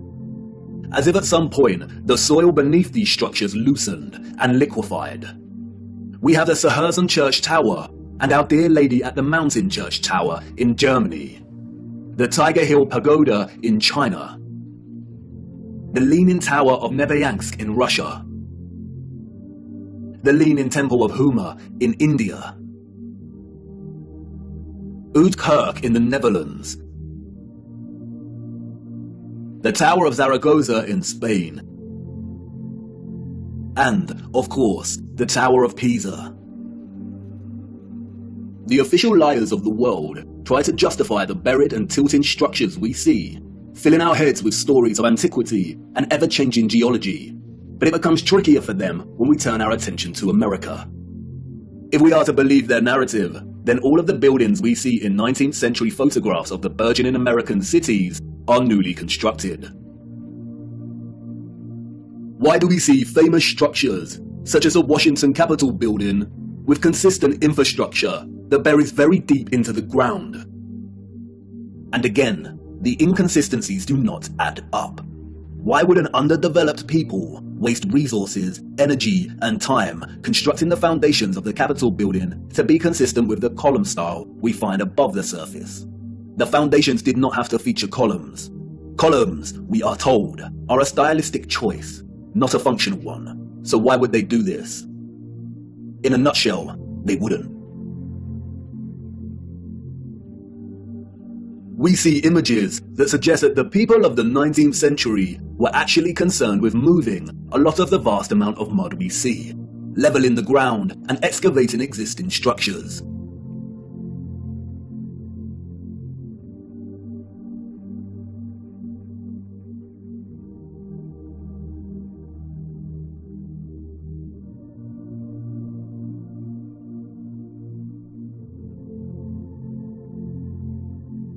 The consistency and prevalence of buried architecture across our realm indicate that whatever happened was a worldwide event, despite regional differences in natural topsoil accumulation and erosion. And there is no official narrative explanation that justifies the buried architecture we see.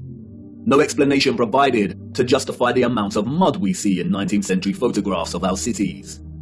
On the roads, mud piles from clearing, the roads uneven, the land ravaged, but the architecture grand, perfect, and intact. Applauded by literary scholars for his use of fog as an opening simile and metaphor to paint a portrait of London as a corrupted hub amidst burgeoning industrialization, many often overlook that Charles Dickens's 1852 novel Bleak House actually opens with a different image. London, Michaelmas term lately over, and the Lord Chancellor sitting in Lincoln's Inn Hall. Implacable November weather, as much mud in the streets as if the waters had but newly retired from the face of the earth. Liquefaction caused havoc across Christchurch and Nagata, but these were isolated earthquake events, and only portions of each city were affected. It is not possible for there to have been huge, simultaneous earthquakes around the world during a similar period. Or is it? Even Wikipedia tells us that liquefaction can occur naturally or artificially, from an earthquake or other sudden change in stress condition. Even if this was the case, we do not see the same structural damage to the buildings in the 19th century like we do in cases such as Christchurch and Nagata. most of the buried architecture we see is intact.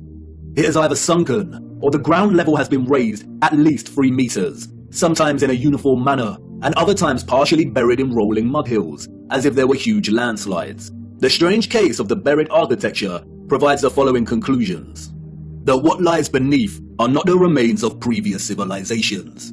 More often than not, the buried structures are consistent with the architecture we see above ground, that the structures are much larger than originally suspected, and therefore they are even more of a construction impossibility for a Victorian generation of horse and car, and those existing before them.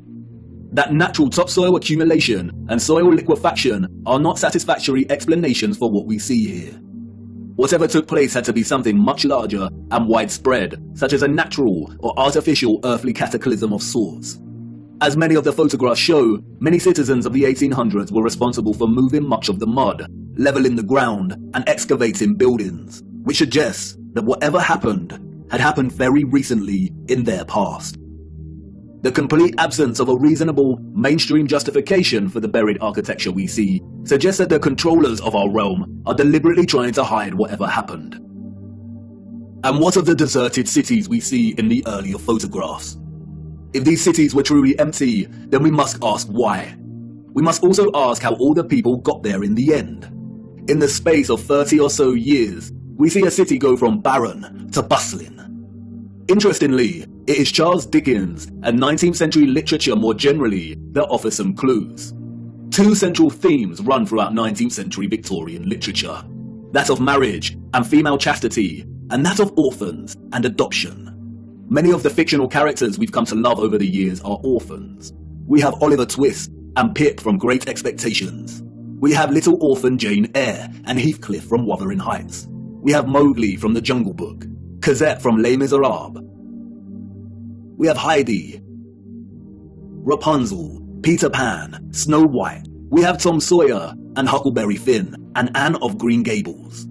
And these books were of their time, as far as orphan prevalence goes. The only issue is that these novels romanticize the orphan as a figure dislocated from society by default, and therefore pave their life's path as one of unforeseen opportunity. This was not reality. The theme of marriage and chastity that we find in so many 19th century literary works, such as those by Jane Austen, the Brontes, George Eliot, Dickens, Thomas Hardy, Leo Tolstoy, Victor Hugo, and more, was nothing more than carefully disguised, well-written propaganda, with their sole purpose to solidify and justify a social value framework that would separate children from their mothers. Children born outside of marriage or wedlock were regarded as illegitimate, meaning they did not have a legal status. Illegitimate children was a serious stigma throughout the 19th century. The majority of employers would not hire women with an illegitimate child. Many unwed mothers with illegitimate children ended up without a home, in poor health, starving, exhausted. Their only place of refuge would be the workhouse, where they would carry out the most unpleasant duties. In some places, women with illegitimate children were singled out and had to wear a special uniform, which alerted everyone to their status as an unmarried mother or fallen woman. As a result, a vast amount of orphanages and foundling institutions were established. This is the London Foundling Hospital that was very active in the 19th century. Look at the size of it. Charles Dickens was obsessed with this place. Inspiration, they say. The official narrative tells us that an estimated 4,500 women handed over their children to this huge building. But this was just one institution. Wikipedia gives us a partial list of over 64 orphanages that were founded in the UK during the 19th century. The list is only partial. The peculiar case of the vast amount of parentless children in the 19th century is well documented by many researchers. And most of them agree it is almost impossible to establish figures that really do justice to just how many orphans there were during this period. Their footprint did not enter the record books. It formed in the mud and was then washed away. It wasn't just the UK. This was a worldwide phenomenon. New York City had 4 foundling asylums alone that processed thousands of children annually. By the beginning of the 20th century, Italy was reporting 32,000 children per year. Spain and Portugal were reporting 15,000 annual foundlings. Before 1860, 374,000 recorded infants were processed by the asylums in Milan, Naples, and Florence alone. Historian David L. Ransell states that Moscow was receiving between 16 and 18,000 infants annually by the 1880s, and sending over 10,000 of these each year to outlying villages for care. In 1882, there were all told 41,720 foundlings from the Moscow home living with 32,000 foster families, scattered throughout 4,418 villages. A dozen villages had over 90 fosterings each. One thing that is often overlooked is that there were a series of laws passed in the 1800s, making it almost impossible for unwed mothers to keep their babies. The 1833 Poor Law Reformation introduced bastardy clauses that shifted the entire responsibility for the illegitimate child onto the mother. Social stigma meant that she would not be able to provide care for her child and would be forced to hand them over to the authorities, or worse. Advertisements for adoption or nurse care became popular in newspapers. And, as many scholars have pointed out, these were a front for what was termed baby farmers, or paid murder. As Dorothy L. Haller states, the adverts may have been misleading to the general public, but read like a coded message to unwed mothers. No references are asked for, and none are offered. The sum of 15 shillings a week to keep an infant or a sickly child was inadequate, and a sickly child and an infant under 2 months were the least likely to survive, and the cheapest to bury. Infants were taken, no questions asked, and it was understood that for £12 no questions were expected to be asked. The transaction between the mother and the baby farmer usually took place in a public place, on public transportation, or through a second party. No personal information was exchanged, the money was paid, and the transaction was complete. The mother knew she would never see her infant alive again. Most children, however, were not murdered, but were dropped off at the doorsteps of orphanages or the workhouse. All children taken into these institutions were given entirely new identities.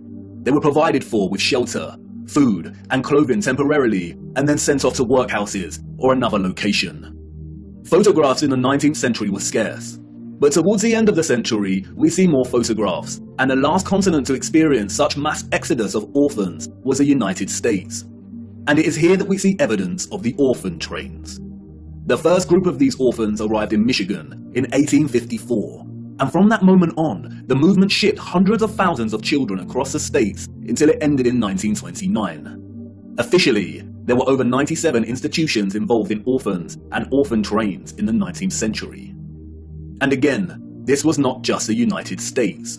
Annie McPherson will go down in history as a woman who scammed more than 100,000 foundlings and shipped them from the United Kingdom to Canada, New Zealand, and South Africa, and even to the outer edges of the earth in Australia, so that they could be sold into child labour. Why do we see so many photographs of orphans in workhouses? Why are they working with machinery created for adult use? Were there not enough adults during this time to carry out this work? And then there is the strange case of the burgeoning American amusement parks at the turn of the 20th century. In addition to rides and exhibits, many of these parks featured an unusual attraction: infantoriums. Visitors of these parks could stroll around with ice cream and swing by these stations, a visit equivalent to that of a fully functional neonatal intensive care unit. Harmon Walker's in the house. Shout out to Mr. Harmon Walker. Woo woo. Cool. This is a must-see, Harmon. Complete with incubators filled with sleeping, premature babies. History has been kind to Martin Cooney. Touted as a hero, Cooney was the German mind behind the incubators. His first encounter with premature babies, we are told, was at the 1896 World's Fair. He knew immediately that the exhibition would save babies' lives. The technology to keep premature babies alive was expensive, and he knew the public would pay to see the babies in incubators. He would charge an entrance fee at the amusement parks to generate funds to help these babies live. Nurses tended to the babies as an enraptured public looked on. Like any other amusement, the premature baby exhibits included carnival barkers who tried to lure the public to come and see the babies. I don't know about you, but I find something very off about these incubators. Advertised as featuring living babies, a lot of the fairs where Cooney showed his babies also featured eugenics exhibitions. Eugenics is a field of corrupted pseudoscience that endorses selective breeding to improve the genetic quality of the human population. Eugenics was inspired by Darwinism and was a driving ideology that fueled the Nazis. Why are people paying to see living babies, as if they had never seen a living infant before? Did people of the time not have their own babies? And where are these infants' parents? How did they have the technology in the 19th century to keep premature babies alive in such a way? Or is something off, once again, with the official narrative? There were 80,000 premature babies who were treated in these amusement park incubators. 80,000. The hundreds of thousands of orphans in the 19th century are just barely believable. Were women really that carefree? Did America even have the population numbers to justify 80,000 premature babies? We are not talking orphans here, but infants born prematurely. The narrative is not convincing or realistically fathomable. Where did these babies come from? More troubling is Cooney's background. As many historians have pointed out, he had no medical degree or training. His story is a very similar one of unconvincing philanthropy that we find surrounding some of our contemporary figures today that also do not have medical degrees. And then there is Marie Dressler, a Canadian silent film and Depression-era movie star. She adopted one of these incubator babies. Celebrities and adoption. The official narrative conveniently leaves this out of her story and tells us that she may have had a daughter who died as a small child. But the photographs suggest otherwise. Did she adopt her incubator baby at one of these fairs? Were the fairs a front for illicit adoption of premature babies? Even if they were premature, did that mean they had no parents? Who owned and was responsible for these parks? And what happened to the babies once they grew and left the incubators? If something feels eerily wrong about the entire narrative surrounding these parks and orphans, it's because we are not being told the truth. Why were there hundreds of thousands of parentless children in the 19th century? Where did they come from? They were relocated all over the world. Europe, America, Russia, Australia, Canada. Why? Especially when most still had a living parent. If pregnancy out of wedlock was such a social stigma that resulted in such trauma, why would so many people put themselves in that position in the first place? Did the government really care about social morality enough to pass laws? And all the effort to build and maintain orphanages and orphan relocation networks, would this not burden governmental finances and administration systems? It certainly would have. But, you see, there was a greater purpose behind the government's worldwide agenda. Repopulation. The social narrative of chastity was nothing more than propaganda and justification for stealing children. The reason we see empty cities in the early 19th century is because they were in fact empty, void of population. And the reason they are bustling 30 years later is because orphans were shipped into these cities to repopulate them. You see, in the early 19th century, there was a worldwide reset of sorts through depopulation and then repopulation. The people we see in these photographs did not build this architecture. They inherited it, along with a lot of mud. Not only did they inherit it without a clue as to what it actually was and who it belonged to, but they were unknowingly complicit in repurposing pretty much all of these structures. I know, none of this is making much sense at the minute. You are probably wondering why on earth these cities were empty and full of mud. What happened that meant governments needed to repopulate the earth? And I know what you're thinking. This is all very intriguing, but what does this have to do with flat Earth? You want to know more about the firmament, the sun and moon, and our stationary plane. Do not worry, everything will become clearer as we continue our journey. The prevalent evidence of buried infrastructure, coupled with deserted cities and a burgeoning industry of orphans, is just a start. These are all necessary clues, hinting at some kind of cataclysm, but the real story hasn't truly begun yet. The stage had to be set first, and now it is ready. And even if you cannot see it yet. So he's pretty much saying that these children were the children that were set aside for the pockets of survival after a genocide, basically a reset. It's pretty mind-blowing. I know you feel it, viewer. The deserted cities, the buried architecture, and orphans all signal a looming darkness. There is a great black cloud in front of us. Sure seems like they're doing it again because they're dumbing down all our children And you know how the Georgia Guidestone wants to keep the population down to 500 million. Kind of screams that we're headed to another reset. And I won't lie, we are heading right into the heart of it. And like I said before, we do not have much time. Come on, it's time for me to honor my promise and take you back to the future.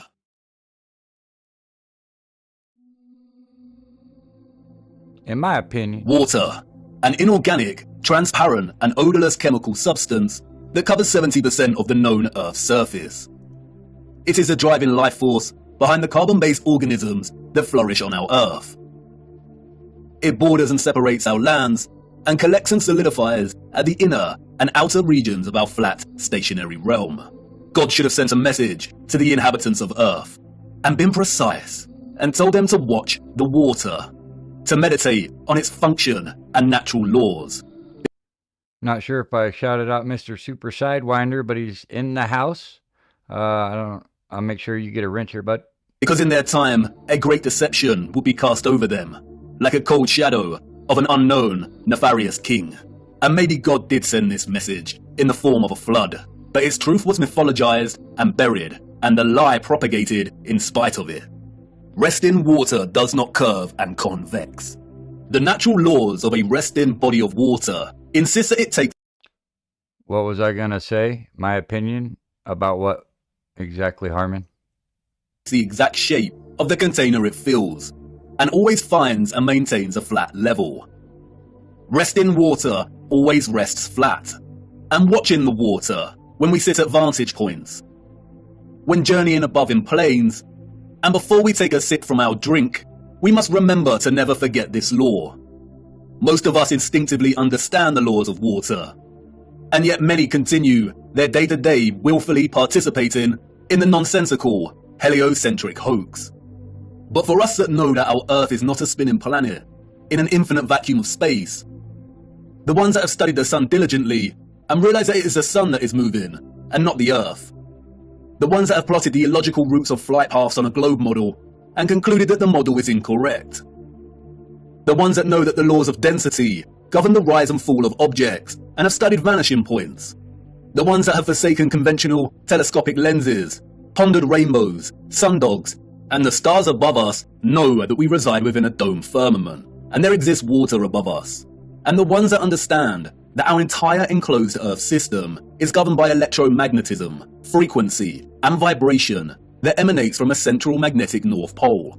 We are the ones that scratch our heads and wonder how on earth we got in this heliocentric mess in the first place. And if meditating on the stars in the water beyond our firmament long enough, and on the electromagnetism, frequencies, and vibrations that make them twinkle. Right, Harmon, I was just saying that those children, they were actually set aside for a reset. So they're dumbed down, and then they wiped all the population out and kept those children to repopulate the new his story. Through so many shades of vibrant colors.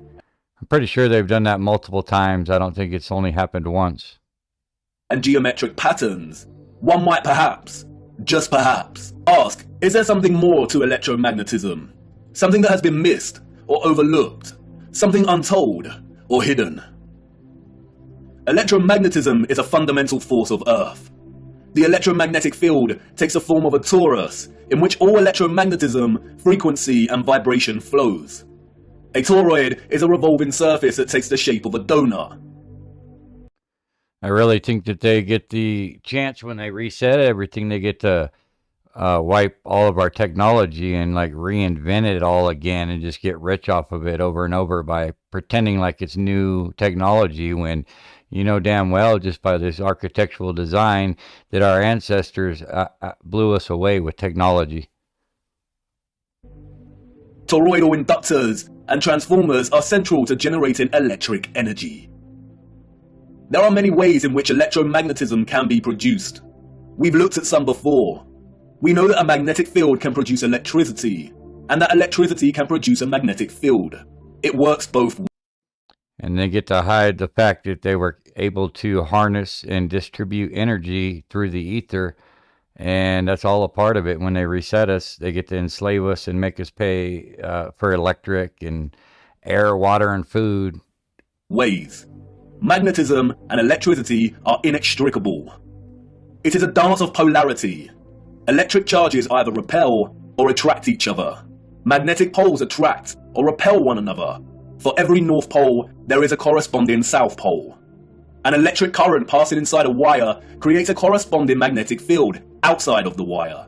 And an electric current is created in a loop of wire when it is moved toward or away from a magnetic field. Horseshoe magnets are powerful permanent magnets. Due to their shape, in which both magnetic poles are close together, a powerful... This shit gets really interesting right here. Kind of picks up. There's like 7 chapters and some are a lot better than others, but it's all important to watch. Strong magnetic field is produced. The horseshoe magnet can also function as an electromagnet. The first ever electromagnet was invented in 1824, we are told, and was in the form of a horseshoe magnet. Its power was evident from the beginning. It weighed only 200 grams, but could lift 4 kilograms of iron. You don't think that they can make electricity with magnets, Harmon? Is that what you're saying? The key to the horseshoe magnet's power is the placement of its poles. You can see the magnetic field here, represented by the vector lines. If you look closely, you can see the concentration of the magnetic field. Yeah, I forgot earlier when we were watching that, I think it was the tree one that was a petrified trees. When they were showing the rivers, you look at the rivers closely and you could tell that it was electric, you know, like just the way that they take their paths, and it matches like the veins in your body, you know, the lightning cracks through the air, just the back of a leaf, look at all the stems, the roots and the trees that go in the ground. It's just very indicative of everything being electric. Field is greater near the poles of the magnet. Since as far back as we can remember, we have been presented with and entertained ideas of the future. Not necessarily our future as individuals, but the future of humanity, technology, and society at large. Whether it is in the form of Hollywood movies, you know the ones, the action films, the science fiction sagas, and the animated kind, or literature, music, and art exhibitions. In these, we see our technology taken to its limits. Crafts fly, computers live, robots help out, holographic screens decorate every room. Cities... Yeah, Harmon, we know, I mean, I know they're not made by nature, but he's basically just showing you that all these buildings weren't actually castles, cathedrals, and churches. They were actually resonators, generators, and batteries. And everything has that horseshoe shape, which is the strongest magnetic shape. And they were able just to harness the energy and distribute it. Continue to grow upward into dominating skylines. Some can teleport, and space travel is now possible and the accepted norm. Outside of fiction, we also have sobering documentaries telling us where we are heading, usually featuring narration by an old man, lamenting the unstoppable path we are on. It's all very serious. We are destroying our planet, the only one we have.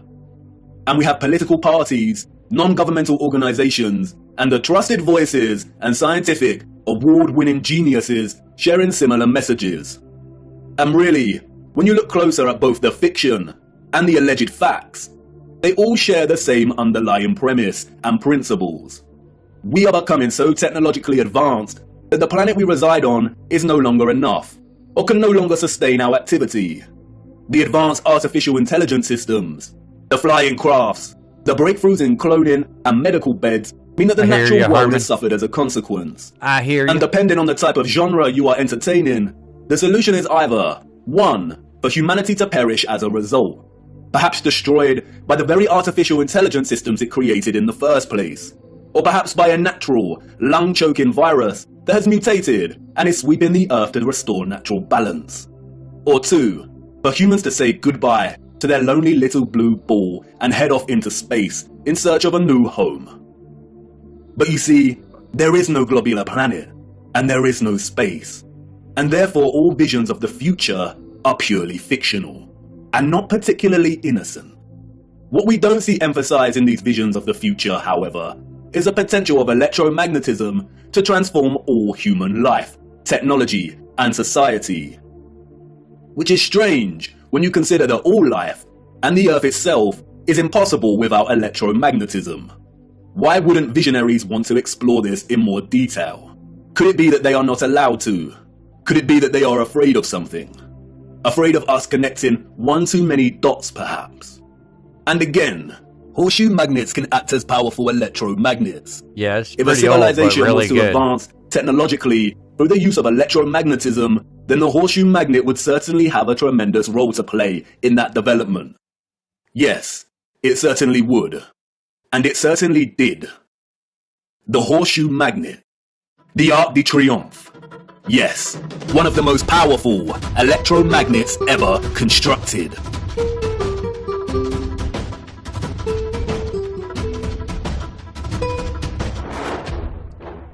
And you're absolutely right, Setneg.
Oh, don't forget, all the stuff that we're watching was built predating power tools.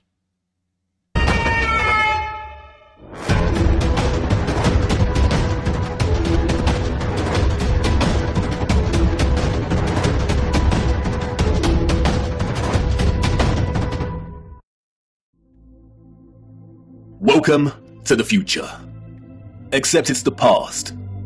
The future came and went, and we missed it.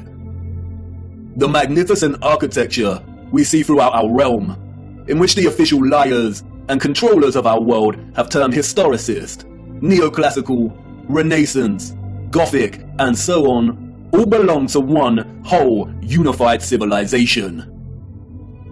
A civilization so developed they had harnessed the power of electromagnetism to such a high degree that they not only built these huge structures, but also crafted them with utter finesse and beauty. A celebration of their own technological advancement. The structures were designed with the sole intention of harvesting and generating electromagnetic energy and distributing it across the world. Their cities, towns, an entire way of life ran and depended on the use of free, clean, and powerful electromagnetic energy. The energy was harnessed and collected from the ionosphere above our heads through the use of antennas, spires, domes, and towers. All the impossible structures we see today have been repurposed and rebranded by our controllers. I don't think they're making the toroidal field, Harmon. I think it's like they're able, with all these spires and antennas, they're able to capture the ether, and the batteries or the magnets are just a way, a tool to distribute. I'm not sure. I might be missing something. And the citizens of the 19th century. This is not a church. not sure if they're saying the magnets actually make the energy or just help with the process of the rest of it. You know what I'm saying? Not sure. This is not a mosque. This is not a castle. And this is not a government building. These are generators, powerful and gargantuous. They would collect and generate the electromagnetic energy, which was then stored in huge power stations and distributed and Thanks for coming, Anthony. I appreciate you, buddy, as always. Much love, man. God bless. Directed by sophisticated, advanced structures, one of which is a huge electromagnet, or what we've come to know as triumphal arches. The energy was stored in batteries and capacitors, such as towers and obelisks.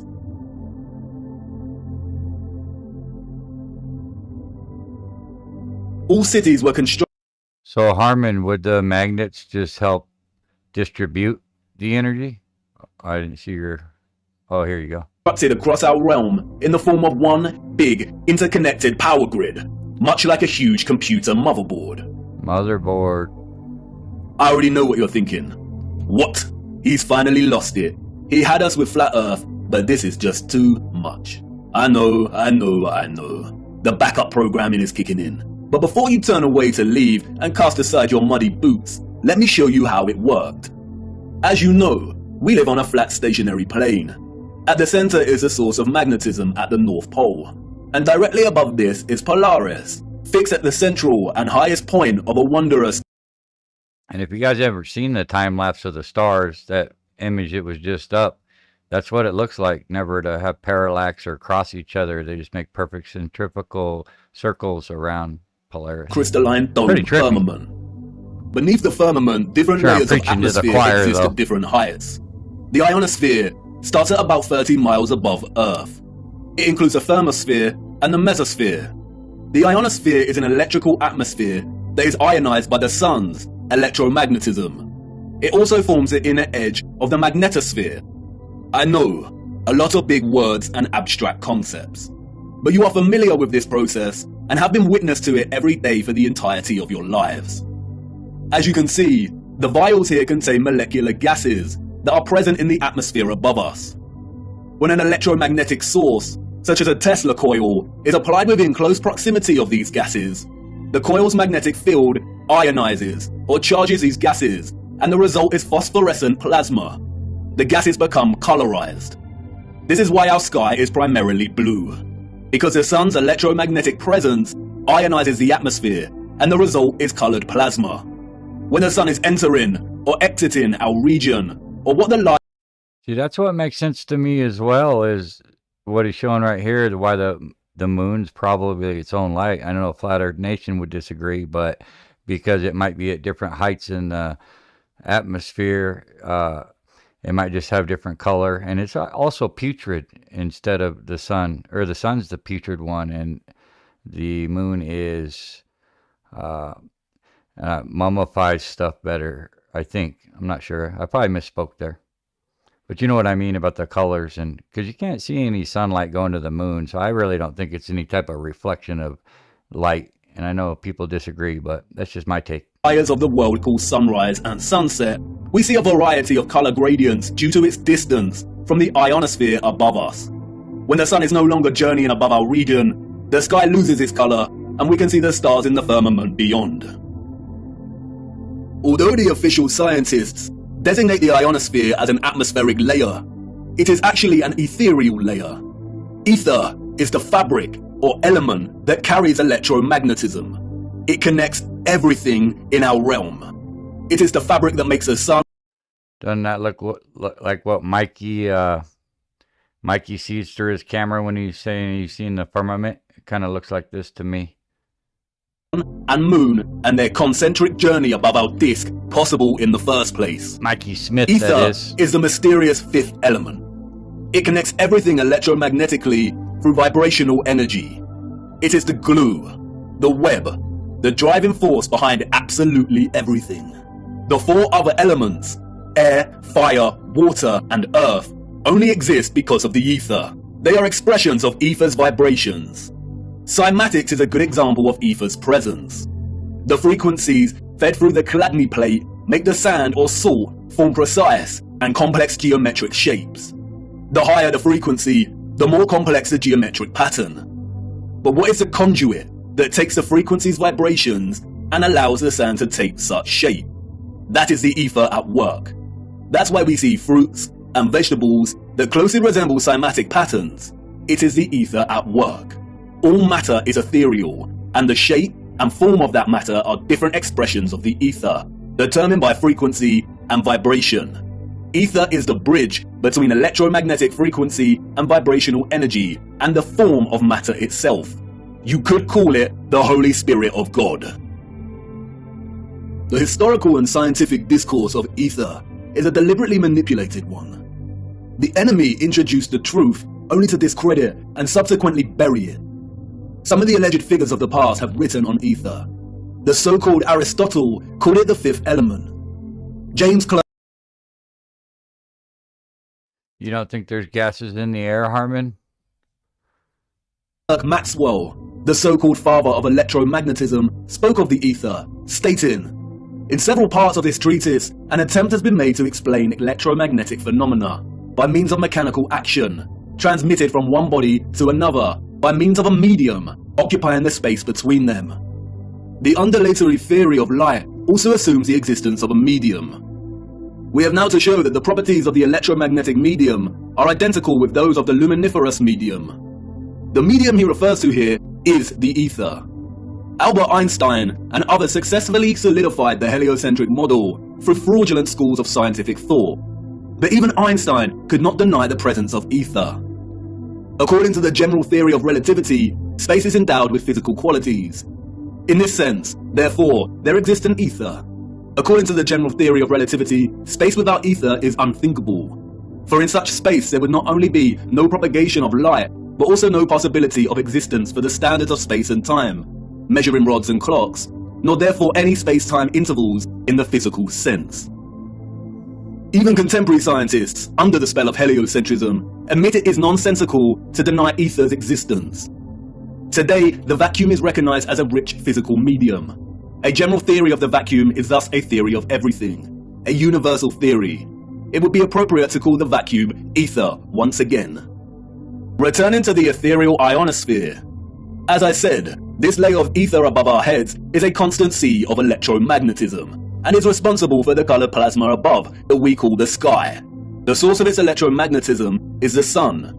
It is because of this ionized layer that we get ionospheric lightning in the form of sprites, which in turn influence the thunderstorms below. An ion is a particle, atom, or molecule with a net electrical charge. Electricity is a continuous flow of ions. The electrolytes in our body are ionized. Everything is connected by electromagnetism and the ether. Our highly developed and sophisticated historical ancestors not only understood the workings of the ionosphere and the ether, but Lord Zed in the house. Don't know if I welcomed you earlier, but if not, welcome, my friend. Thanks for coming. They had developed methods to masterfully harvest it as a fuel to power the entire Earth. And while the exact process by which they were able to extract the ether is deliberately hidden from us and remains unknown, the structural remains that humanity has since repurposed and reused as architecture offer us many clues as to how it all worked. The evidence is everywhere for those with eyes to see. And once you see it, it becomes so glaringly obvious that you'll kick yourself for never noticing in the first place. Well, they've been trying to hide ether, right?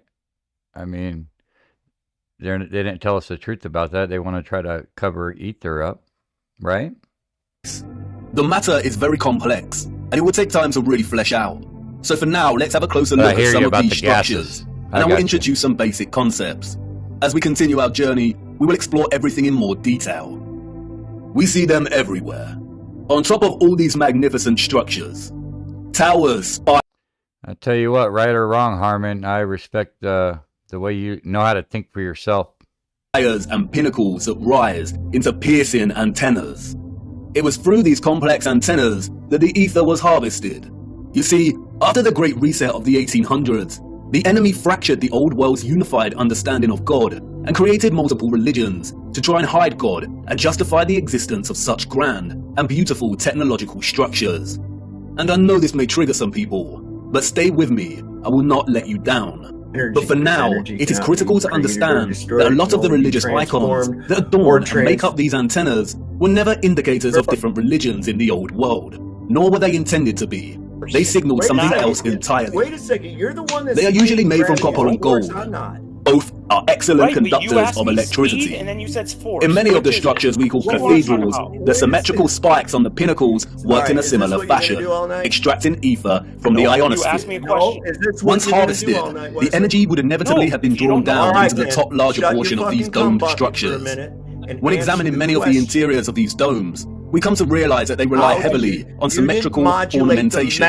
This is achieved by indentation or cavities in the masonry. How do you know you weren't In the with me? world of electromagnetism, a cavity resonator works through symmetry to produce oscillation or vibration of energetic particles. Symmetrical shapes force energetic particles or ions to vibrate in a constant Let me manner. answer. Can you This is let why me we see answer? perfect symmetrical ornamentation within the Oh, no, ceiling of many acceleration dome is always the structures. same. It no doubt sounds absurd, but the majority of these structures also feature a smaller type of cavity resonator, or what is more appropriately termed cavity magnetrons, that offer some clarity as to the real function of these structures. Because I can change. A cavity magnetron is a high-powered vacuum tube See, that that's generates you have a problem with microwaves the word using the gravity. interaction Just of gravity. a stream No, of ions with a magnetic field while in the cavity resonator. A magnetron operates through a hollowed, symmetrical vacuum. I'll say it one more time.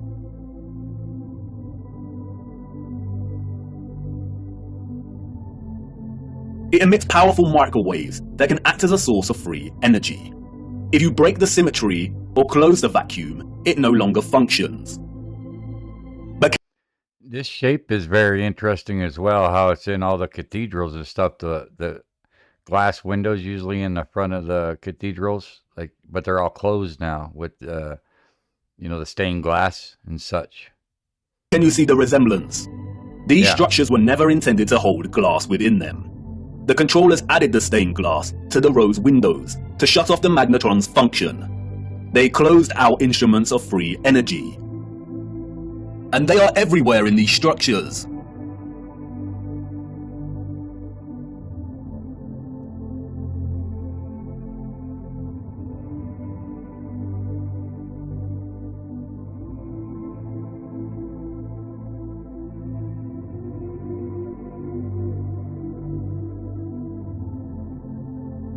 Interestingly, if you look at the geometry of entire sections of the structures themselves, then it becomes very evident that they function in their entirety like a cavity magnetron to generate energy. All cavity magnetrons consist of a central heated circular metal chamber in which the current leaves, and it's called a cathode. Look at that word. Cathode. Does it remind you of another word? Cathedral. Cathode. Like with everything else, they corrupt the truth and hide things in plain sight. The controllers removed most of the cathodes integral to these cavity magnetrons, but there are some structures today in which you can see traces of the old cathodes still present. The heavy reliance on symmetry and cavities within these structures is not coincidental. The symmetrical ornamentation would have worked in a similar manner, causing the energetic particles to vibrate in a constant manner. The flowers within the squares can be understood as similar to acoustic resonators, working to vibrate the ions.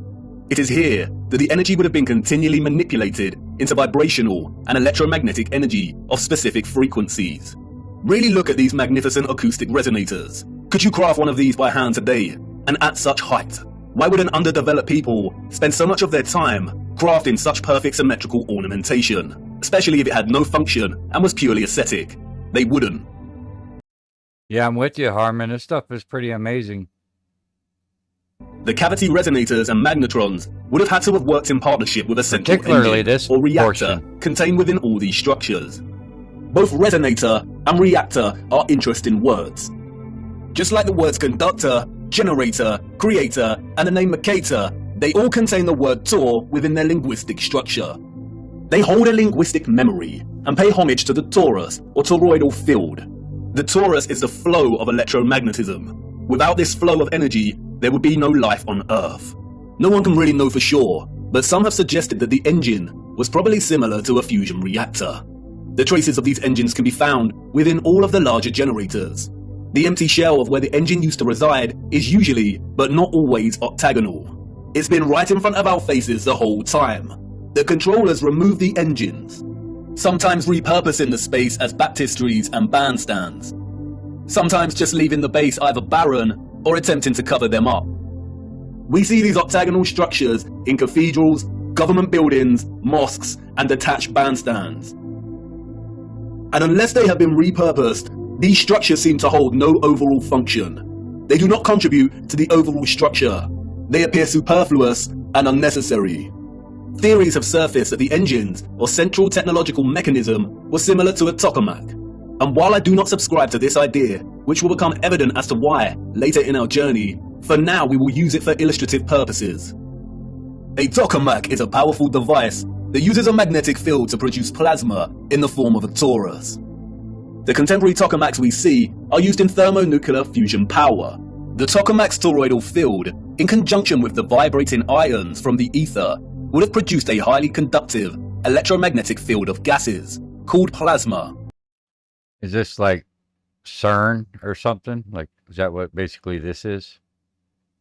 Just like our sun and ionosphere. If those of the old world used anything closely resembling a tokamak's capability, then the result would have been an abundance of free, powerful, clean electromagnetic energy that could fuel entire cities and the entire Earth. These were never churches, cathedrals, castles, and parliament buildings. They were all huge engine generators.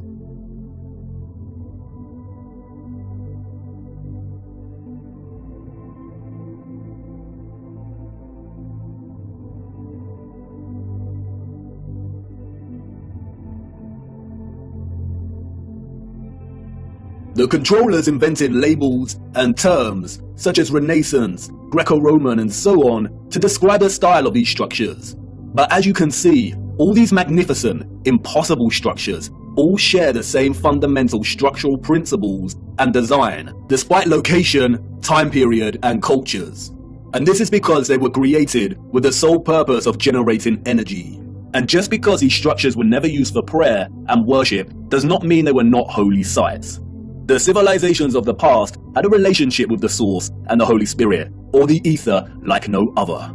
And they paid homage, reverence, and thanks to it by constructing their generators with such splendor and beauty. And not only that, but they constructed the entirety of their structures, statues, and ornamentation in reverence of this gift, in reverence of the energy production that made their way of life possible in the first place. The laurel wreath, which the satanic controllers have corrupted in their appropriation of the symbol and redesignation of it to represent Apollo and Lucifer, is, in fact, a toroidal coil. And we see the toroidal coil throughout the old world's infrastructure, as simultaneously having both a function and a celebration of this function. Electromagnetic coils are electrical conductors. They are used in applications where electric current interacts with a magnetic field, in devices such as generators, motors, inductors, and transformers. Most coils take the form of a toroidal coil, or spiral. Wire coils are used in conjunction with a magnet to produce powerful electromagnetism. The more turns of the wire, the stronger the magnetic field. Coils generate vortexes, which in turn create an electromagnetic field. It's all one interconnected system.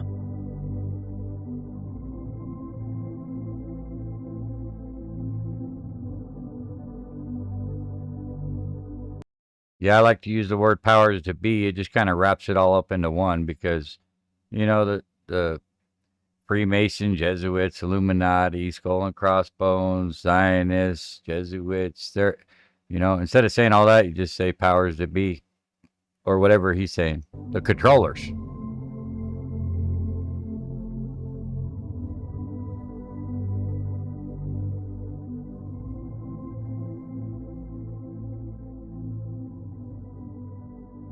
And we see it everywhere. This is what columns and rotundas were used for. Powerful coils to generate electromagnetism and carry the current in loops. The torus is found at the base of pretty much every column found throughout our realm. It is everywhere. Look at the movement of electricity through a wire and the simultaneous magnetic field it produces. This is exactly the shape of a column. And we see this present in all of these gigantic and meticulously crafted columns.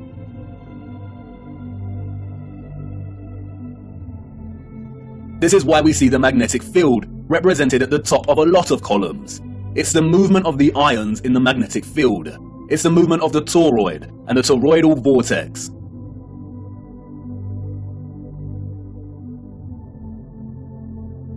As you saw, coils of copper wire are essential in electrifying the magnet. And I know what you want to say.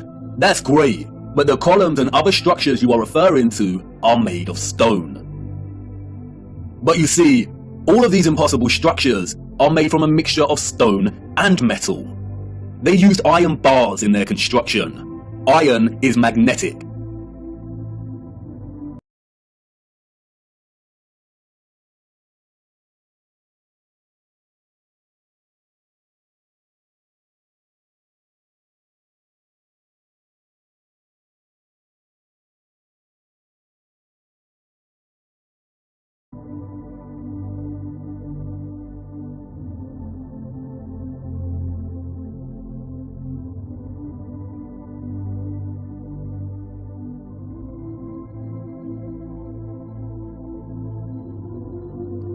I got you, Harmon. I hear you.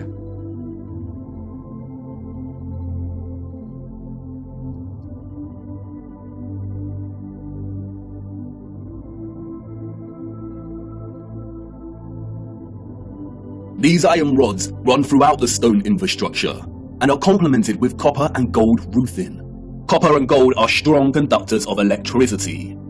Often we find entire statues, arches, domes, and roofing made from a distinctive blue copper. Furthermore, the limestone, granite, and dolomite stone is mixed with crystal silicon, or quartz. Quartz has strong electric potential. The colonnades and arches we see everywhere were at once integral components to the overall electromagnetic infrastructure, while also constructed in geometric.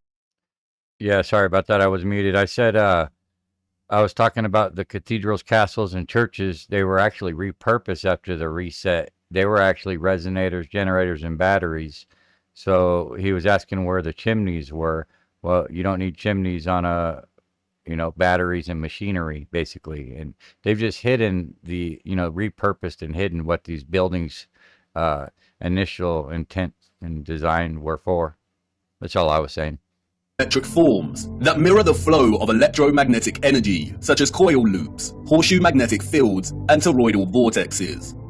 As with everything else constructed in the old world, they were both functional and crafted as a homage to that function. Rebar, a lot of ethereal energy was stored in structures constructed from red bricks and concrete. Red bricks and concrete are excellent conductors of electricity. They operated as huge capacitors or batteries. According to new research, red bricks can be converted into energy storage units that can be charged to hold electricity, like a battery, and can store energy until required for powering devices. The key to this battery-like function, inherent within red brick, is the iron oxide. The development and use of red brick is so important, and we will be returning to this subject much later in our journey. The really big red brick power stations and batteries were designated and recognizable by their white stripes, such as St Pancras Railway Station in London, and many other famous structures. We still carry this red and white stripe designation of power stations today, and it is also an indicator for the magnet. Some were constructed of blue, black, and brown with white stripes. Towers, obelisks, and small clock towers.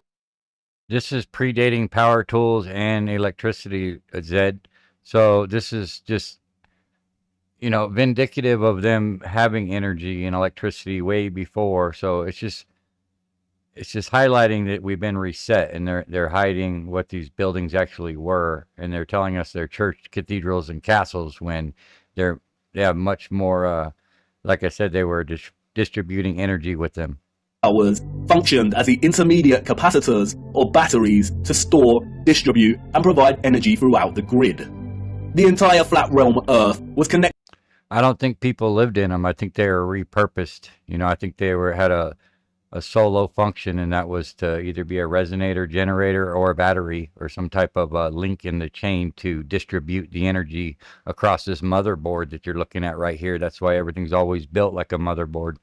And they always had water that could channels and aqueducts and stuff that could distribute it.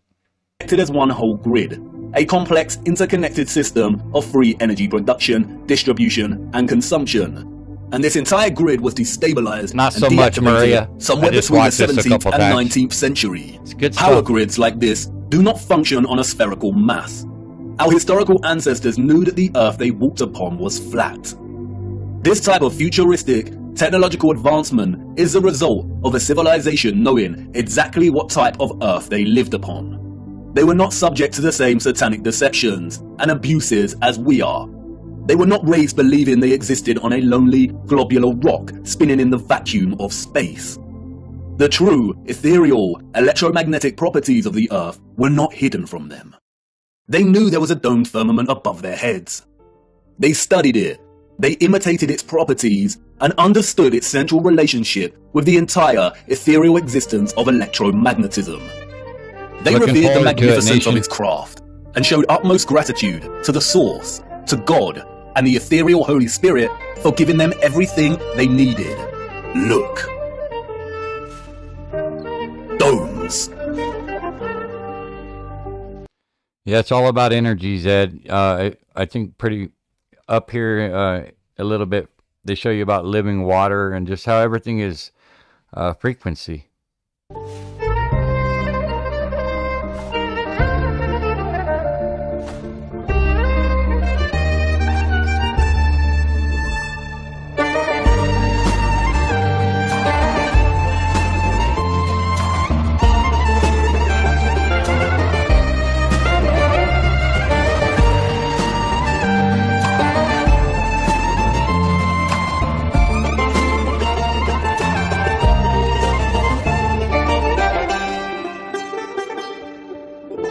Yeah, Harmon, Cogdis is a hell of a drug.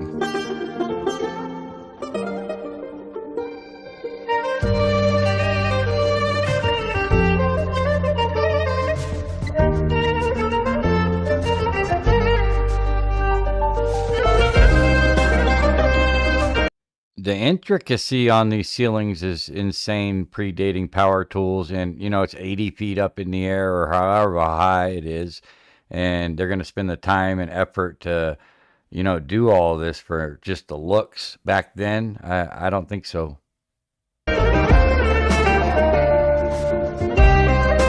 Thank you, Maria. You're so sweet.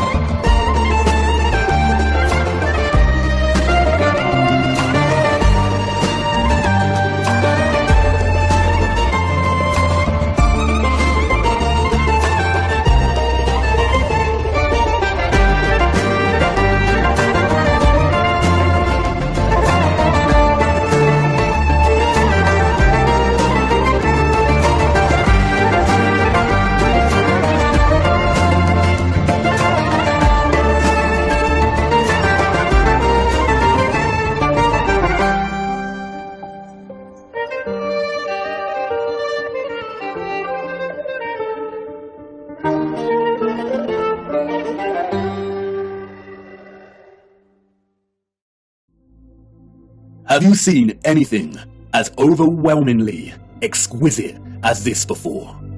How have we lived our entire lives and not seriously considered the impossibility of these structures?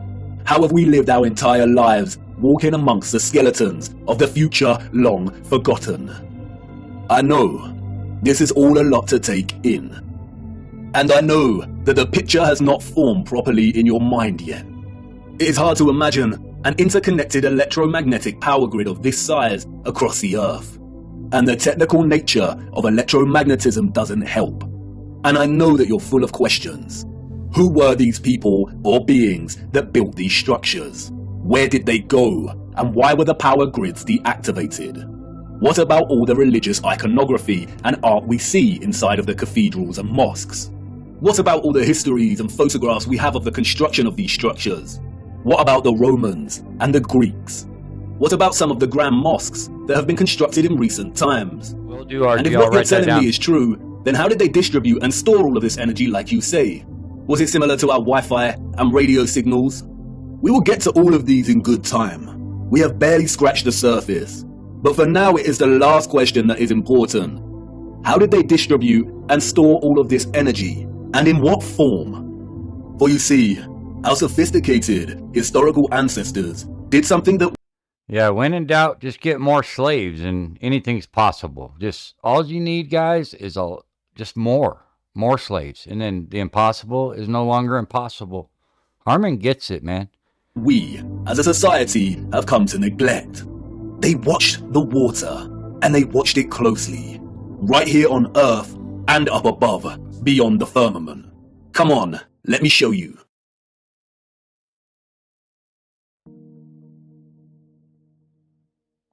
Tip-tap goes the... I don't know if you guys noticed too, he pointed out that wreath or whatever, how it symbolizes the toroid. And if you notice, like on a lot of these World Health Organization or the United Nations, they all have a lot of them. You'll see it. Once you see it, you can't unsee it. And there's always a reef around a lot of things. And that's what the symbology is representing, is what he was saying.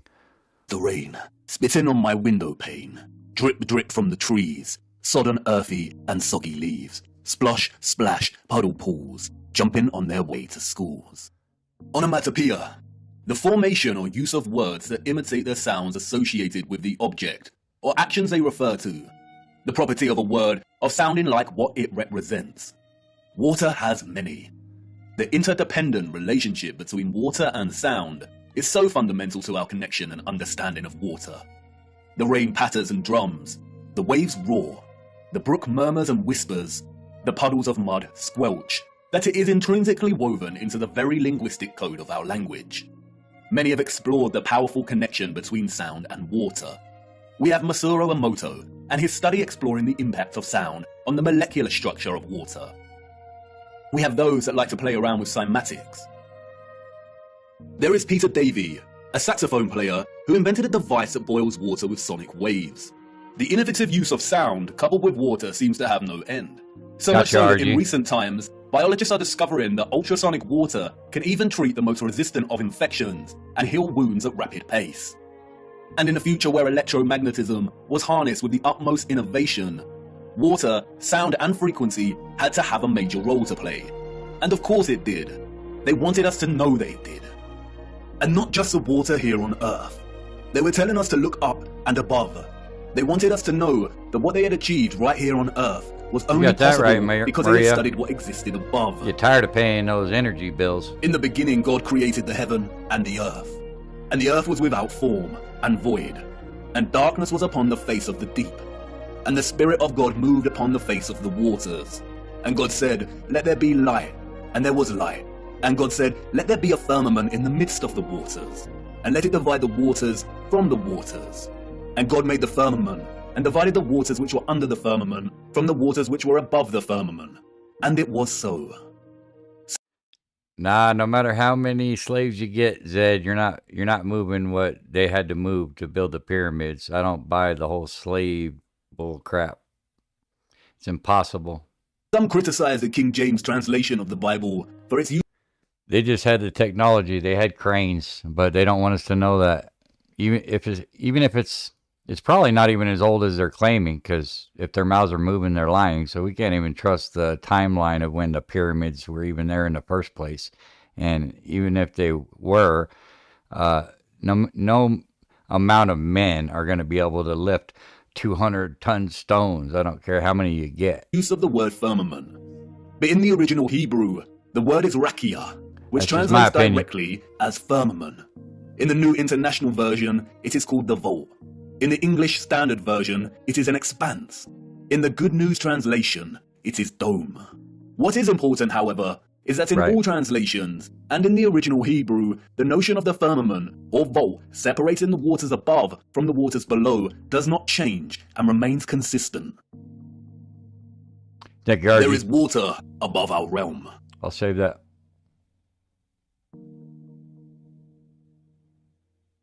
The telescope is an interesting instrument, both at once an apparatus for discovery and simultaneously a weapon of deceit. There are two primary types of telescope, the refractor and the reflector. A refractor uses an objective lens, usually a convex lens.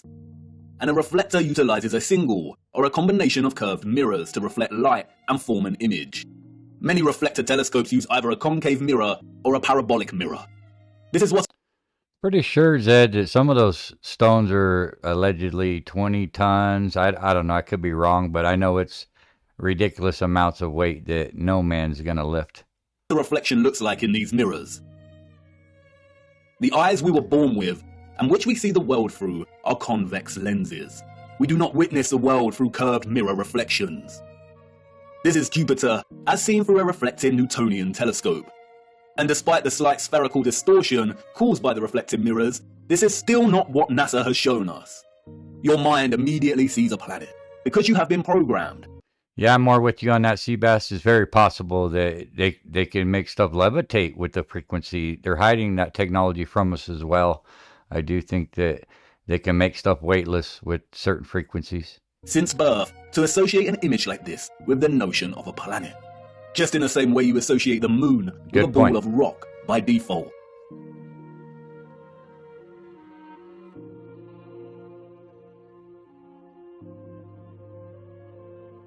But as you can see here, both refracting and reflecting telescopes produce images similar to the Nikon P900. The Nikon lenses have been criticized by some astronomers as lacking the power to really see the luminaries above. But as you can see here, there is not much difference between the Nikon and both types of telescope. And in each we see that Jupiter is radiating some kind of light of its own. Both amateur and professional astronomers present footage such as this. Sounds about right to me, Harmon. But look what happens next.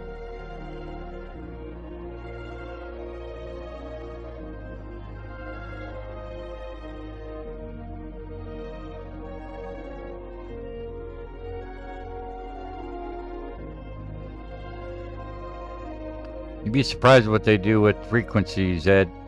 There's a lot of information that the astronomers here needs to be are looked using into imaging about it. processing software to turn their raw images and footage, which display a circular object in the sky above us, radiating its own light, into a NASA-style planet. And this type of doctored, processed image is not what we see with our own eyes through these lenses. I am not saying that this is deliberate deception. Astronomy is a practice of its own, but it is very important to never confuse the highly edited images and footage we receive with reality. And it is also worth being mindful of those that are being very manipulative. They are usually the astronomers with the paid sponsorship from magazines and websites.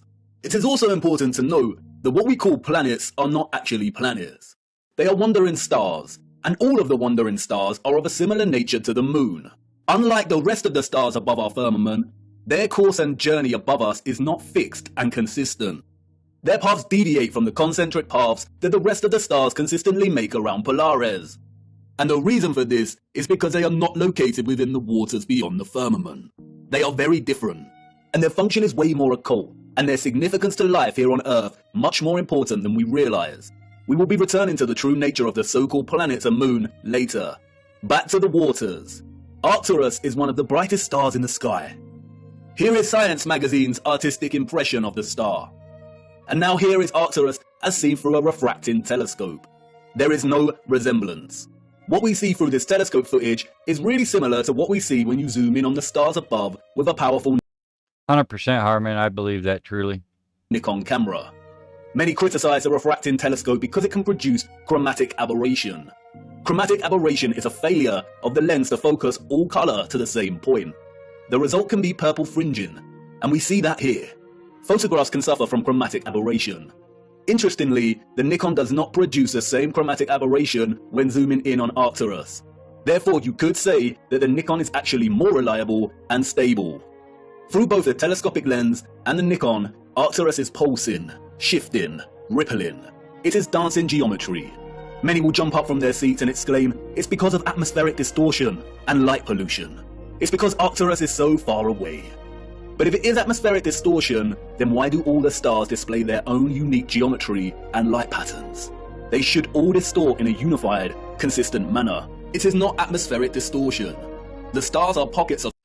Good call, Zed. Everything up there is a mystery. Anybody that claims to know is a liar. sonoluminescence in the water above. They are self-illuminating, radiating Theories are their one own thing, light and frequencies but in the knowing is waters another. above. Our own convex lensed eyes tell us that there is some kind of water above. We see it in the stars and when rockets accidentally hit the firmament. And, like I said before, just because the so-called planets or wandering stars and the moon appear spherical does not mean they are. They are not synonymous with the stars in the water beyond. They are something else entirely. Our advanced predecessors wanted us to watch the stars. They wanted us to understand that electromagnetic vibration and frequency produce pockets of sonoluminescence in the waters above. They were pointing it out because they wanted us to know that water was the key to unlocking the real potential of electromagnetic energy. They wanted us to know that once harnessed, the ethereal electromagnetic energy could be fused with water, so it could be stored and distributed. And once produced, the water could be manipulated, enhanced, and elevated to a level of new possibilities through the use of vibration, frequency, and sound itself. Their civilization depended on the industry of what we will call the living waters. Their technological advancement enabled them to transform the entire Earth into a power grid. But this grid was only possible because of water. The civilization of the future was an electromagnetic water world. Canals are no great secret. They are found everywhere across our realm, both the great and the small. Most of the great canals around our Earth are connected to the ocean. Salt water is an excellent conductor of electricity. Sodium chloride is ionized. We have the Corinth Canal, connected to the Aegean Sea. We have the Panama Canal that connects both the Atlantic and Pacific Oceans. The Suez Canal connects with the Mediterranean Sea. And there is the Volga-Don Canal, connecting the Azov Sea, Caspian Sea, and Black Sea with the major oceanic networks. All of the canals built before the 1920s were not built by us or those in the history books. We inherited them. And while the official narrative tells us that the Volga-Don was finished during the 1950s, its construction actually began back in the 16th century. All narrative surrounding the construction of these canals is purely fabricated, and I will show you how much later in our journey. Once you start paying attention, it becomes very evident that most continents and countries feature a combination of canals and rivers that span the entirety of the land itself. The citizens of the old world utilize the oceans and rivers to create a grid of interconnected waterways to provide water to all of their areas of habitation. In order to pass difficult sections and keep the supply going, they would build aqueducts and viaducts. Sometimes these were constructed with the purpose of energizing the water as it passed through and into different areas, and that is why many were designed with symmetrical archivolt structures. The Romans did not build these structures. The entire infrastructure of so many cities found across our realm are designed around canal systems. Look at Amsterdam from above. The precise geometric grid lines here are not roads, they are canals, and the sole purpose was to supply water from one area to another. The water was stored and manipulated for a variety of purposes in reservoirs, water towers, pumping stations, cisterns, and other structures. The water also functioned to provide necessary balance. A complex grid of electromagnetic production, distribution, and consumption would generate a lot of heat and magnetism. Water provided not only a balance of diamagnetism, but also ensured the entire grid did not overheat. When looking at all the magnificent generators and other instruments of power from the old world, we can always find water nearby, or the remains of water storage. Sometimes this is hidden primarily underground. That's a giant leap for mankind, though, Setneg. The moon landing realization is extremely important. You know, that's without discovering that, I probably wouldn't be a flat earther today. That's pretty much a good start for anybody who's going down that rabbit hole. If you realize they could lie about that, and that's a pretty big lie, so just opens your eyes to the bigger lies. Many do not realize that many so-called Victorian cisterns and reservoirs run very far under a lot of our cities, and other times it is a central characteristic feature of these structures, an example of which is what the controllers have redesignated as castle moats. The electromagnetic water grid was not just an energized version of what we are already familiar with in our cities and towns. It was much, much, much more. It was way more magnificent, impressive, and futuristic than we could even imagine. The grid was connected to central, bigger power stations, or what is more appropriately termed star stations. Sometimes these were isolated stations, and other times they comprised entire cities. We are going to have to fly to a higher altitude for this. I need to show you. Hold on tight now and keep your eyes open. Look.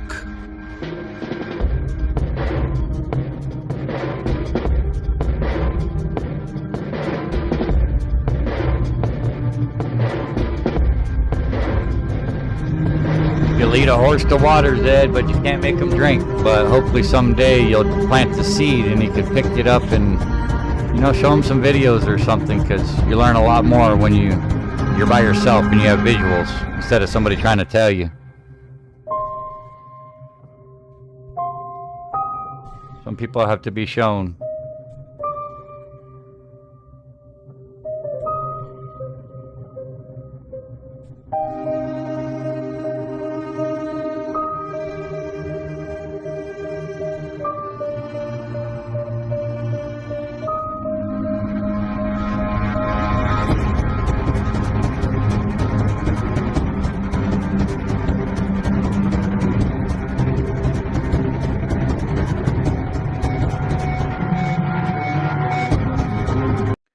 Big Pine Sailing in the house. Glad to have you here, brother. Appreciate you stopping in. Much love, brother. Shout out.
Got you, Big Pine.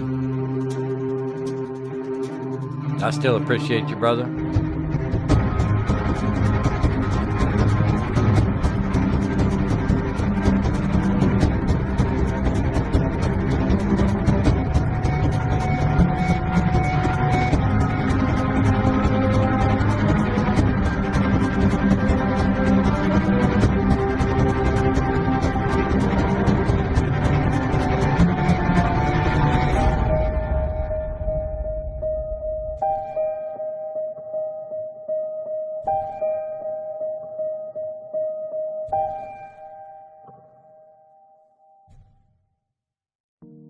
The sole existence, let alone construction, of these star structures is almost beyond our comprehension. As you saw, they are found everywhere across our realm, with undeviating geometric consistency. A wondrous impossibility. Perhaps they had some kind of technology that allowed them to view huge areas of land from above while planning and building. They were never forts. That is a fairy tale invented by our controllers. The stunning geometric precision and symmetry of the star structures would most likely have functioned to enhance the power of the generators and to etherize the water, or turn the water into living, energized water. We can see from comparing some of these ruined sites, and some left a little more intact, that water would have been present throughout the structure. Before the controllers destroyed and drained most of these structures, they were full of water. They were connected to rivers and canals and the oceans. They were a key component of the entire power grid. The star structures are fractals of symmetrical geometry, just like many of the ceilings of these huge energy generators. And, like the acoustic cavity magnetrons and resonators, the symmetrical sharp diagonal walls would have caused the ions to perpetually vibrate. Old plans and illustrations, which have no doubt been edited or manipulated in some way or another, offer suggestion as to how complex, integrated, and essential the star geometry was to the entire grid. Look at Paris here. It isn't obvious at first glance, but upon closer inspection, we come to realize that the entirety of Paris was itself a star station, or a star city. And like with everything else constructed in the old world, these structures were at once functional and a celebration of the source of their innovation. Look closer at the star geometry here. Can you see the resemblance? The snowflake. Do you remember what happened in Masaru Emoto's experiment on water? Ethereal vibration expressing itself through water's molecular structure. Those of the old world had perfected this science. They knew the key to releasing electromagnetism's potential was through sound and water. Just imagine what they were able to achieve. Sound, vibration, and frequency was just as integral to the success of their technology as water was. Those of the old world did not hide their adoration for sound. Traces of this love for sound are everywhere. These structures were literally instruments of power. Or as the so-called Goethe put it so succinctly elsewhere, music is liquid architecture. Architecture is frozen music. This is why so many generators, capacitors, power stations, and intermediates feature holes, pediments, dentils, indentations, and complex 3D ornamentation. They were structural openings to manipulate sound waves, the vibrations and acoustics, so they could tune the electromagnetic energy in conjunction with the water in a variety of ways to achieve different results. They were similar to the aerophone instruments such as the flute, the pipe, the recorder, the bassoon, and the trumpet. The old world revered the geometry of the star because it was through the study of the stars in the waters above that they learned the power of fusing electromagnetism, vibration, and frequency with water itself. They all work harmoniously and in concert with one another. This interconnected and interdependent energetic relationship is what makes the stars and all life itself possible in the first place. Look a little closer at the dancing geometry of the sonoluminescent stars beyond the firmament. Do they remind you of something else? That's right, all of the magnetrons, or what we've come to call rose windows, were designed to mirror the cymatic patterns of ether's vibrations in water itself.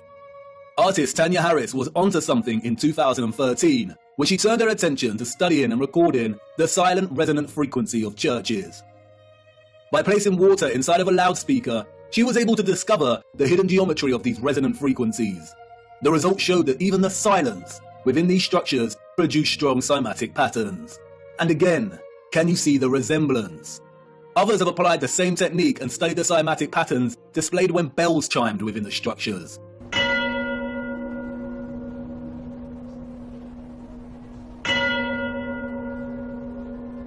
Look at the patterns.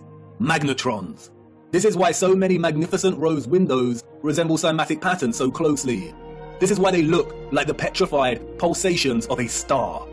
The entire ceilings of many cathedrals also mirror this sacred cymatic geometry. This is why so many of the structures contain huge bells and chiming clocks. The tolling bells would emit powerful vibrations and frequencies and influence an entire area's water supply. The sound would influence the molecular structure of the water, which was then used for a variety of purposes. And that's not all.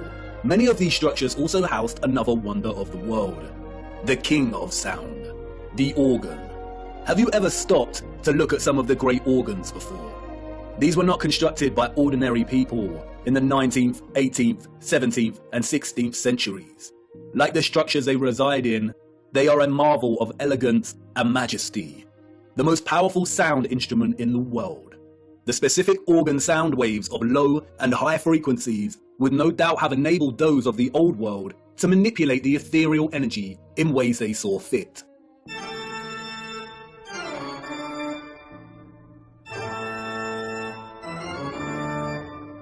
The magnetron rose windows that would not have contained glass would amplify these sound waves, which in turn would influence the molecular structure and properties of the etherized living water. Organs would have had multiple uses, perhaps providing entire towns with specific resonant frequencies for good health and prosperity. The specific functions of the organ have been deliberately hidden and withheld from our knowledge. Interestingly, the official history states that the first organs of the world were water organs, in which the power source pushing the air is derived by water from a natural source or by a manual pump. No doubt a deceptive half-truth disguising the instrument's true interaction with water. And like I said before, most of these structures had areas nearby to store and hold large quantities of water. Many of the structures feature underground cavities or huge cisterns, some of which have been drained and some kept intact. Sometimes the cistern was located apart from and outside of the structure. The controllers have redesignated many of these areas as Roman baths.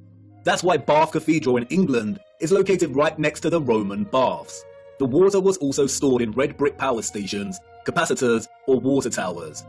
Open rectangular sites, reservoirs, wells, and step wells. This is why step wells were constructed with precise geometric patterns.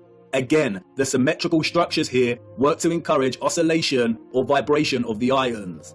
They kept the water electromagnetically charged, and the aqueducts and viaducts would have worked in a similar fashion. It is likely that a lot of the huge electromagnets we see scattered across our realm would have actually straddled passing water, much like we see on the Volga-Don Canal, even though it's unlikely that the Volga Arch is original, and that many roads themselves were constructed during the Great Reset.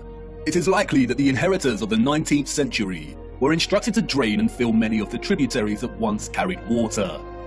That's why we see drained castle moats and star stations. Perhaps that's what a lot of the surplus mud we see during this period was used for.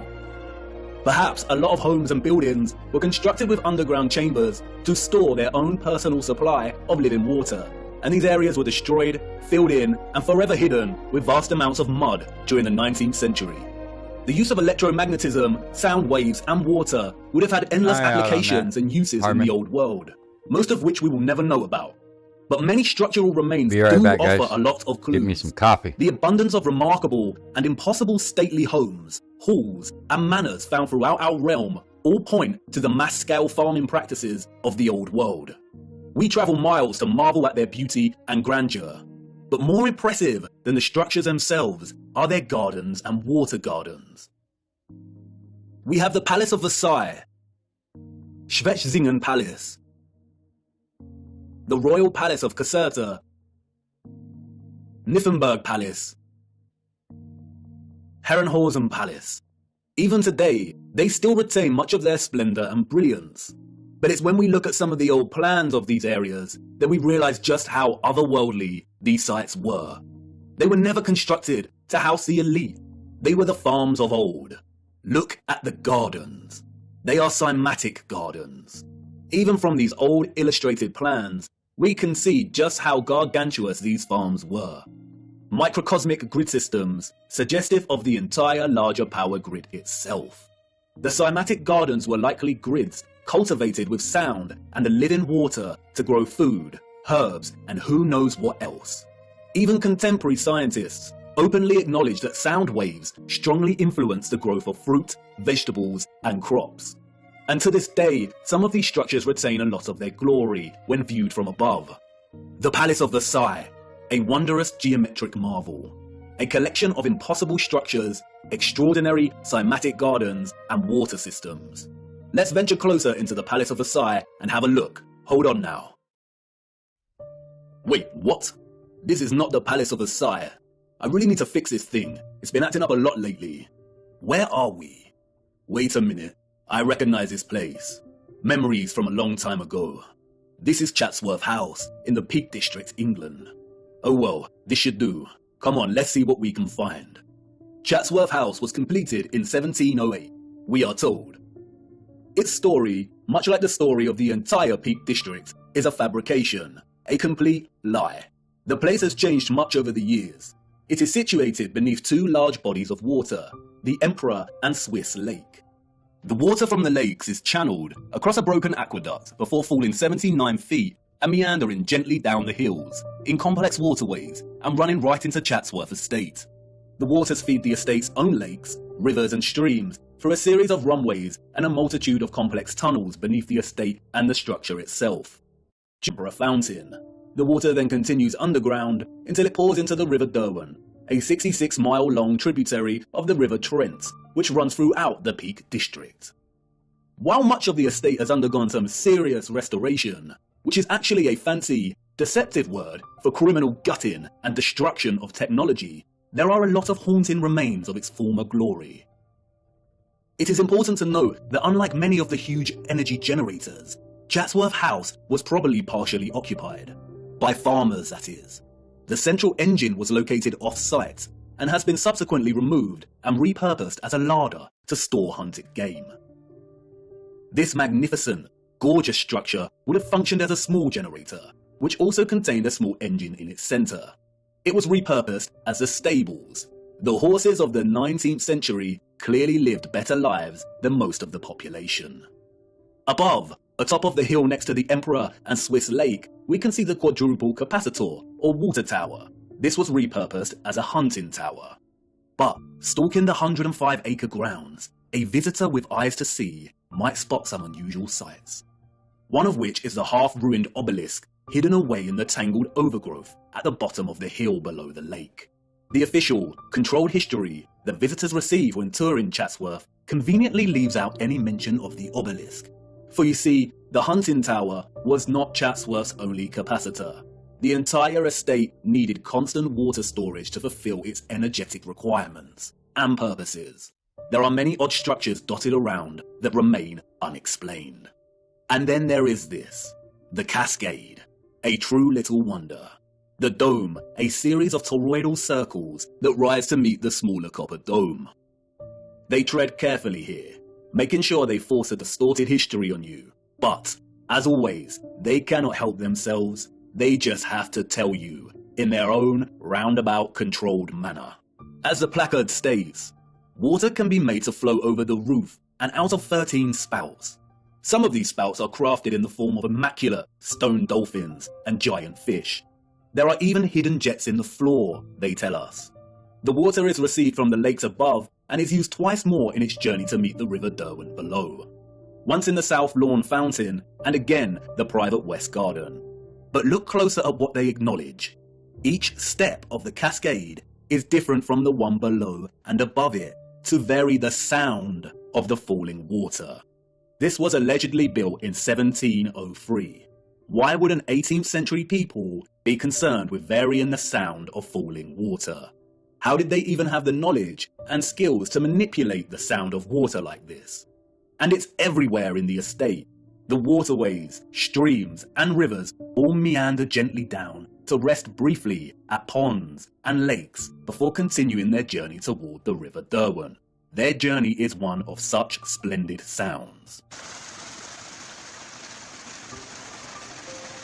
As you begin to traverse the labyrinthine passages of our corrupted history, you will inevitably meet the lithographs, renderings, engravings, illustrations, and paintings.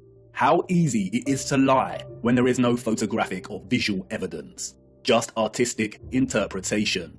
We would never accept illustrations as reliable sources of That's right, information Maria. today. Structured So why do we water. accept them as historically accurate? Living water. And while these are not to be trusted, devoting some time to browsing their particulars can yield some interesting insights. Like the fountain For of instance, youth. the fountain Makes me here looks wonder if hardly we out of were proportion. capable of living longer, and they're hiding our longevity as well. Did it used to jet water more powerfully? And some would claim artistic exaggeration. But if you dig a little deeper, you come to learn that the original Emperor Fountain, constructed in 1843, was able to jet water at a height of 296 feet. What? How? This is the 19th century we're talking about. And like I said, they cannot help themselves. Even Wikipedia states that the water power of the fountain found a practical use in generating Chatsworth's electricity. There it is, barely hidden in plain sight. And as we continue browsing these little illustrations, we stumble across it. An old engraving of Chatsworth from above. Look at the size of this. Cymatic gardens, rows and rows of crops, large bodies of water that are no longer there. And again, many would claim artistic exaggeration, the unreliability and inaccuracy of illustrations, and rightly so. But when we look at Chatsworth from above on Google Earth, what is this we find? Shadows on the ground across from the river? No, these are the markings That's of what old she said, infrastructure Zed. that was torn down. That's The what she markings said. suggest there was once a bridge here, a bridge we see in the illustration. Look a little closer. An octagon with the clear outline of an old generator. So yes, the illustration is a lie. The estate was much, much larger than depicted here. In 2018, there was a heatwave in England, and the old markings of Chatsworth's former glory started appearing in the grounds themselves. They had to acknowledge it. Sometimes mud and lies are not enough to bury the truth. Chatsworth was a huge farm in the old world. As I said before, the illustrations and paintings are not to be trusted. More often than not, they are used as tools of deception against us. But as you see here, they do have a tendency to I'm with backfire that, on the Setnik. controllers. I agree with that. Just like with the plans of star stations and cities, Our own technological access to tools, such as Google Earth, validate these old plans and illustrations as half-truths. You can bet good money that even the plans and illustrations are only giving us a fraction of the full picture. Just like here with the plan of Chatsworth. And it's in Chatsworth that we encounter the first of many acts of barbaric desecration by the hands of the enemy. Chatsworth's great conservatory stood immense until destroyed in 1920. It was 84 meters long and 20 meters high, and constructed, they say, in 1840 before the establishment of automatic glass manufacturing. Huge interconnected tunnels and water pipes collected under the ground of the structure to provide heating via boilers and hot water, an engineering feat as impossible as the construction of the structure itself. It was designed by Chatsworth's gardener, Joseph Paxton. Paxton is a phantom that haunts the pages of the history books. Paxton's story is one of fortunate circumstance, daring innovation, and success. It is, unfortunately, a dishonest story, an unconvincing fiction. We are told that Paxton secured a gardening role when he was 20 years old, while working at Chiswick Gardens. What do you mean, Vlad, about they're now starting to blue at the Star Forts? What do you mean by that? And it was here that he encountered William Cavendish, the Duke of Devonshire, who was so impressed by young Paxton's horticultural abilities that he hired him as head gardener of Chatsworth House. Paxton is responsible for creating the following: Chatsworth's Arboretum, its rockery, the Emperor Fountain. You remember, the fountain that sprayed water into the air at twice the height of Nelson's Column. The Great Conservatory. He was responsible for cultivating the Cavendish banana, the most consumed banana in the world today, and designing railway stations all over the Peak District. What a talented and productive young man. Paxton's achievements, however, did not end with the banana and the conservatory. The farce doesn't end here. What a tangled web we weave when setting out to deceive. Paxton's success with Chatsworth led him to design the infamous Crystal Palace of London, just in time for the Great Exhibition of 1851. It was originally constructed in Hyde Park for the fair. It was constructed in just over a year, an engineering feat never again repeated. It was made from more than 1,000 iron bars, and its overall mass comprised of over 4,000 tons of iron. The Chance Brothers Glassworks in Smethwick provided the 300,000 sheets of glass. Remember, this was before automatic glass manufacturing. This is the glassworks in which the glass was produced. A simple maths equation gives us an average of 822 glass panes produced every day, 7 days a week, for a year. Right here, in this factory.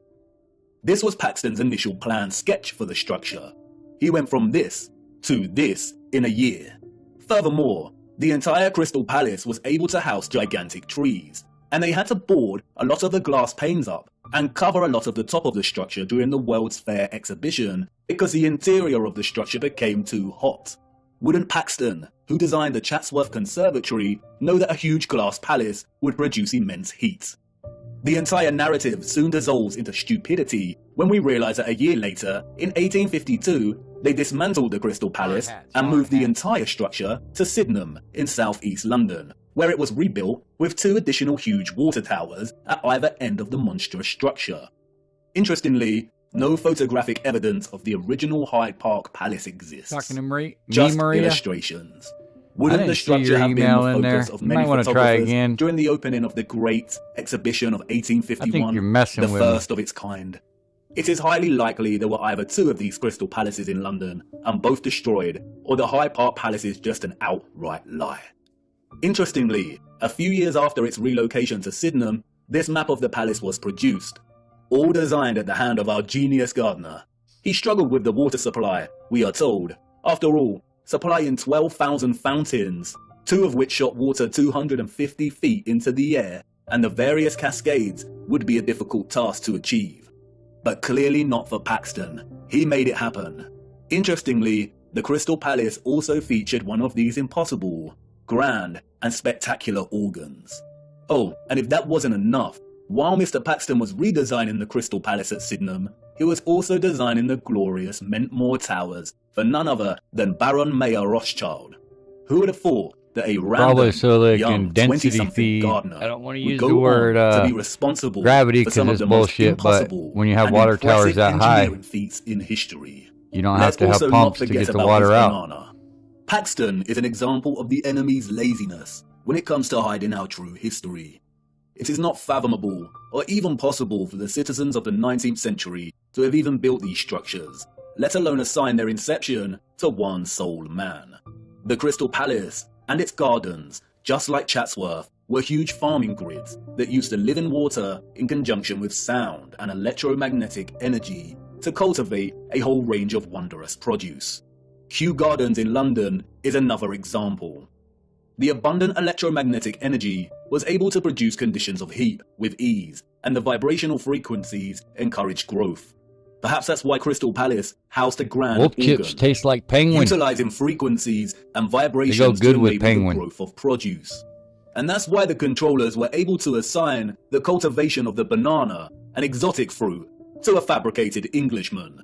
The technology already established in England was able to grow many things with ease. Among other impressive horticultural achievements attributed to Paxton's genius were the perfect pineapples, another tropical fruit he grew at Chatsworth. He grew enormous lily pads, which could hold the weight of a human. He grew gigantic sequoia redwoods at Chatsworth, which usually only thrive in humid conditions. He grew them with ease, and many of Most these likely. redwoods remain today, a spectacular sight to behold. It's probably worth noting Wolf that chips among as Paxton's well. many other talents, Wikipedia also tells us that he became quite skilled in moving gigantic trees, as Good well thing as you got gigantic canines, crystal Maria. palaces. The largest of these trees weighing 7,000 kilograms. How? With horse and cart?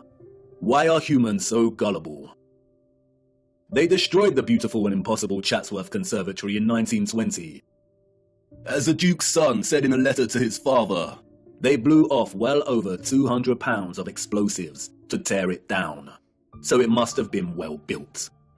The structures of the old world were built to stand for centuries. What a great shame. The lies surrounding the Peak District do not end with Paxton. The entire national park was one gigantic interconnected electromagnetic water system of the old world. It was most likely one of Britain's primary suppliers of farming goods. The national park boasts one of the largest collections of stately homes, Ah, don't halls, mind and me. manors, I'm all just of playing which with you. would have functioned as huge farms. It was also a regional retreat that specialized in healing. Yes, that's right, healing.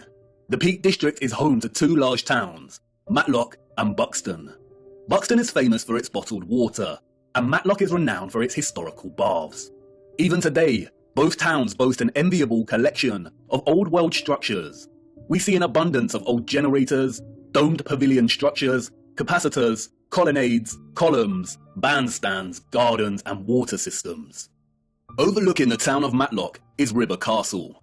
Its silhouetted frame and turrets stand regal in the distance. It is a derelict structure and has been derelict for over a century. The curious public are not allowed near the structure. They tell us it was built very quickly by a Mr. John Smedley. Smedley was, we are told, an industrialist. By the 1850s, he had become the driving force behind Matlock's hydropathic industry.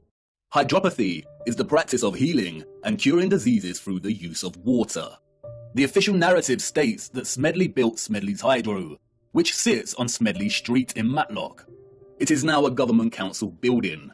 Smedley's Hydro was just one of the hydropathies in the region. At one point, we are told, there were over 20 hydropathic establishments in the region. Just look at these structures. Smedley did not build the Hydro. Its structure, an immense water tower, evades his capabilities and the capabilities of all the 19th century citizens. The citizens of the 19th century Peak District inherited all of this infrastructure, and the controllers of our realm knew that they needed to squash any possibility of it being used for its original intended purposes, or for any of the inheritors to discover the truth. It was just too obvious, and soon someone amongst the crowd might start putting two and two together. So they did what they do best and employed a puppet. But unlike Paxton, who was able to achieve fame and fortune for taking all of the credit, Smedley had a different role to play, a role that many puppets in our society today still play. His mission was to carefully control the introduction of hydropathy. only for it to be declared primitive or fraudulent, and then subsequently buried and eradicated as a serious practice. His story is a very similar story to another enemy puppet that has gained a lot more attention over the years. I too once fell for the lies surrounding this man's story. The hydropathies were able to accommodate hundreds of patients, and they were tremendously successful in curing a whole host of diseases and issues, ranging from inflammation and bilious attacks to paralysis, rheumatism, and fevers. This was conducted through an array of different bathing techniques, applying dripping sheets as bandages, and fusing electricity, sound waves, and water. There were, as one newspaper reported, electric bells throughout the buildings. No doubt the actual potential of hydropathy was never fully expressed in Smedley's array of hydros, but they nonetheless helped people tremendously. And they were a huge success, so the controllers temporarily profited financially. The hydros healed and increased the well-being of people through water and its fusion with sound, vibration, frequency, and electricity. Look at the electric treatment menu from one of the old brochures. Options for high-powered parabolic reflector, electric ionization, and high-frequency treatment. Smedley also demonstrated the ability. See, I think they've hijacked even the hospitals. They didn't used to be places you go to, cure diseases, because all those diseases were made by man later. But it was a place that you went to more like a gym. You go there to increase what you already have, not diagnose you with something. Of etherized if you know what I mean. To heat entire rooms in a profound way. The fernery at the hydro I think they're hiding had a med water beds, heating is system what he's basically built into saying. its walls and always maintained a constant temperature of 65 degrees, even when the room was filled with a crowd of 350 or so visitors. The temperature never deviated. How was this kind of technology available in the 19th century, and yet today we do not have access to this kind of sophisticated heating? Historians and journalists of the time would deliberately smear Smedley, casting hydropathy as pseudoscience, comparable with homeopathy. Smedley had many battles with the burgeoning medical industry, and after his death, the hydros were purchased and the structural alterations began. Like Tesla, Smedley played his role and successfully introduced the science of the... Appreciate you coming in, Set and Egg. Much love, brother. You have yourself a good night. old world to have it debunked, tarnished, and sidelined forever. Hydropathy today is regarded as nothing more than a relaxing spa venture. All of its original applications of frequency and electricity. Yeah, germ theory and virus theory is a good topic too. You could do a whole stream on that alone, because once you understand it's all patented, which means man-made. I don't think God put us here to be unsafe. He loves you. Have been eradicated from the practice.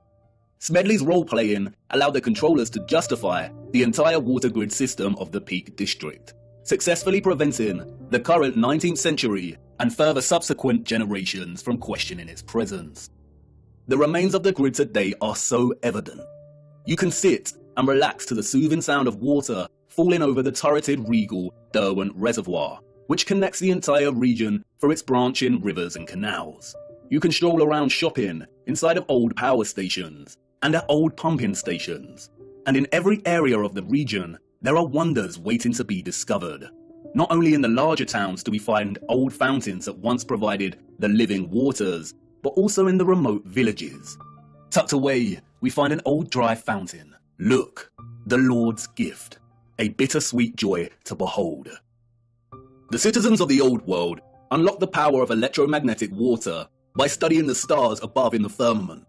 The stars above taught them that the key to manipulating the ethereal energy they harnessed from the ionosphere was through water, sound waves, vibration, and frequency. They honored this gift by constructing domes, by crafting star cities, cymatic magnetrons, and praising the Lord and Holy Spirit for the living waters they received in return. They understood the firmament as both scientists and disciples. Viewer, I am hoping the picture is starting to become clearer in your mind, and you will inevitably start to see things in a different light when pondering all of these impossible structures. It is not a coincidence that some structures like the Colosseum are also referred to as amphitheaters. Have you seen them from above? They look like speakers. Amphitheater is an interesting word. An amp is a unit of electric current, and an amplifier is a device that increases signal, especially microwaves and audio. And no doubt you will start to put two and two together in terms of some of the inventions that we were allowed to play around with before they were discarded as antique in their efficiency. But time is of the essence. We could ponder examples of the old world's electromagnetic water grid system for hours, but I encourage you to get out and hunt down these structures yourself and to document them in your own time. We have to move on. We need to start. Wait, what? You want to know if these came from the old world? Yes, they did. And they are extremely important. The inevitable ticking of the clock. A deeply unsettling instrument, but unavoidable. I need to show you one more missing piece of the electromagnetic puzzle first, and then we will take a closer look at these timekeeping instruments. Come on, let's keep moving.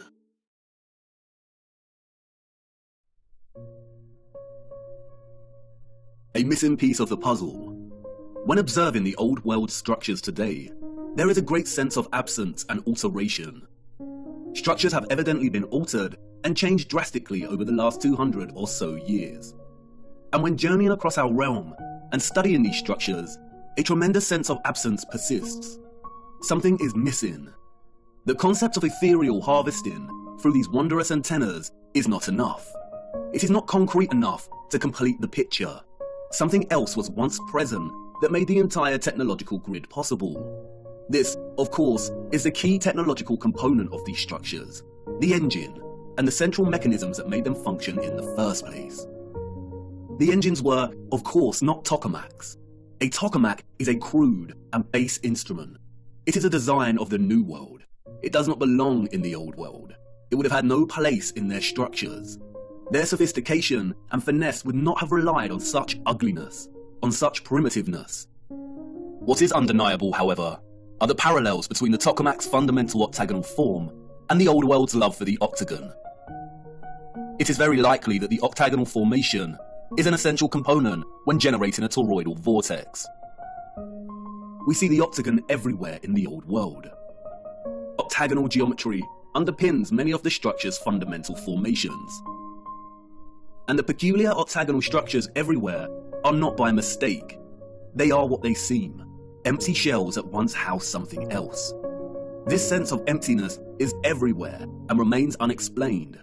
So many towers and domes rise to smaller, hollow-domed cupolas. Why are they hollow? Why would an earlier civilization waste so much time and energy constructing such a seemingly superfluous and useless structure? But they didn't, did they? A lot of these empty areas are always directly below the antennas. And although not all of these crucial empty structures are octagonal, most are, and they are always situated in key areas, like under central antennas, beneath domed resonators, in the center of closed, symmetrical courtyards, or detached and just outside the bigger generators. And when reflecting on such perfectly wrought geometry, the absence is tangible. There used to be some kind of cylinder or apparatus contained within this space.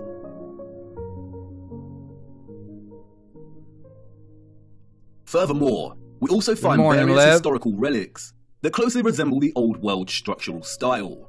In these relics, we see that empty cylinders or vessels are an integral part of the object. Could these be miniature functional objects that mirror the form of the larger empty spaces we see in the Old World structures? Perhaps a kind of micro, household object that enabled access to the wider power grid's energy production?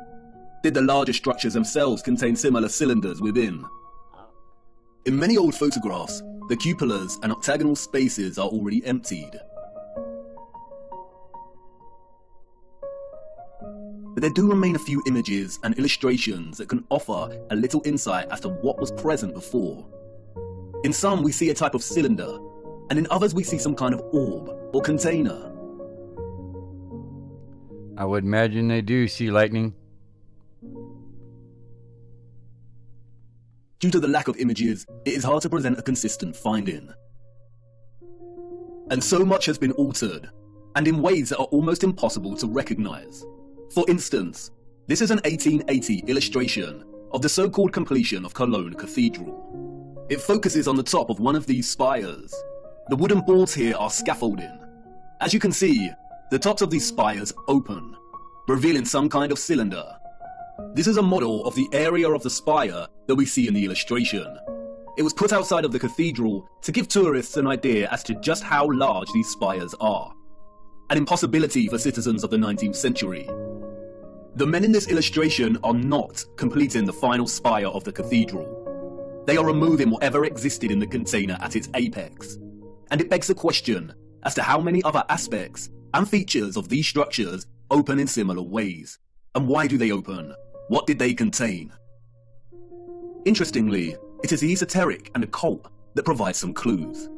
Alchemy was an arcane natural philosophy or proto-scientific tradition. Its central focus was chrysopia, or the transmutation of base metals into noble metals.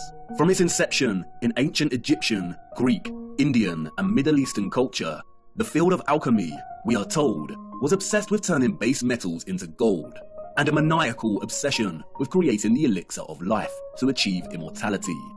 We have all heard of the medieval Nicholas Flamel and the Philosopher's Stone. It is a field of inquiry steeped in a rich fabric of occultism, Kabbalah mysticism, and magic.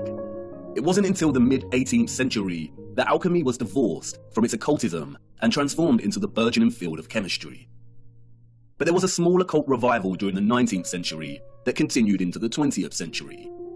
In 1922, a mysterious text was written by an equally mysterious figure. The Mystery of the Cathedrals by Falconelli, a French alchemist, we are told. To this day, the identity of Falconelli is still debated. No one knows who he truly was. And like many mysterious figures in the history books, his name appears to be an anagrammatic play on words.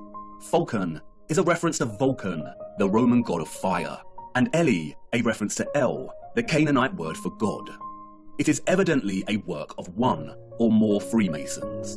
But nonetheless, its alchemical reading of the wondrous and magnificent structures we call cathedrals is potently original and offers many insights and half-truths.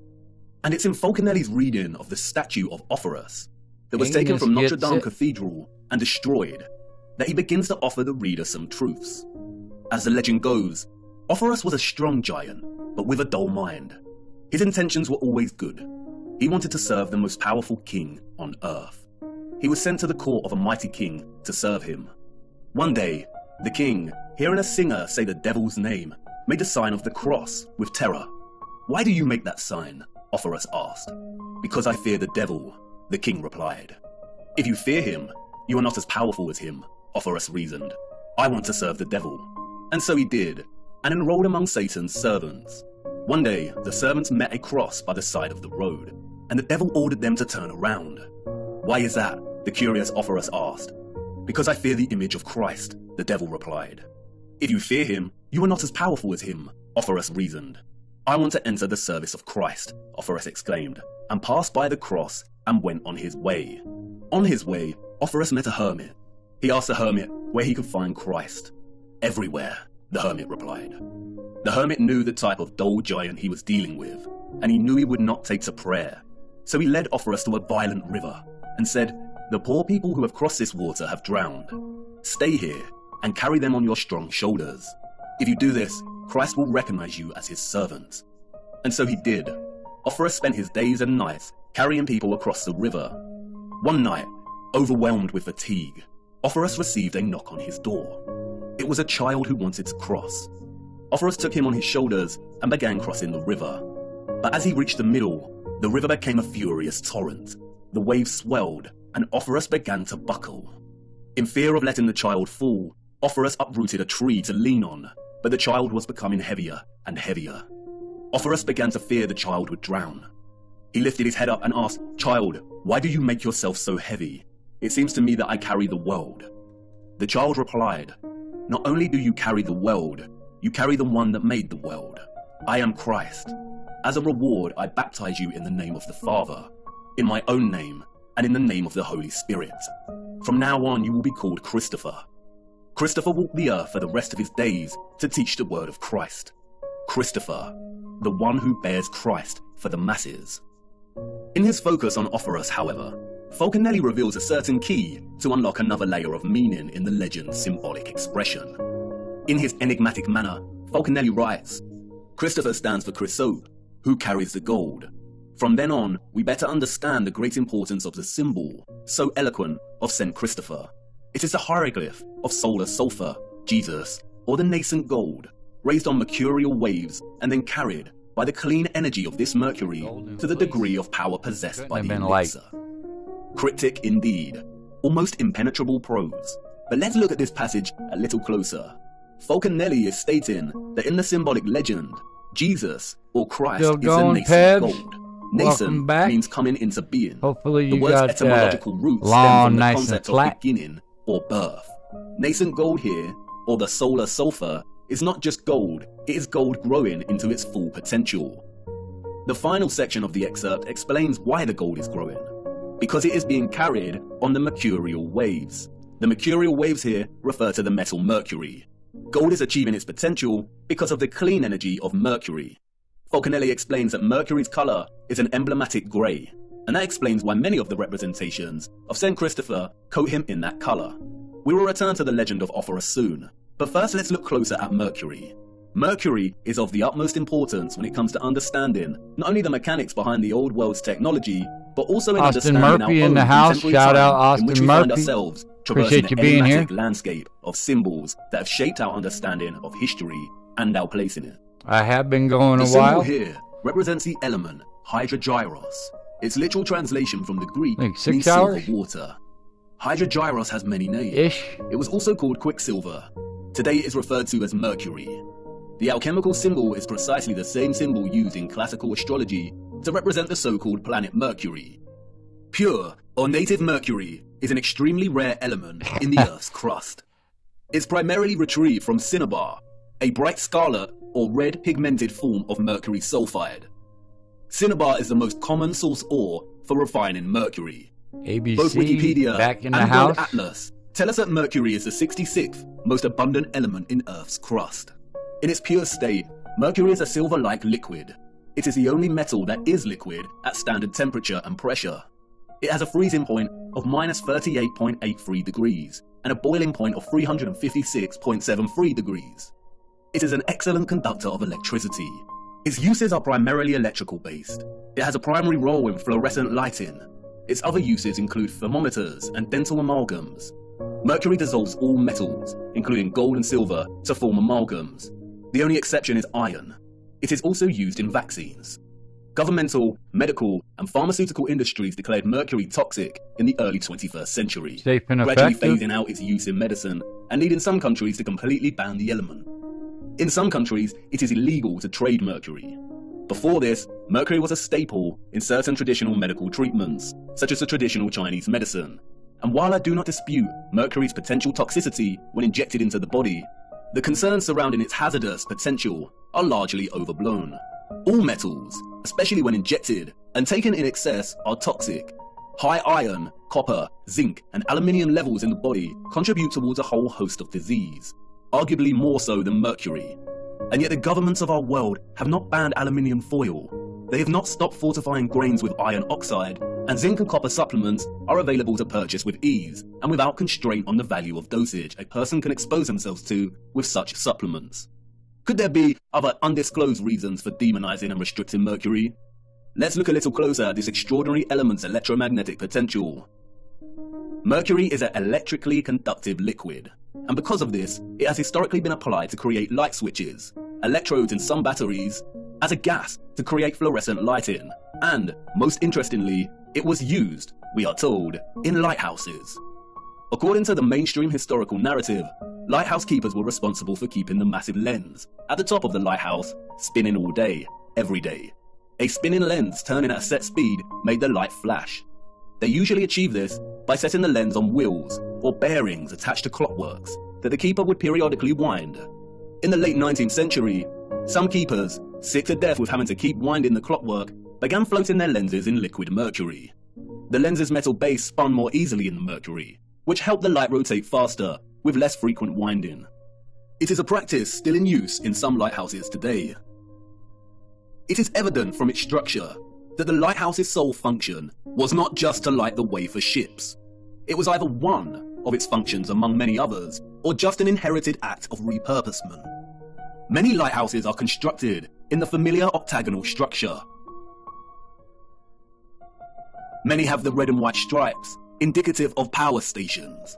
Many still have their antennas, and they were situated right next to the water.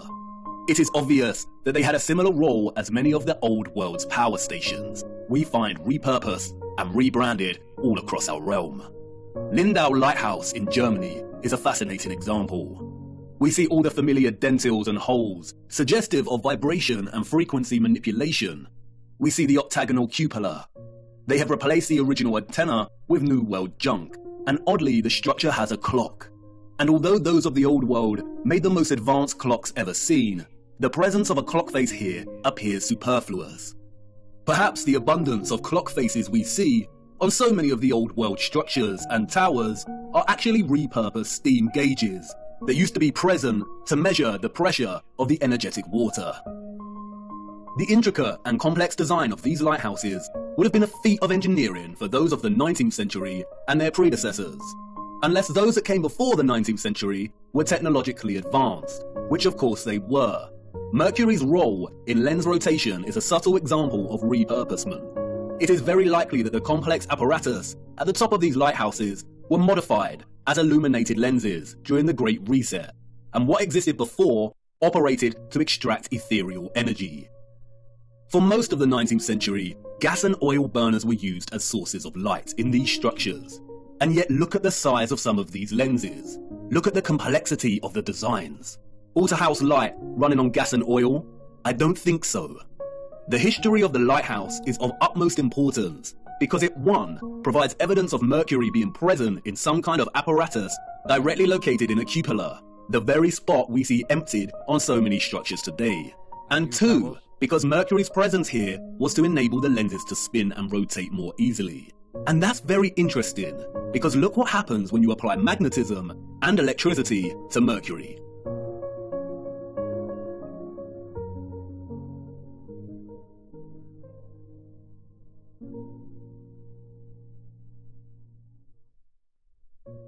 It rotates and creates a vortex, either clockwise or anti-clockwise, depending on the application of the current.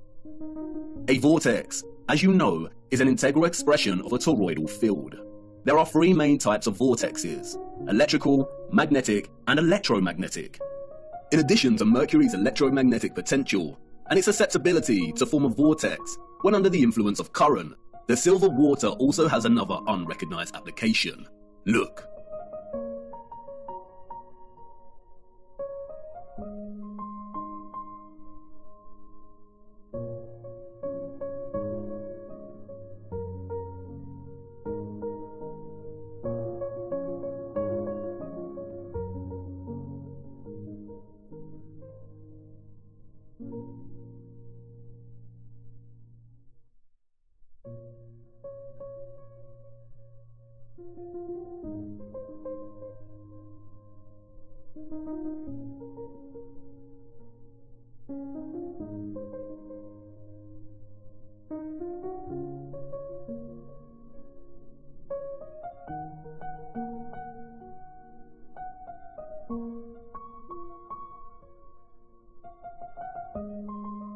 No wonder Mercury is demonized and illegal. As you can see, Mercury is able to provide even a homemade television antenna with the ability to convert radio frequency alternating currents to extract a television signal. Antennas can be designed to transmit and receive electromagnetic waves in all directions equally. And you could hypothesize that the orbs on the old world's antennas contained mercury. But again, it is no secret that mercury I checked it, Maria. I don't see anything. I don't know what's going on if you got the wrong email address. But Vlad's got my number as well. If he can email it to you, I give him permission to, if he would be so grateful. It'd make it a lot easier because I don't know what's going on. If you either get the wrong email address or it's not in my spam. Amalgamates with gold and other metals. An amalgam is an alloy of mercury and another metal. Mercury strongly amalgamates with gold, copper, silver, and many other metals. The only common exception is iron. The orbs could not have contained mercury because, as you saw, mercury would have scavenged the gold, silver, and copper and amalgamated with the metals. We do not see any evidence of that here. They function You got strictly as Maria's aerial number on antennas. Ironworks? But if all of these structures contain some type of engine or apparatus, similar to the Fresnel lenses we see in lighthouses, with mercury continually forming a vortex, then we would have a setup that enabled the antennas to extract ethereal energy and transmit strong electromagnetic signals. Just as Falconelli reveals in his reading of St. Christopher, it was the mercury that enabled the gold to achieve its potential. It is highly likely that the absent cylinders, vessels, not and showing containers anything. that were removed from these structures, and which were usually present within the octagonal geometric structures, contained mercury. And it raises the question, if some lighthouses are still running their lenses off of mercury today, would Appreciate they you, still Vlad. extract ethereal energy? No, they would not. And once again, Falconelli tells us why. As Falconelli states elsewhere in The Mystery of the Cathedrals, the dissolution of sulfur, or in other words, its absorption by mercury, provided the pretext for very different emblems. But the resulting body, homogeneous and perfectly prepared, retains the name philosophical mercury. It is the first-class matter, or compound, which requires only a gradual cooking process to transform itself, first into red sulfur, then into elixir, and then, in the third time, into the universal medicine. As Falconelli makes clear, transforming pure mercury into a red, sulfurous state is the first step. And as mentioned previously, cinnabar, or mercury sulfide, is red. And as we see here on representations of St. Christopher's robes, he wears one half grey to indicate mercury, and another half red, which is indicative of the red sulfur. It is the transformed state of mercury that allows the gold, here represented as Christ, to achieve its full potential, or, to keep it consistent with the legend, to reach the masses. What Falconelli is actually telling us is that in able to distribute this clean electromagnetic energy via golden orbed finials or antennas, a special kind of mercury had to be present. This is what was contained within the vessels and engines. And it is likely that it was this unique mercury that enabled the extraction of the ethereal energy from above in the first place. Perhaps it is just a coincidence, if you believe in such a thing, but it is interesting that many of the smaller vessel-like relics we see have markings inside the containers that are red, perhaps a homage to the substance they once contained. I got your number now. Now Thanks I know to what you Vlad. want to say. Come on, you are turning a molehill Those are into some a cool mountain. pics. You're basing this off Looks a few like a passages giant's from the hand. ramblings of a Masonic deceiver. How do we really know that those of the old world were the alchemists of old, and that mercury was central to their advanced technology? Bear with me. I will expose this so-called Falconelli for the Masonic deceiver he is further down the line. But, like I said before, there are many half-truths here that we can extract. And you must ask, why this cryptic text about the mystery of the cathedrals focuses primarily on explaining the structures and their symbolism in alchemical terms. For you see, St. Christopher is not the only symbolic expression of Mercury and gold's relationship. Like with their adoration of sound and water, the old world expressed this alchemical relationship in many symbols. In fact, the symbols were so prevalent that the enemy had to appropriate them and use them as weapons of control and deceit, otherwise the great reset of the 19th century would have failed. The enemy's genius stems from its appropriation, redesignation, and deliberate obscuring of symbols, to the point where tracing the history and true meaning of one symbol in particular becomes a monumental feat. The abundance of lions and eagles we see throughout the old world, primarily in the form of statues, relates to the elements of gold and mercury. As Falconelli states, the lion is the sign of gold. It represents a terrestrial and fixed force, while the eagle represents the airy and volatile force, or the mercury. When the two champions come together, they attack, repel, and tear each other apart with energy, until the antagonists become one body, the animated mercury. The fusion of the fixed gold and the volatile mercury create the griffin, in which the lion, or the gold, represented the fixed, basic part of the compound, which in contact with the adverse volatility loses the best part of itself, the part that is characterized its shape, that is, in hieroglyphic language, the head. And like the lion and eagle, we see the griffin everywhere in the old world. Like St. Christopher, the griffin is symbolic of the alchemical concoction and combination of mercury and gold that powered the old world's technology. The symbolic association of animals and beasts with alchemy has been eradicated from history, primarily due to the appropriation of these animals as heraldic symbols of royalty and nobility. These are the animals that adorn national imperial seals, as we see attributed to the Roman Empire, the British Imperial Empire, the United States, and so on. An act of post-colonial domination over the old world, the appropriation of its symbolism and eradication of its history through falsified narrative. Furthermore, the chemical, alchemical, and cosmological symbol used to represent Mercury is immediately recognizable for its conflation of two of the most widely used symbols throughout history and culture. That is, the cross and the crescent moon. It is openly acknowledged that at one point, all religious symbolism predated its current religious use and application, and belonged to another culture and represented something different during different historical eras. But just because this is openly declared does not mean it makes any sense. Were our historical ancestors, and their own historical ancestors, really that uninspired that they needed to recycle already established symbols? Or are we not being told the truth once again? Still alive, The Rod. conflation of Christian Still alive. and Islamic symbolism and culture is so prevalent across our realm that Sounds upon like a closer fish story, inspection, Maria. it begins to appear quite absurd. It was this big. Nah, just playing. It's pretty cool looking. If we are to believe the official historical narrative, that is.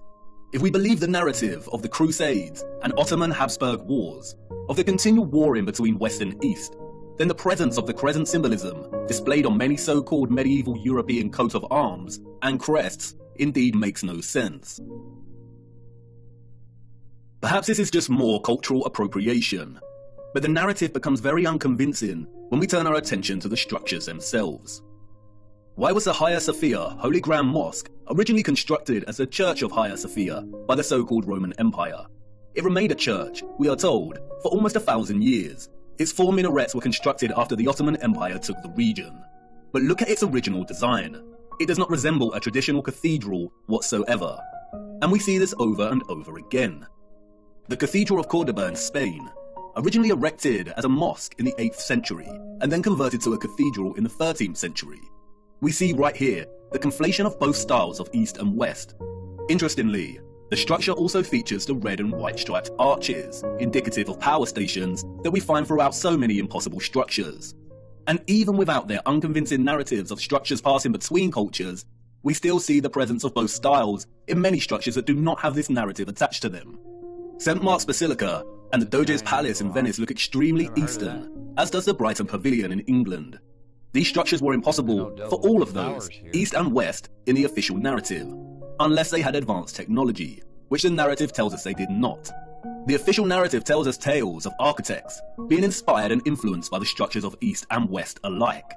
But remember, at the time these structures were built, the people didn't have accessible transportation. Journeying between continents and countries took weeks, and they had no cameras to document the structures in order to be able to replicate them with such accuracy in the first place. Why don't synagogues have their own unique particular style, like mosques and cathedrals? We see this fusion of architectural style everywhere. We see water pumping stations that resemble cathedrals. We see water towers that resemble castle turrets. We see cathedrals that also resemble official government buildings. All these structures belong to one, whole, unified civilization. That's why we find so many ruined cathedrals in the Middle East. They were destroyed and ruined during the Great Reset and after to solidify the falsified narrative. That's why we see the crescent moon in old 19th century photographs, in areas it should not be. This is Brazil. Look closer. Even today, Brazil's Muslim population comprises a total of 1% of the country. So why is this crescent present at the top of one of these antennas in the 19th century? Why is it present in San Francisco in 1905? Why do we see many structural antennas composed of both the cross and crescent moon? In many of the old photographs, we see many structures without any religious symbolism, but just standard antennas. And what about all the unusual antennas we see? Many of the antennas functioned as symmetrical instruments to enhance ether extraction and to transmit energy to other antennas. They were never signs of different religious factions in the old world. They were most likely later designated these meanings to fracture the unification of the old world and its understanding of God. Even the mainstream narrative admits that it was not until the 19th century that the crescent moon even became associated with the Ottoman Empire, and it wasn't until 1950 that the symbol became the emblem of Islam. The symbols of the crescent and cross are much more complex than most realize. In the context of the antennas, they are likely a symbolic homage to the alchemical mercury that made them function in the first place. But the crescent and cross also have broader implications that are related to the holy, energetic, and ethereal workings of our realm. We will be returning to these symbols later. This is not meant to discredit the meaning of these symbols today. Symbols evolve over time, but this evolution was carefully orchestrated by our controllers. It is also not to discredit God, and this point is crucial. I understand that much of this may trigger some people, but it is imperative to understand that religion, in an institutional sense, was created by our controllers as a means of control. Many religious organizations today are corrupt and use religion as a front when their true allegiance lies with the psychopathic controllers of our realm. Religion was an essential tool of deception to justify the old world's infrastructure. Religion is not synonymous with an understanding of God, faith, and prayer, and it is also not to discredit the life of the Son of God. No, and this is crucial, and you will see why later in our journey. And in many a sense, this is what Christ tried to teach people, to see through the deception and manipulation.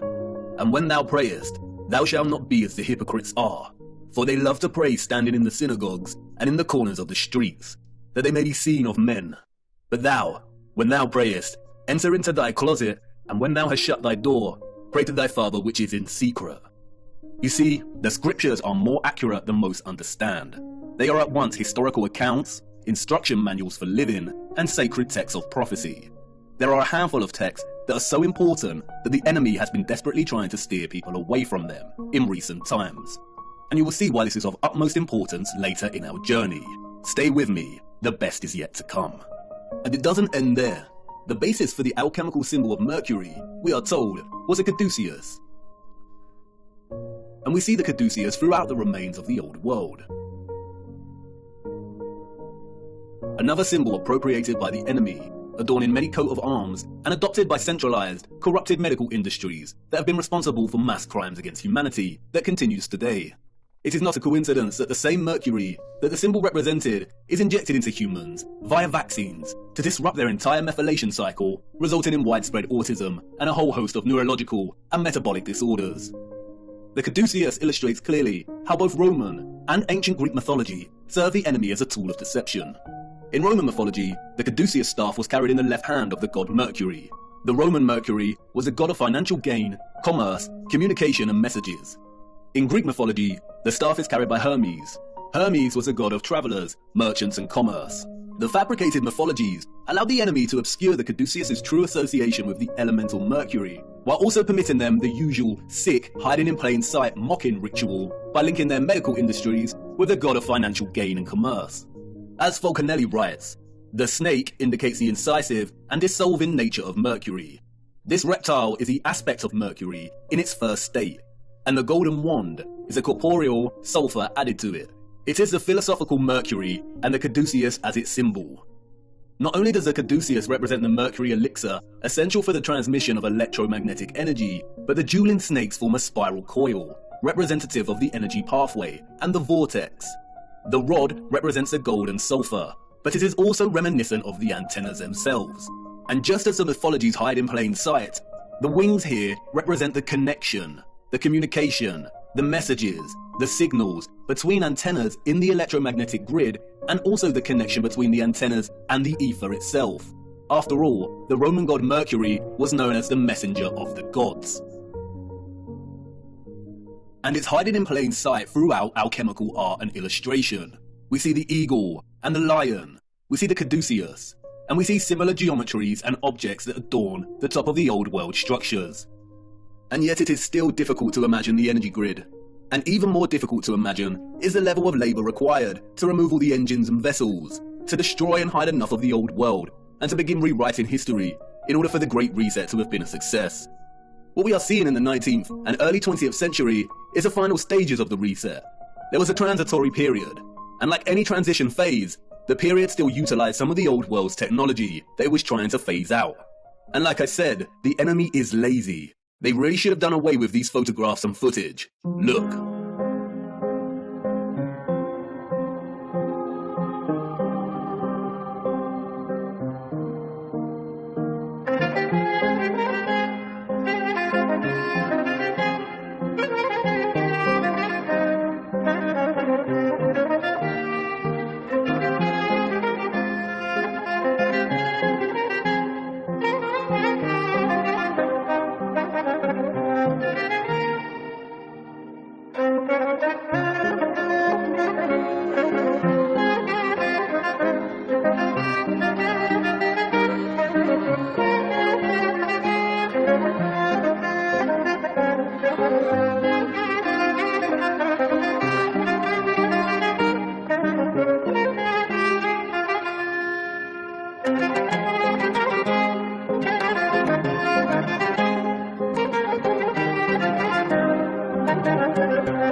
Whoa. Most of these images were taken during the World's Fairs of the 19th century and at the turn of the 20th century. Any electrician will testify to just how impossible illumination in this time period and on this scale would be. What an absolute nightmare to wire. But they didn't need complex wiring, did they? How did they have moving sidewalks during this period? We also see this technology on display in the burgeoning American amusement parks of the early 20th century.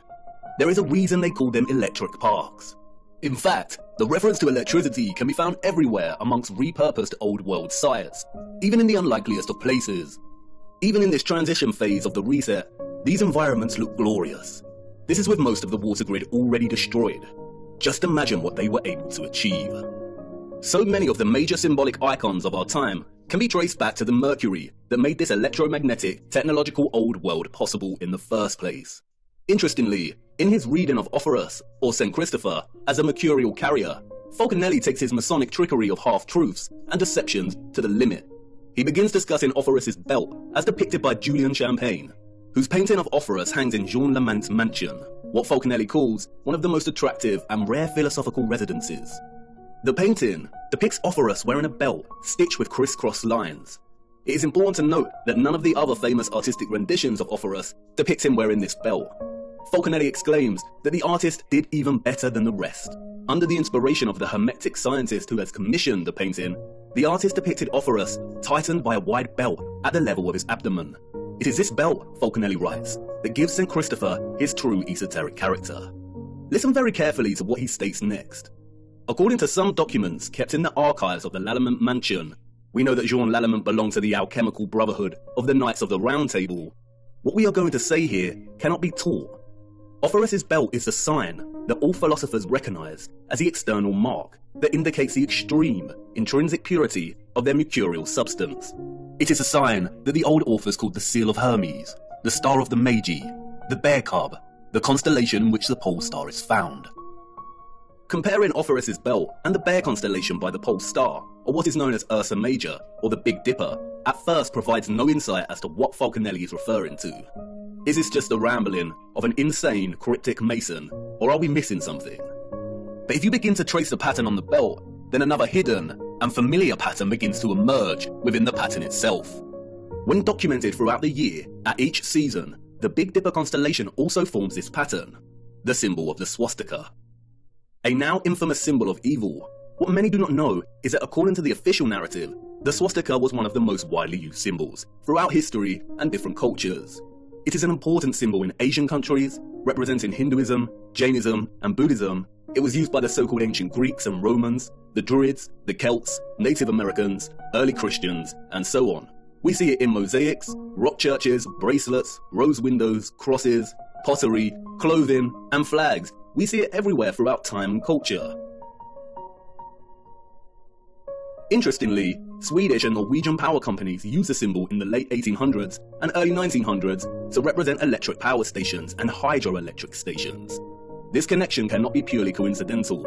The task of erasing memory and history is not an easy feat. It takes time. Out of all the symbols, this is the one that the enemy had to corrupt and dilute the most by appropriation. Not just because of its now lost association with electromagnetism, but because, as Falconelli let slip, its original association with Mercury's involvement in the old world's power grid.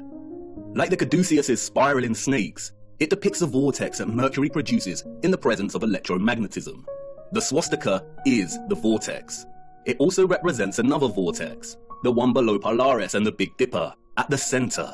The same vortex that NASA has teased hiding in plain sight here on Earth and in their representation of other planets' poles. It is the same vortex that Mercator and others documented in maps and writing, the whirlpool surrounding Rupes Nigra and located at the North Pole.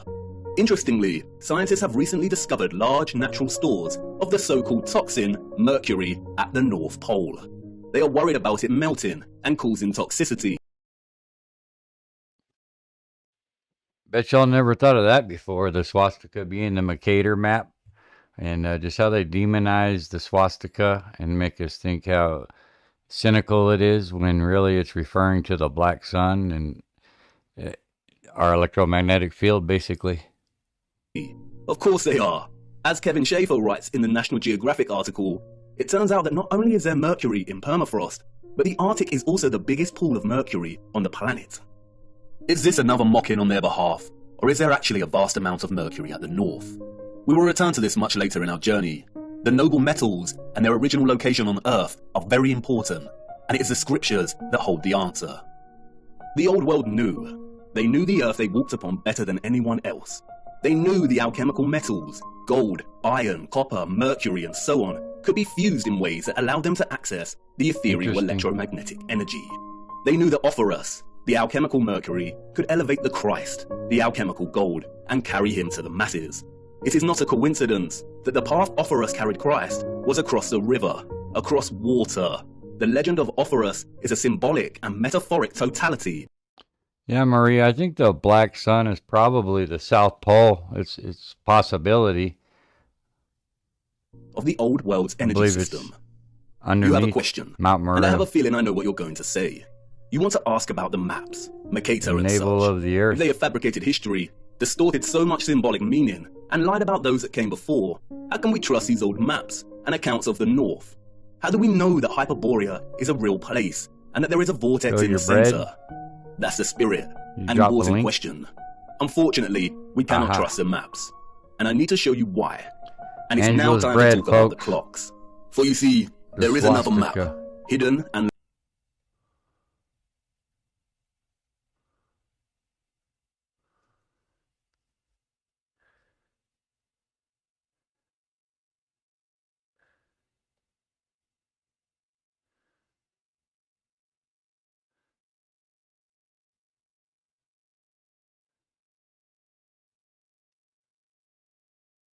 long forgotten. The oldest map of them all. And it's not perfect by any means, but it's Pretty all cool, we have. Angela. Did you make that Come, on purpose it's like time that? to lift another veil. I'd imagine, yeah. There you go. Midway upon the journey of our life, I found myself within a forest dark, for the straightforward path had been lost. Swastika bread. And during my journey, as I made my way through the tangled labyrinthine paths of deception, looking for the center of truth, I met a brilliant woman who taught me many a flat fact. But out of all of her flat facts, it was one fact that struck a chord. She Which showed me the Shane maps of is old that, Maria? and asked me to find the key anomaly, the one error that all maps contained. I pointed to the varying representations of unknown land masses. To Shane had Hyperborea, always worked with space audits. she shook her head. No, find the glitch. We live on a flat plane. Our world is an electromagnetic terrarium, surrounded by an ethereal sea of water.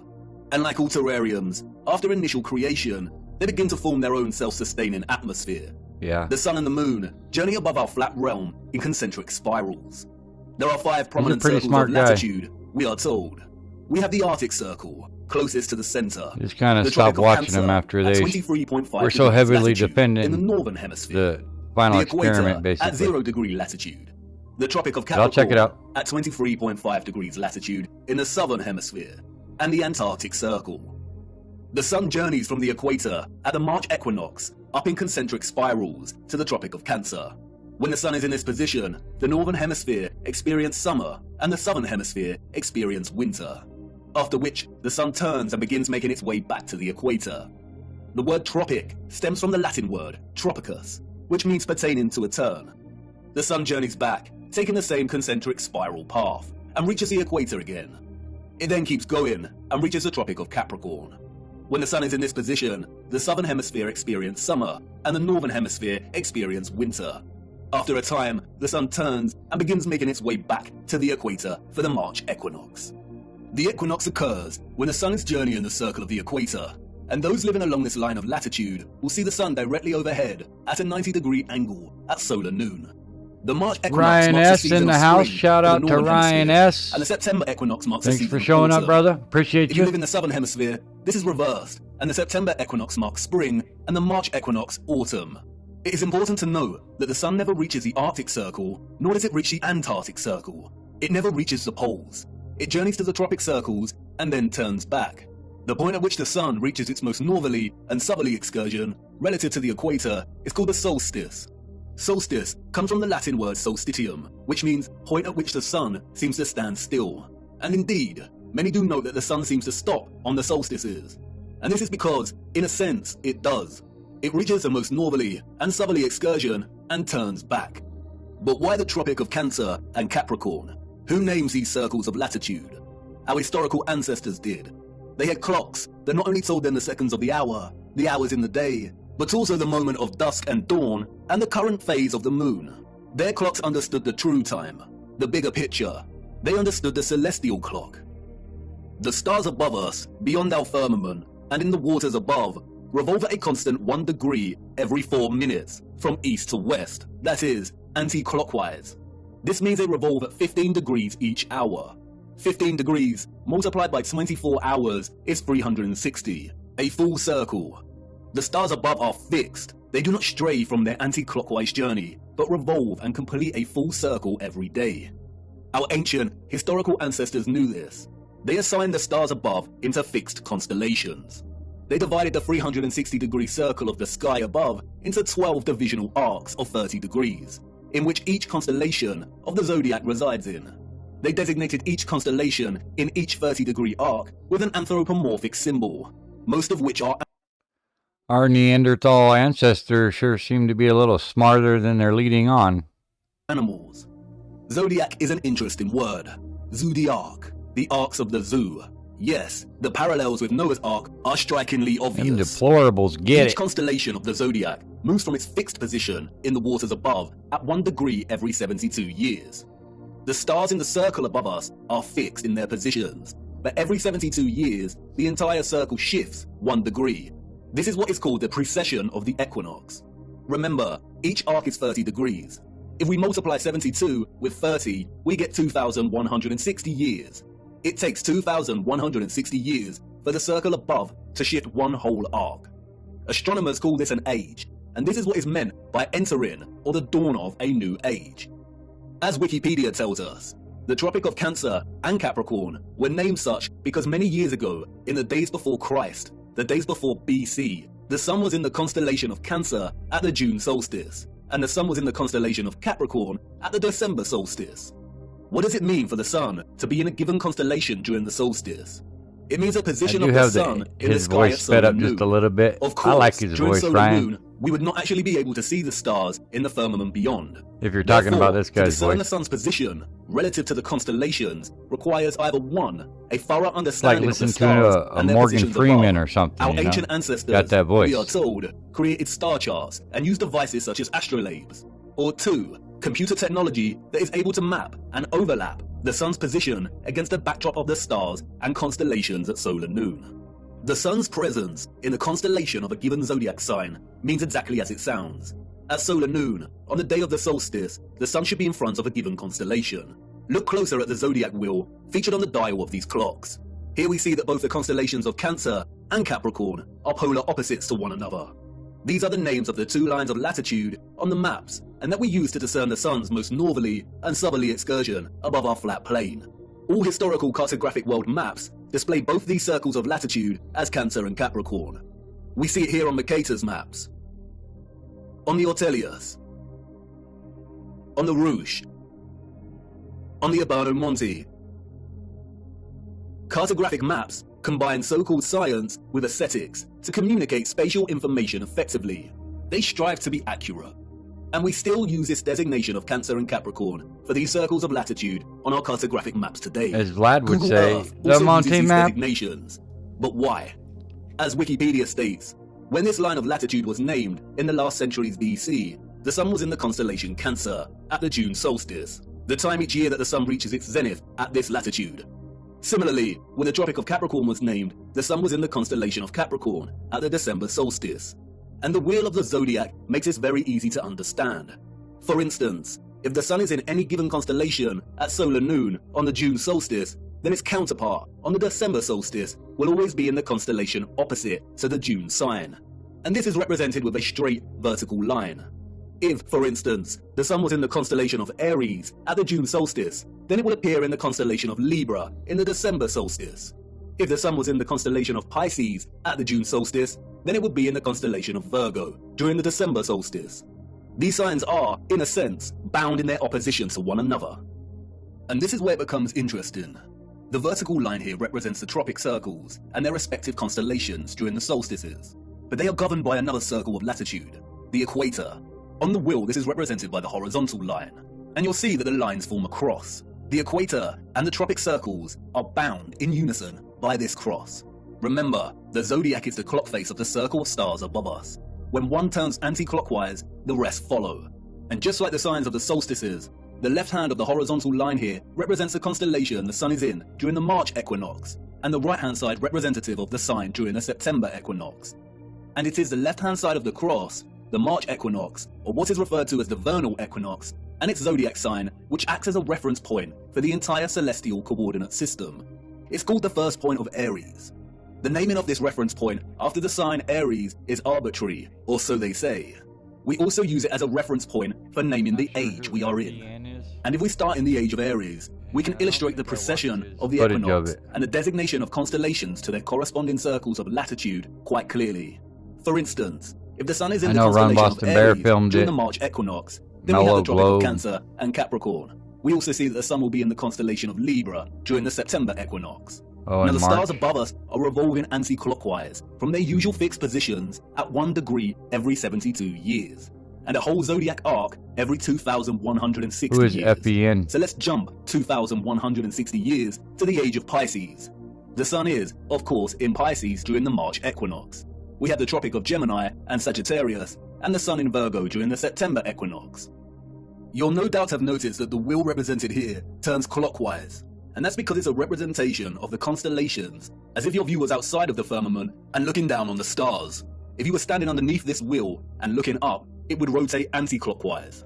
I am using the clockwise representation because it is the best way to illustrate the precession of the equinox. This rotation keeps shifting one arc every 2,160 years, until the wheel makes a full circle, or what is known as a great year. Why is this important? What we see here, and what the mainstream narrative confirms, is that the tropics of Cancer and Capricorn occurred during the age of Aries. For the last 2,000 years or so, we have been in the age of Pisces. Remember, an age lasts for roughly 2,160 years, and we are now on the cusp of entering into the age of Aquarius. On June 2020, during the solstice, the sun entered the border of Taurus, and therefore the transition has already begun. And Google will tell you this yourself if you search. A new age, or a precession of 30 degrees into a new constellation on the March equinox, is not some new age, pseudo-spiritual fantasy of astrologists and yogis alike. It is an astronomical law of the stars above in the firmament, and you can track it yourself every equinox and solstice. It is a critical and integral component in the function of our realm. If we are entering the age of Aquarius, then that means that the sun has not been in the constellation of Cancer or Capricorn during the solstice for over 2,000 years, when our realm was in the age of Aries. All the old and current cartographic maps, and even Google Earth, represent these circles of latitude as a tropic of Cancer and Capricorn. There are no maps that present the tropic lines correctly, as they should be in the age of Pisces, our current age. Wikipedia and other mainstream narratives of deception tell us that our ancient historical ancestors of horse and cart and copper chisels named these circles of latitude in the times of BC, and no one in the course of history that followed bothered to change the names of the tropics to their accurate designation. We are in the age of Pisces, and have been for over 2,000 years. The circles of latitude should be called the Tropic of Gemini and the Tropic of Sagittarius. And so what? What's in a name? But this brilliant lady, who taught me this flat fact, was patient. What's in a name? Everything. And until she said it, I didn't realize how stupid I'd been to overlook this. Maps are not just pretty projections of the landmass on Earth. They are practical instruments of navigation. Our ancient historical ancestors, we are told, depended on celestial navigation, on the position of the stars in the firmament above to guide their way when at sea. Follow the North Star. And if perchance their compasses failed, then knowing the map of the stars above would be critical. Believing that our ancestors just continued to use the designation of Cancer and Capricorn for the tropics that was established by their own historical ancestors, who belong to a different age entirely, is absurd. Celestial navigation would have been an essential skill set for anyone navigating their way across the oceans.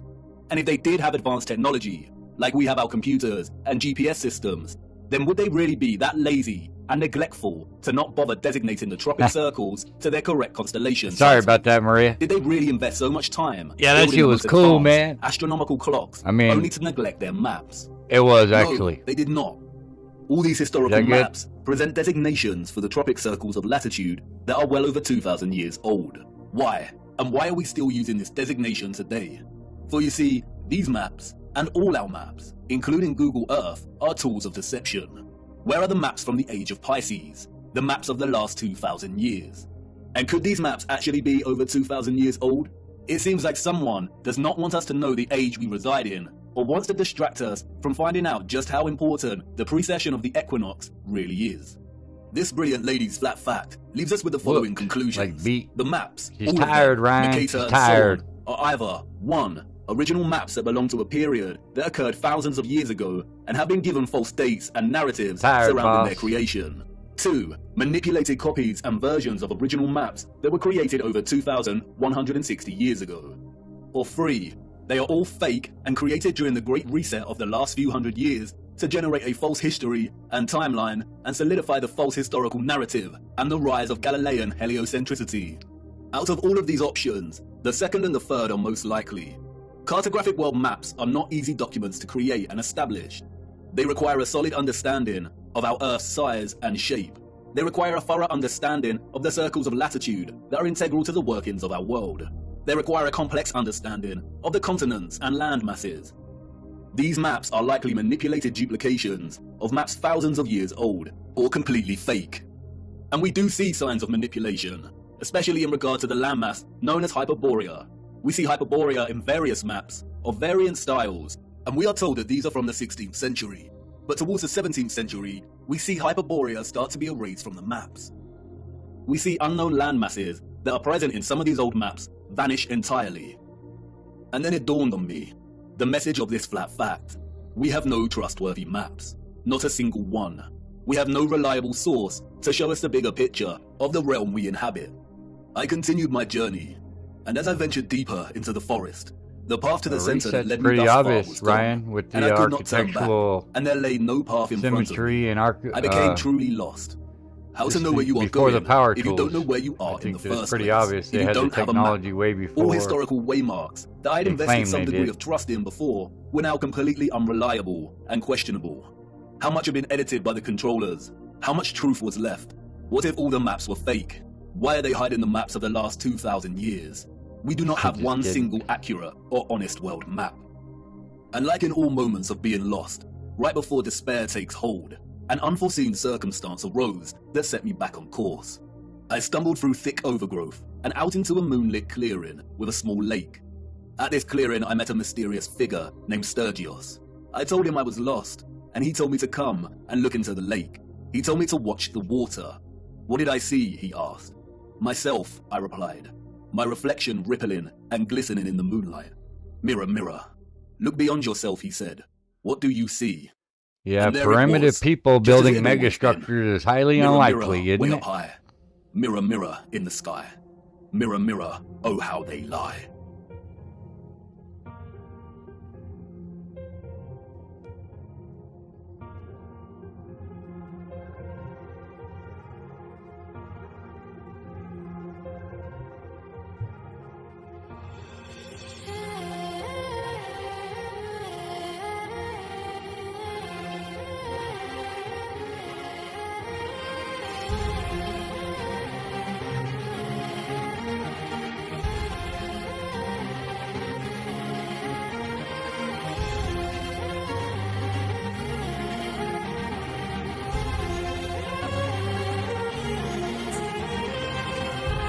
I think this moon map stuff's a pretty cool theory.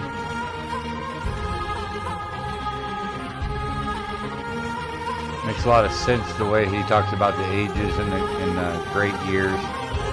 And if our pole is shifting at all, it would really tie into that.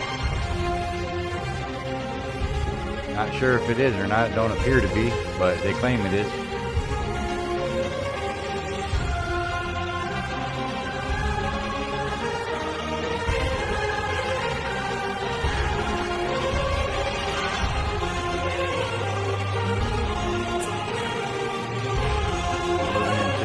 Aquarius.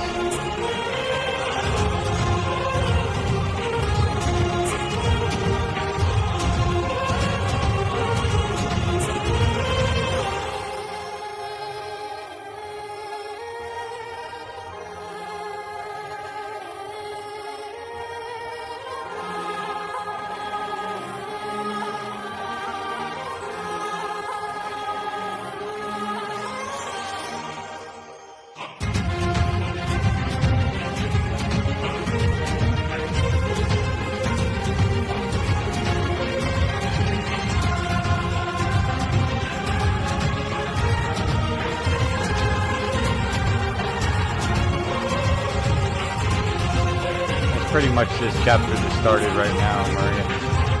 Just now getting into it.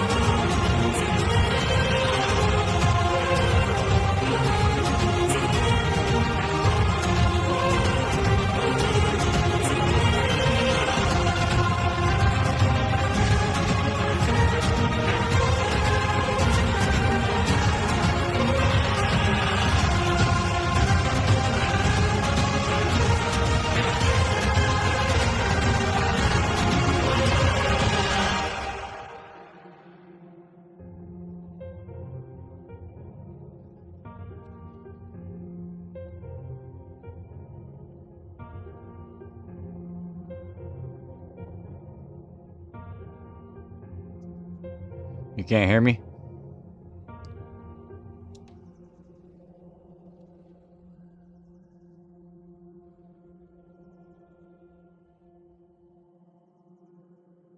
It cannot be. All this time, hiding in plain sight.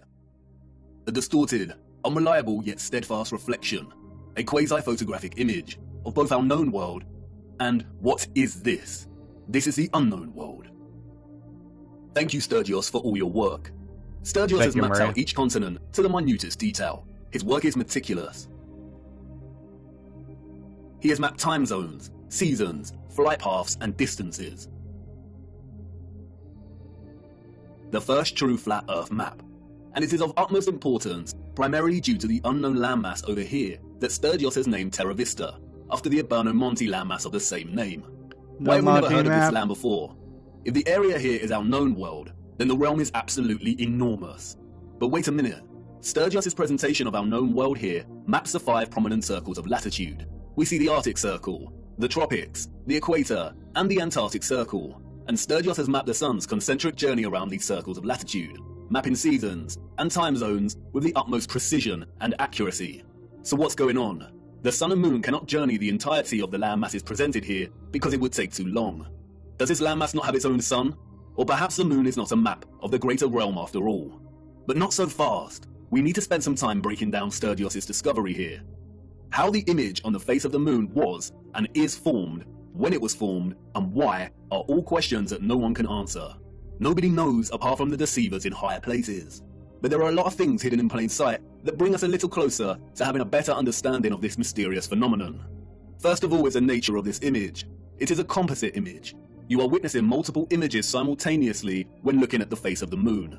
And these images are akin to a type of X-ray photography. There is also evidently a lot of distortion and optical illusion present in these images.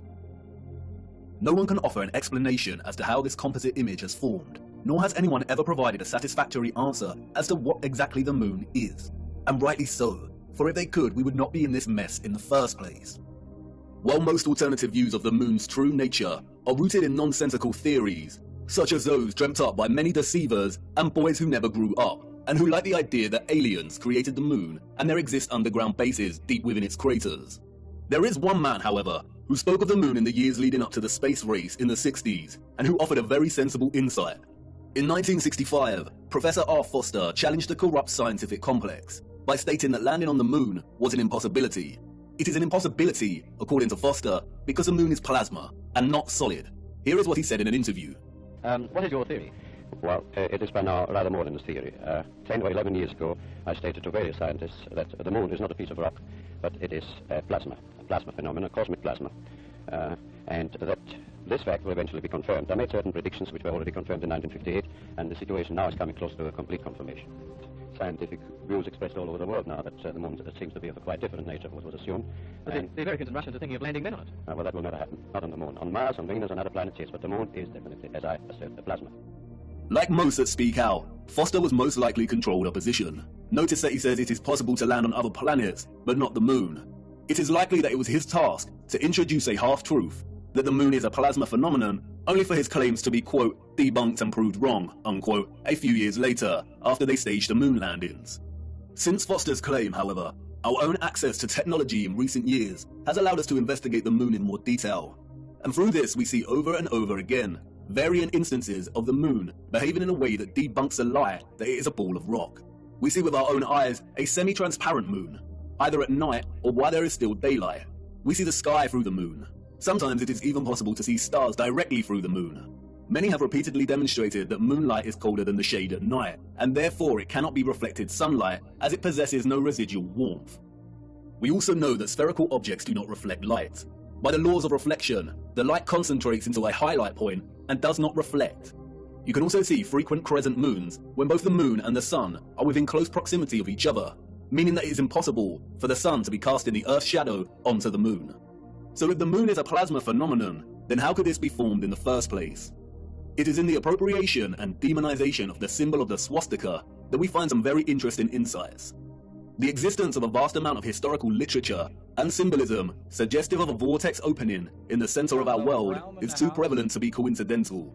We have looked at much of this before, Appreciate you being but here, brother. strangely enough, in the years preceding and during the complete demonization and eradication of the swastika's association with the vortex, we find some additional information JJ, regarding don't the central half-ass vortex anything. that is astonishing. In addition to the appropriation of There's the one thing swastika we've learned. as their emblem, the Nazis were also Full obsessed with a very retard similar for the symbol, win. that of the Black Sun.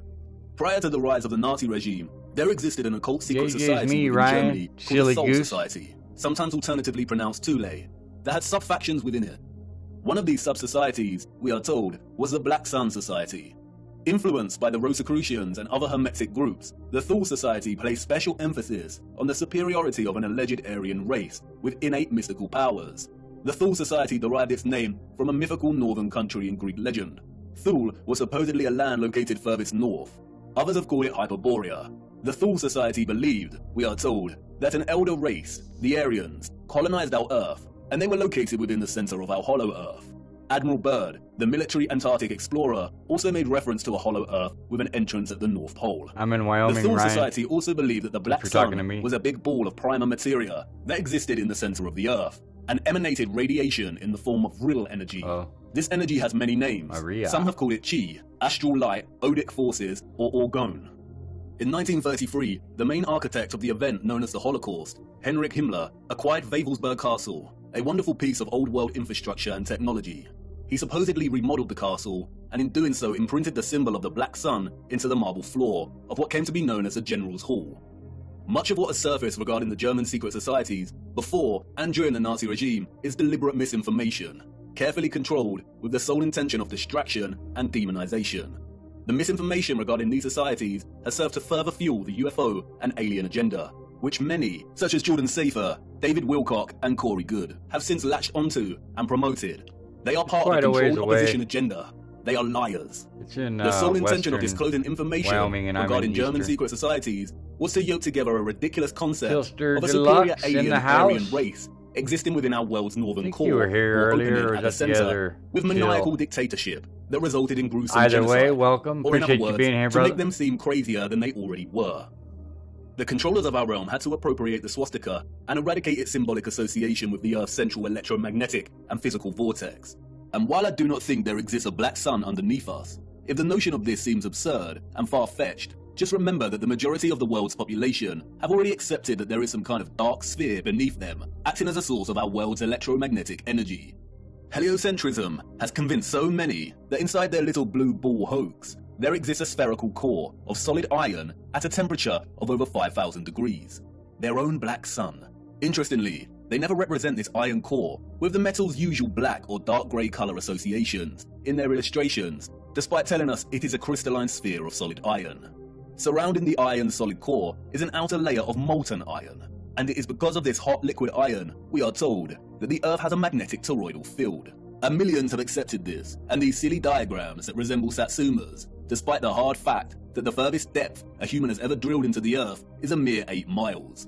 The heliocentric model has to acknowledge an inner core energy source because it is in fact a reality, and our world cannot exist without it. Yeah, I'm pretty sure It is likely Wyoming's that the notion of per a black sun capita beneath least us is more populated distraction, state in although it is not the as US. absurd as the heliocentric Satsuma model. We will return to this later. What is important now, however, is that not only have we another instance of the concept of a black core at the center of our realm, and another reference to a central vortex and opening, but we Nice also and have peaceful. reference to energy, or what the Thule Society called vril, radiating out of this opening. And if this is truly the case, then we have a theoretical model in which both the formation of the sun and moon makes complete sense. What I am going to try and convey now is complex, and I will do my best, but I need you first of all to forget every model of our Earth you have become familiar with. Things may not make sense at first, but by the end it will. Let's start with the realm and the firmament, and then a central opening. And now let's incorporate our known Who's world, BF? as outlined on the moon by Sturgios. And finally, let's add the source, or electromagnetic coil beneath. Whether a magnetic rock or an electromagnetic coil, the source of our world's magnetic field is located at the center and beneath, and any source of intense electromagnetism would produce strong radiation. No one can say indefinitely, but it is highly likely that the concentrated plasma that we call the moon is a result of a unique form of radiation, similar to X-rays, that emanate Math from its Pig source made it. via an opening or vortex. Shout out X-rays, to or Math very strong Pig radiation beams, for would, making by the it. laws of Hope you got physics, some emanate sleep. from this central vortex It was in a long diverging night straight lines. last Like night. X-rays, they would also be invisible. The divergent beams would continue He's up on his way until to work. coming into contact with the firmament itself. X-ray beams differ from light beams and do not tend to reflect. X-rays are like a super powerful form of light, and because their wavelengths are shorter than ordinary light's Appreciate you wavelengths, stopping by, it means Math their Pig. frequency is much higher. Because of this, X-rays can travel through objects that ordinary light cannot, and it means that X-rays are not reflected easily. There are not many materials that reflect, scatter, refract, or redirect X-rays. And while I'm not strictly saying that X-rays are the cause, any form of strong radiation beams would behave similarly. There do exist some materials that can reflect high energy rays, and it was a man named Lawrence Bragg in 1913 that discovered that crystalline structures reflect X-rays. That's right, crystalline structures, a crystalline firmament. Bragg reflection is used, for example, to focus monochromatic light, and there is a device called a monochromator that uses curved crystal mirrors to reflect X-rays to focus monochromatic light. Standard monochromators use a prism to break down the light. This is a very familiar image, and Wikipedia displays it for everyone to see. It is now associated with an infamous music album. What is the title of that album? They are telling us. This means we're right on track. Radiation beams reflected off of the crystal firmament would likely be redirected down, off-center, and into the ionosphere above our heads.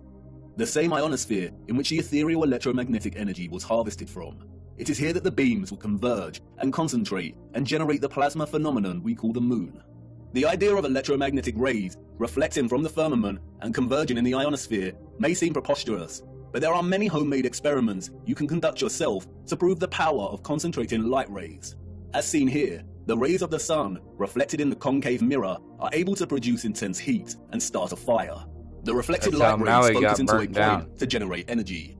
And remember, radiation beams, akin to X-rays, are much more powerful than light rays. If the moon is a point of focused, condensed plasma, then it has to occur within one of the layers in the ionosphere above us. All the various inert noble gases in our ionosphere appear at differing layers and altitudes. We looked at how these are charged by the sun's electromagnetism to form the plasma sky. At a certain altitude in the ionosphere, there are two layers of neon and helium gas. It is likely that the sun forms in a similar fashion within these layers. After all, helium is linguistically very similar to Helios. It is likely, however, that the moon is formed at the level of altitude in which the gas krypton is present. Krypton is known for its phosphorescent white light. It is also used to create non-thermal or cold plasma, as demonstrated by contemporary scientists developing this field today. The primary reason that the moon's light is cold and not hot like the sun's is not known, but it is likely due to a polarity produced by their interaction with our electromagnetic field in the ionosphere, the moon being the dielectric negative polarity to the sun's positive charge. The craters seen on the moon are likely from the generation of this plasma. Perhaps it is some kind of plasma emulsion that displays a kind of outgassing or bubbling, much like we see with urethane pretty sure I paint do, defects. unless you're meaning something specific. Recently, bizarre theories have emerged that we live within one of these craters on the moon. This is not correct. The moon is some kind of phosphorescent, concentrated plasma, and not a solid object. You can see the formation of this plasma and its craters right here. It is not solid, it is a light. And this is great because we have a very realistic and working model as to how the moon is. So one thing I was going to ask Flat Earth Nation, if he's still here, when he takes these pictures of the shadows, because he's convinced that it's the moon's or the sun's reflection, I was wondering if these shadows that you capture on the moon, if they're the same all the time, or are they constantly changing? Does anybody know the answer to that? Or when everybody takes the pictures or footage of the shadows, do they not move? Or because that's a good question. Is formed. What we don't have, however, is an explanation as to how the composite image on its face Never is really formed. thought about it before. As I said before, the image we are seeing on the moon is akin to a composite X-ray photograph of our greater realm. And it is not an active reflection, but rather a historical moment captured in time. And of course, no one knows how it is formed, other than those in higher places. The moon is a paradoxical phenomenon, at once a volatile luminary of plasma that waxes and wanes I in didn't its hear about the luminosity, flavor, and also a Seabass, steadfast image but I did captured hear at about some the point blue in roofs time that does not seem to change. not We burning. only ever see this image on the moon, and it never changes. This strange and mysterious image that has puzzled and inspired millions could be a result of a natural, organic phenomenon, or perhaps Heresy even Seed artificial. in the house. Again, only the controllers know. Shout out Heresy. The word photo Thanks for being originates here. from the Greek photos. It means light. Hence we have words such as photosynthesis, which means the synthesis of light, in which plants harvest light energy and convert it into chemical energy. A photon is the quantum of the electromagnetic field, including electromagnetic radiation, such as light. A huge misconception is Not the the notion that craters photographic moving, Maria, imaging the is not a shadows natural, in the organic craters. phenomenon. This is not correct. The word photograph Because he means takes a light lot of drawing. good footage of the concept shadows. Of natural light sensitive And I'm wondering if the material is shadows well ever understood. move or Our look bodies begin different. to darken when exposed to too much sunlight. Depending on the exposure to the UV, our bodies can develop tan lines. The light literally Because 6 draws months on from us. now, we're on the other Certain side of the textures sun, and so the textiles shadow should can be, fade you or know, come to the other surface side. when exposed to light. And there exists natural camera obscuras. A natural camera obscura occurs when a darkened space with a hole permits light rays to enter from outside the space, resulting in a projected image of the I will space do, outside Seabass. inside the darkened Write that area. down. We can even see projected images of a solar eclipse here on the ground underneath a leaf canopy due to the holes in the leaves. Natural camera obscura was, of course, the inspiration for the early development of photographic technology. Interestingly, the noble gas krypton, the same gas present in our ionosphere, has Who been used for does years, the, we are told, as an integral component in conspiracy camera that you're flashes talking about, for high-speed Seabass? photography. It is also an essential component in hyperpolarized MRI scanners. There is also a possibility that the face of the moon is not a natural phenomenon, but was a result of an experiment. Photographic on and the X-ray face. films are created for a fusion of a gelatin emulsion with microscopic silver crystals. Because of this, exposure to light is able to So capture you an think that invisible the laser shadows do image. change, is what During you're light saying, Maria? exposure, the silver halide crystals grow to visible sizes, and this is what is called printing out the image. Microscopic silver was essential in producing traditional photographic images. Without it, the technology would not have been possible in the first place. Interestingly, in their alignment Pretty of noble indicative metals of with astronomical bodies, it being the sunlight, alchemists but I designated still the don't moon believe as that. having Just rulership over the theorizing. metal silver. The birth of modern photography began in 1800, we are told, when the uncle of Charles Darwin tried to capture the image produced in a camera obscura. He discovered that by coating white leather with silver nitrate, he was able to partially capture real-life images.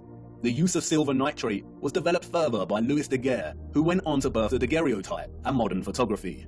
But what is interesting is that silver nitrate goes by another name. They called it lunar caustic, in homage to the alchemists' association between the moon and silver. It's also quite interesting that many Masonic representations of the alchemists depict the sun and moon as reflected rays.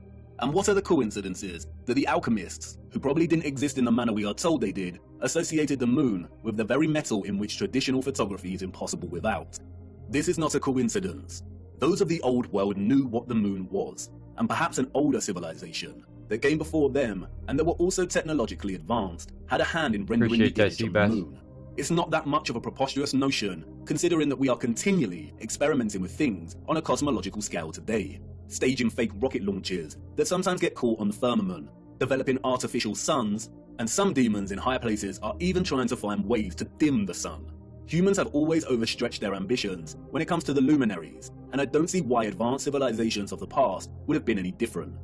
But how this composite image phenomenon came to be is not important for our journey. It's what it shows us that is important. And perhaps it is best to leave the moon shrouded in mystery.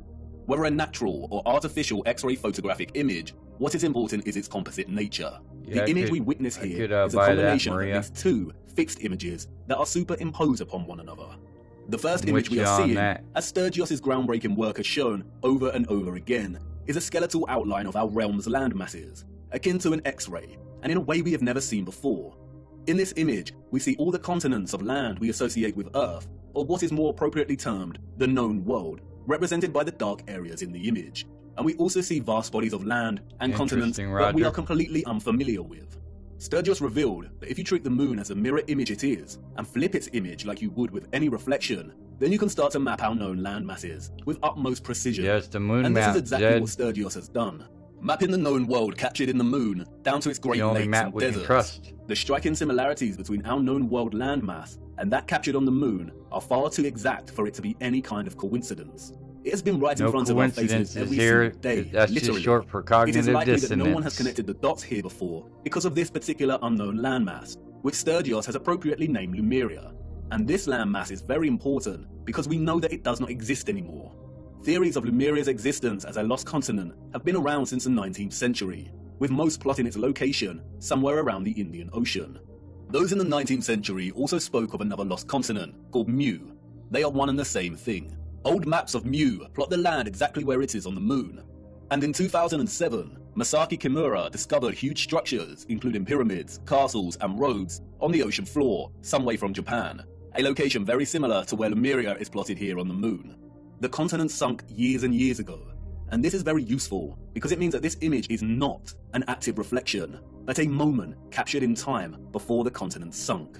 The second image we are simultaneously witnessing in our moon is that of the firmament itself. Yes, you heard me right. The moon is the only known official image of our firmament. The face of the moon is a composite image, and we have to separate the images to fully understand what we are seeing. We have the landmass of the greater realm, and this is one image from one angle. And then we have another image from a different angle. I can only illustrate this by showing you. This specific area of the moon is primarily what gives the phenomenon its spherical 3D appearance. The heliocentric liars love this area of the moon, and they have used it as a weapon of deceit against us. It is not a crater with rays, like they tell us. Look closer. Really look.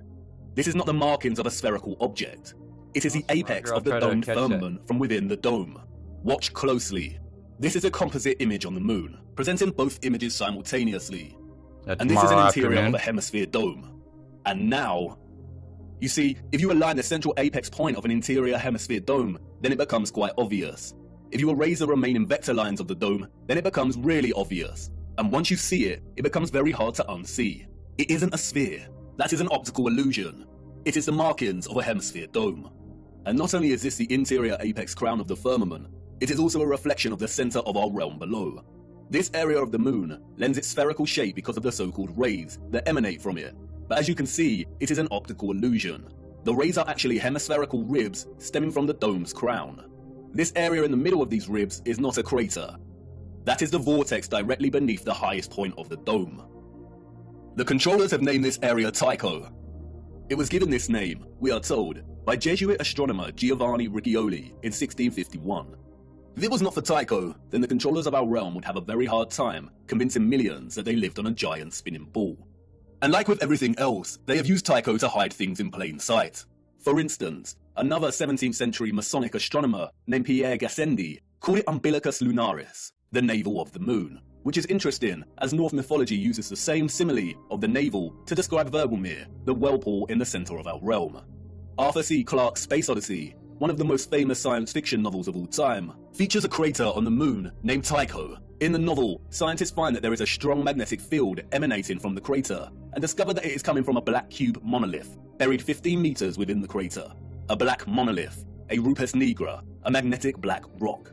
If you separate the two images, then you can see clearly how they are in fact two images of two different angles that somehow have ended up superimposed on each other. We do not see any oceans or water mass captured in the first image, which suggests there is some kind of X-ray radiation at play. We don't see the vortex at the center in the first image for this reason. And again, no one knows how these images were formed. But if some kind of radiation beams were responsible, then the first image, the land masses of our greater realm, were most likely captured as the rays hit the firmament. And as those rays were reflected into our ionosphere and began forming the plasma mass we call the moon, it is likely that the second image was captured. And that is the image of the firmament, of the structure existing above us. And that's why we can see the outline of this structure, the stars beyond this structure, and the reflection of the vortex and other great deeps below. The moon is a masterpiece of distorted perspective, a plasma embodiment of as above, so below. And it's going to take a lot of work and careful consideration in smoothing out this distortion to try and get somewhere Now close that's enough to interesting. create a proper map of the world we live in. And because the moon is a disc-like mass of plasma, the first image of the land presents some curvilinear distortion. And you can see it here at the edges as the land begins to warp and wrap slightly. A lot of serious work needs to go into creating a flat projection of this distortion. But it shouldn't be too difficult, because the distortion is only slight around these It is edges. flat And that's why Earth Nation. Sturgios can map You know the circles how I of roll. latitude, seasons, and time zones very accurately. A map without a distortion may look something like this. But important questions remain. If the central vortex is absent from the land image on the moon, then why has Sturgios plotted the land we assume is Hyperborea over here, which is not I in don't the think I've center? ever And streamed what about under all this 6 other hours. land? The sun and moon cannot journey above all of this land, as it would take more than 24 hours to circle all of this, and we know the paths of the sun and moon. Masons do know And the big this. one, the one you've been desperate to ask about since uncovering the only map we have. Where is the ice wall that you flat earthers constantly bang on about? Let's start with Hyperborea. And here's where many flat earthers may that's who experience finished. cognitive dissonance. Although Sturgios Yeah, has you plotted told me. Hyperborea here, Flat there Earth is no proof Nation. that this is the true Hyperborea. There are a lot of different land masses in this region, and we cannot be sure. It pains me to say that Hyperborea may not exist in the way we have come to believe. Mercator's Hyperborea is likely the work of the Masons to throw us off the real path. And this is what our purpose is all about, isn't it? Digging for the truth is difficult business, and as we dig deeper, we come to realize that artifacts we found before may not be as useful or important as we first thought. We all get it wrong, but stay with me, no need to despair just yet. It is very interesting that the Aberno Monte map was added to the Stanford University map collection and made available to the public in 2017. The same year, So it the flat ain't Earth no was gaining woman. huge traction, and people were starting to wake up. It's also interesting that it has been arranged as a planisphere. The huge individual sheets of this map were originally arranged as an atlas projection, but David Ramsey purchased the map in 2016, and the team got to work scanning each sheet individually and processing them digitally to wrap around a sphere. Perhaps the release of Monte's marvelous map was an attempt to keep flat earthers thinking Hyperborea was located at the North Pole, and to perhaps bring back any that were sitting on the fence and hadn't truly woken up yet. A very subtle act of manipulation. But why would they want the flat earth community to keep fixed on Hyperborea? I have some thoughts regarding Hyperborea, but first we must turn to the clocks. Those of the old world knew. They knew exactly the type of earth they lived upon. How and it's dare displayed for you, everyone to see Ryan? right here in the astronomical clocks. The zodiac dial here, or what is officially known as the ecliptic dial, on the Prague astronomical clock, allegedly constructed in the 15th century, does not divide its 30-degree constellation arcs equally. It is also off-center from the map behind and appears distorted. And so many clocks of the old world. This present very astral similar clock sure ecliptic dials. validates a lot. But let's that look a this little guy's closer at this saying about magnificent going Prague into the clock. ages. As you They can kept see, track of the all this zodiac dial shit. contains a border that presents a series of vertical lines. These lines represent a chunk of 5 days, and Allegedly. each zodiac section represents a month. Those of the old world use this dial to track the seasons, the phases of the moon, and to present the day. But in a realm of perfect circles, why are 6 of the 30-degree arcs here represented within a smaller space than the other 6? They all contain 5 subsections, so why are they different? As you can see here, the Prague astronomical clock presents the land of Earth in the middle. Why does the ecliptic dial need to be bigger and off-center with the representation of Earth? The official liars of our realm, the satanic controllers, have an answer, of course. They tell us it is because the ecliptic dial is a stereographic projection. Stereographic projection is a mapping function that projects a sphere onto a plane. All maps are stereographic projections. We have no accurate maps. Wikipedia tells us that the ecliptic plane is projected onto the face of the clock, and because of the Earth's tilted angle of rotation relative to its orbital plane, it is displaced from the center and appears to be distorted. The projection point for the stereographic projection is the North Pole. In their fabricated heliocentric model, the Earth has an axial tilt of 23.4 degrees. Heresy, the 4 controllers needed corners, to would that invent be the the axial cardinal tilt to directions? justify the entire But spherical lie, not to in our justify the known world. seasons, It's the kinda vastly different basically the whole climates, world. and to justify the absolute fixed position of Polaris over the Like, you true gotta go geographic north. You got to go The reason south Polaris to does get not to appear the to west. move, they say, is Kinda because deal. Polaris lies nearly in direct line with the Earth's rotational axis above the North Pole, the North Celestial Pole. Polaris stands almost motionless in the sky, and all the stars of the northern sky appear to rotate around it. Remember, everything in their model is moving at incomprehensible speeds. But we can see with our own eyes that Polaris remains fixed. If they did not invent the axial tilt, or what is known as the obliquity of the ecliptic, then they would have no way to justify this in their fairyland model of orbiting planets. Polaris does not move, it remains fixed. If you are in Iceland or America, you can film a star trail of Polaris, and it remains fixed. But it is not fixed directly overhead in these locations. The only place, we are told, to observe Polaris directly overhead at a 90-degree angle is the true geographic North Pole. You know, that place where no one ventures. And that's why they invented the tilt. They tell us that Earth's true geographic North Pole is tilting directly at Polaris, and as the Earth spins on its little axis, Polaris appears to remain fixed. They tell us that the star's steadfast nature is an optical illusion. See, if you guys think about it too and tie in the old buildings, if the North Pole was moving and shifting into the age of Aquarius like they're talking about here, then our local sun goes with it, and everything that's left behind will freeze up and become the new ice wall, and the direction it's moving will start thawing. And by the time it makes it an entire great year through all the zodiac signs, you're talking 25,000 years. And when that local sun comes back, you're going to have mud floods, you're going to have floods because of the ice remelting, and all the old buildings will be re-exposed. So I don't know, that's a theory. But their lives fall apart swiftly when you consider that the entire constellation system of the stars above remain constant. We always see the same stars and constellations. If Earth was spinning on its axis while orbiting the Sun, and the Sun was zooming through our galaxy, which is also moving in a bigger universe, would the precession of the equinox really be that predictable?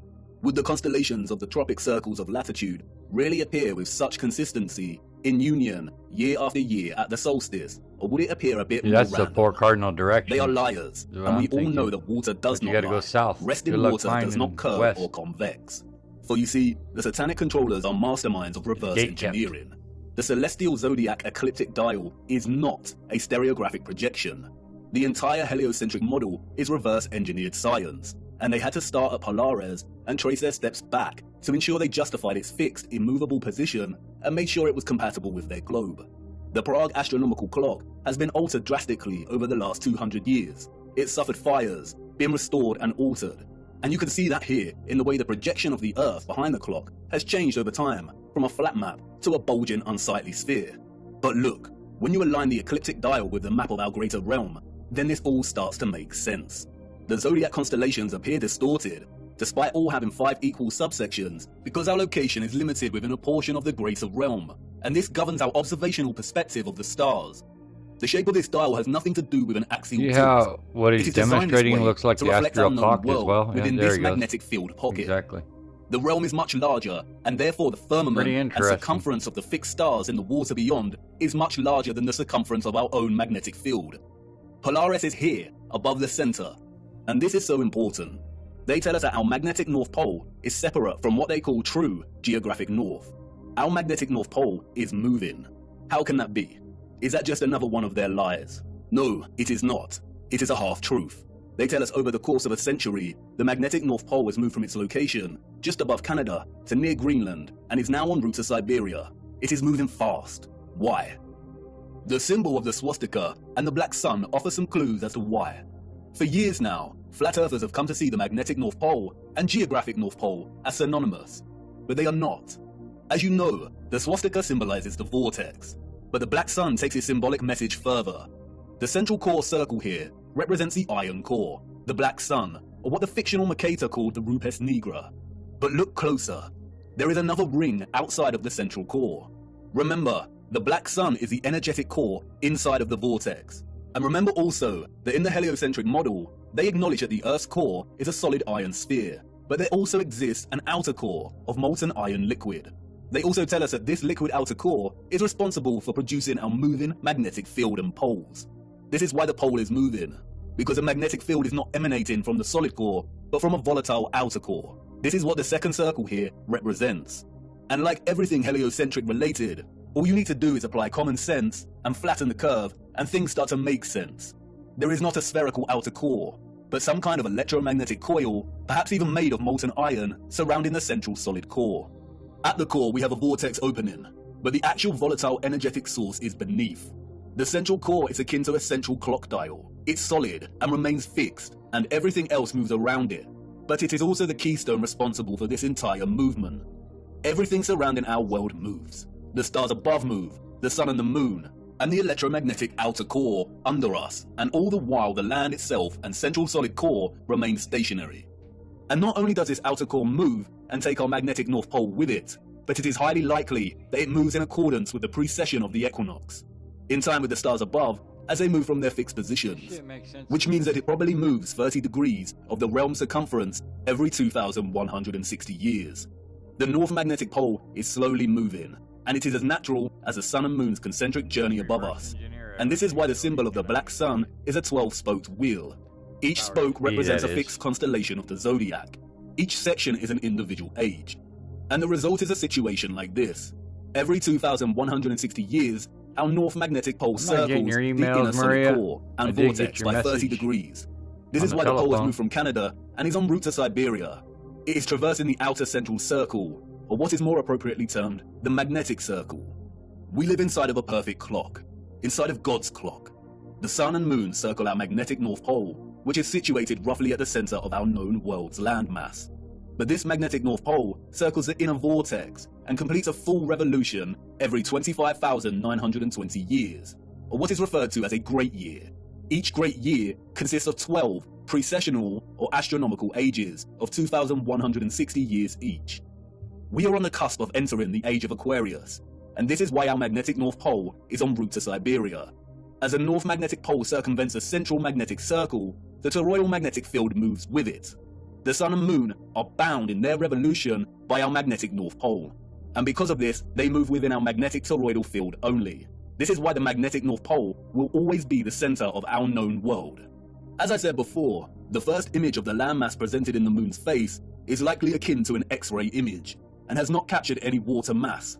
And because of this, it has only recorded the areas of our realm with high density, such as a land. In the same way an X-ray image will capture the parts of our bodies with the highest density, like the bone, but not the blood in our veins. In a sense, it is appropriate to view the landmass captured here as skeletal, and because of this, it has not captured the water or ocean surrounding our land. nor does it display a differentiation between the frozen landmass and that which is not frozen.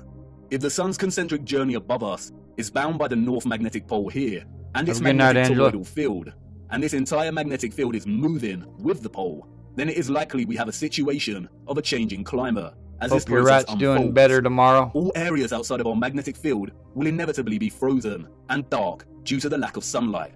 And this is consistent with what some of the scriptures have told us. I saw the great rivers, and I came to the great river, and to the great darkness, and went to the place where no flesh walks. I saw the mountains of the darkness of winter. This is your ice wall, and it's not a constant, fixed wall. It is continually melting and refreezing with the revolution of the pole over the course of a great year and each astronomical age. Do you now understand why they are terrified of the ice melting, of our Earth supposedly heating up, and why this demonic joke of a man wants to dim the sun? They are using natural climate change due to the rotation of the magnetic pole to justify a whole host of useless measures and money laundering. They are terrified because they are on the verge of losing all control of the narrative. We must save the precious Antarctica from melting, the last unspoiled place on Earth. But as you can see, there is no landmass for us to call Antarctica. It is a complete lie. When they refer to Antarctica, there is only the Antarctic Circle, and a lot of the footage at the so-called Antarctica could have been taken at any location around this circle. As you can also see, the landmasses of South America, New Zealand, and Australia all fall within close proximity to the outer edge of the greater world map, and would therefore be within close proximity to the foundations of the firmament itself. This is most likely the reason there is heavy military presence in these regions. The changing climate, the melting of the Antarctic Circle, is as natural as day and night. It is a macro process of the larger clock we live within. We have already discussed how the constellations that the sun is in during the equinox and solstice form a cross on the zodiac wheel when signaling the age and tropic designation. We'll look closer at the Prague clock again. The central dial of the clock is placed within the center of our magnetic field, and the sun and moon move within this field. Our magnetic field is off center from the overall greater realm. It isn't an even cross, but a true cross, or what is now referred to as a Latin cross or crucifix. We live within the crossbeam of the cross. And in case you hadn't noticed, our magnetic field pocket within the greater realm also forms a crescent moon. Not the type of crescent moon associated with the alchemical Mercury and silver, but this kind of crescent moon. The same symbol that the controllers appropriated and redesignated to represent nobility. The cross and crescent are natural expressions inherent in the workings of the timepiece we live within. They are natural expressions of God's clock. And we got it wrong. Polaris is not situated 90 degrees above our North Magnetic Pole, in the region we call the Arctic, home to Greenland and Iceland. Polaris rests above the vortex at the center of the greater realm. And this is where the distinction between geographic cardinal directions and magnetic directions needs to be emphasized. When we travel across our known world, or the land within our toroidal magnetic field, we use a magnetic compass, and the magnetic pole is in the Ryan's center. got a secret That's why when we travel admirer. from west to east, we go in a circle, and when we travel north, we go towards the center, and when traveling south, we move directly away from the center. However, there also exist geographic cardinal points. And what do the scriptures have to say about this? It's right there in Enoch's reference to the four quarters of the world. Our magnetic field, according to Enoch, lies in the geographic north of the greater realm. And the first quarter is called the east, because it is the first. And the second, the south, because the Most High will descend there. And the west quarter is named the diminished. And the fourth quarter, named the north, is divided into 3 parts. First of them is for the dwelling of men. The second contains seas of water, the abysses and forests and rivers, and darkness and clouds. And the third part, the garden of righteousness. The vortex is in the center of the realm, or what is more appropriately termed true north. The X-ray image of the land on the moon map does not display this vortex, but, as discussed, it is present in the second image of the firmament. At the crown of the firmament, we see it reflected, the navel of the world. It could be that the garden of righteousness that Enoch refers to, and what is also known as Hyperborea, is located right where Sturgios is plotted. But this land is not the true north or central vortex. That can only exist in the center. And as stated before, there is some curvilinear distortion present in the composite image on the moon's face. On that one. I have used my little colourful map here strictly for illustrative purposes. I am not a map maker, but I did attempt to smooth some of this distortion out. Let's hope Sturgios tackles the distortion. And in both my quick attempt and the actual moon map, we do see a body of land right in the center, right here. Perhaps this is the Garden of Righteousness, surrounding the central vortex. And perhaps Enoch's reference to it being located in our northern quarter is because it can only be accessed from within this quarter. Who knows? It is likely that the controllers deliberately put Hyperborea at the Arctic in the fraudulent maps to throw anyone of a curious and adventurous nature off track. If someone set out to find true north using these maps, they would fail. And because of the distinction between magnetic and geographic direction, finding true north would be a monumental feat, even without their deceptions. If anyone wanted to truly journey to the center of our greater realm, they would have a very hard time, and they would need to forsake the compass altogether. If the geographic south of our There's magnetic Ryan's field channel is if you down guys here, haven't with the subbed yet. lands usually associated with south, then the central vortex of the greater realm falls within our geographic north. But we would not be able to Brenda's reach it with the Ryan's compass pointing sub. north. It is not located at our north magnetic pole. If you use a compass to travel north, like the you will whips end and up traveling here. chains. If the South Pole is the entire Antarctic Circle, then to travel to the true north, you would need to go south. But even then, this would most likely fail. If the center is made of iron, then at some point it would supersede the southern magnetic pole of our magnetic field. If by chance you were lucky to head in the direction of true north, then the compass would most likely fail altogether due to the iron core. As the mysterious text, the Inventio Fortunata states, here the ship's compass loses its property, and no vessel with iron on board is able to get away. The only way to get to true north Sean is by Hawk. celestial navigation via Polaris, a skill set that has been generally eradicated from common knowledge.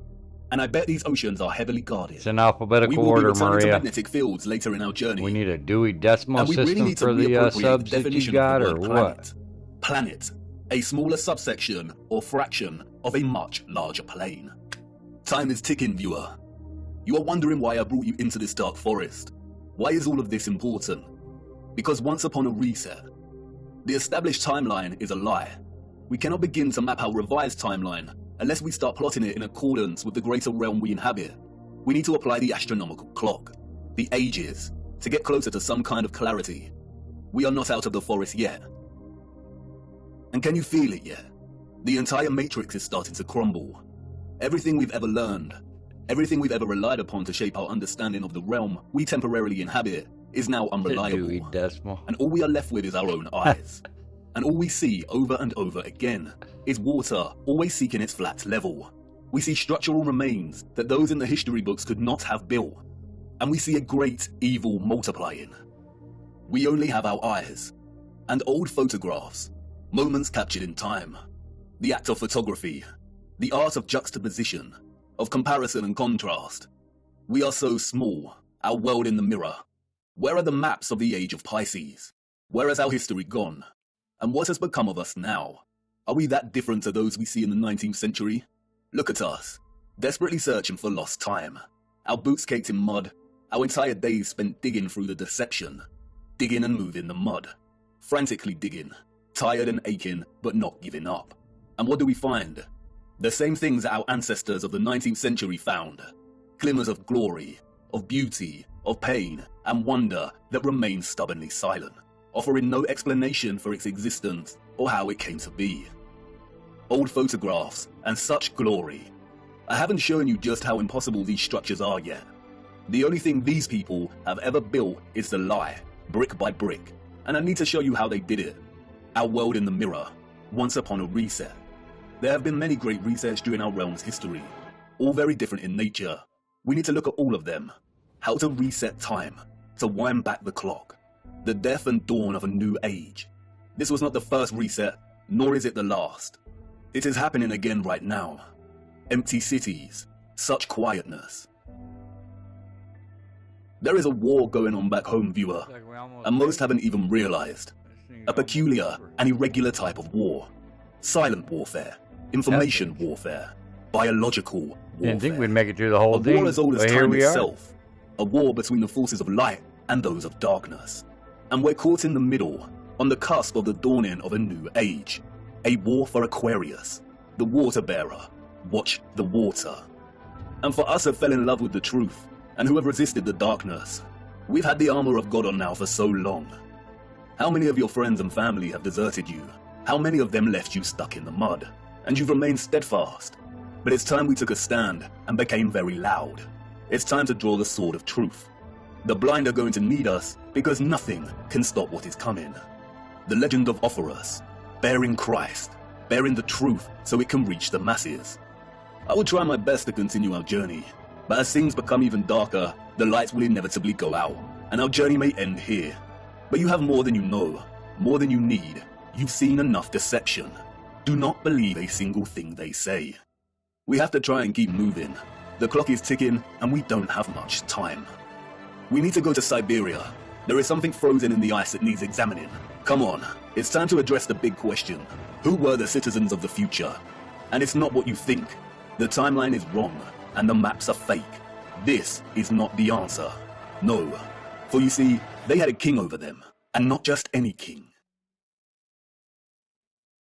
Ivermectin was the boogeyman drug during COVID. Couldn't talk about it.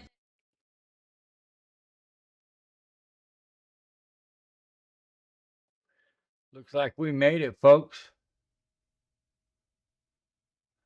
I appreciate everybody being here tonight. We're going to go ahead and wrap this up here pretty soon.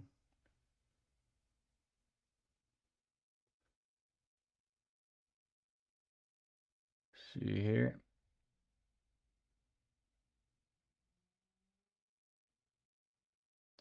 That was a pretty epic evening. And once again, I want to thank everybody, each and one of you guys, for sticking it out. You guys are troopers. Very much so.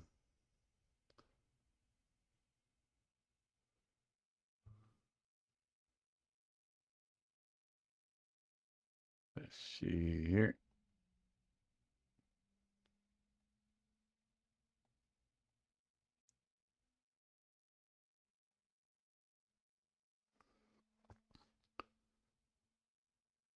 Thanks again, everybody. Much love. Thanks. Can't thank you enough, guys.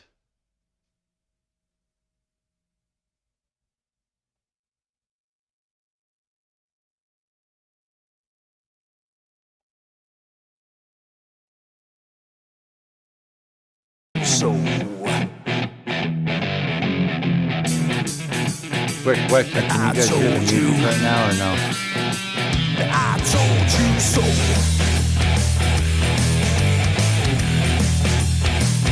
I told you.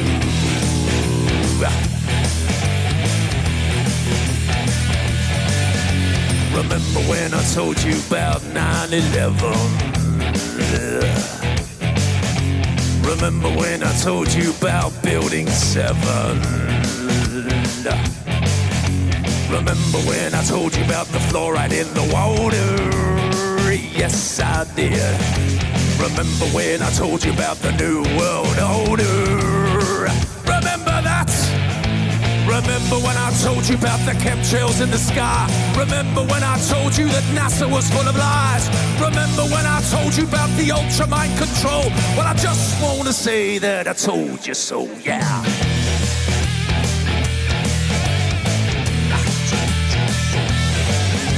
Remember when I told you about 432 hertz, that is, and what 440 can do to you?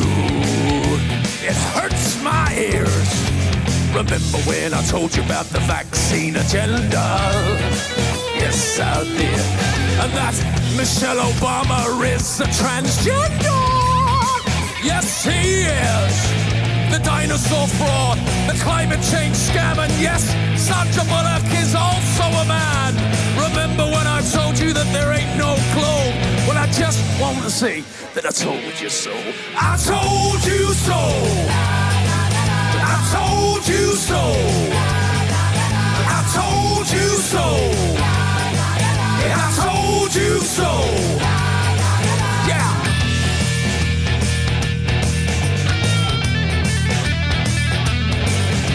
Remember when I told you about the TV flicker rate? And how it puts your brain in an alpha state? Remember when I told you about germ theory? Remember when I told you about gravity? Remember that? Remember when I told you about Paul McCartney? Remember when I told you about direct energy? Remember when I told you about Monsanto? Well, I to say that I told you so. I told you so. I told you so. I told you so.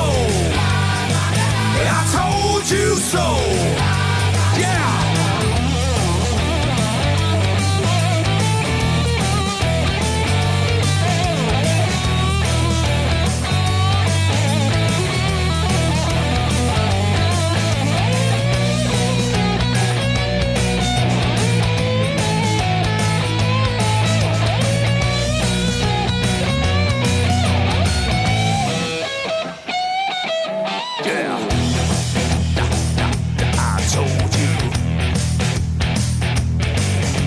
Remember when I told you about the mainstream media? Your so-called celebrities and pedophilia. Remember that child trafficking and that adrenochrome. Remember when I told you about the Georgia Guidestone? Remember when I told you about the false flag operation? Remember when I told you about 5G radiation? Remember that I told you that? Well, I just want to say that I told you so. I told you so. I told you so. I told you so. Yeah, I told you so.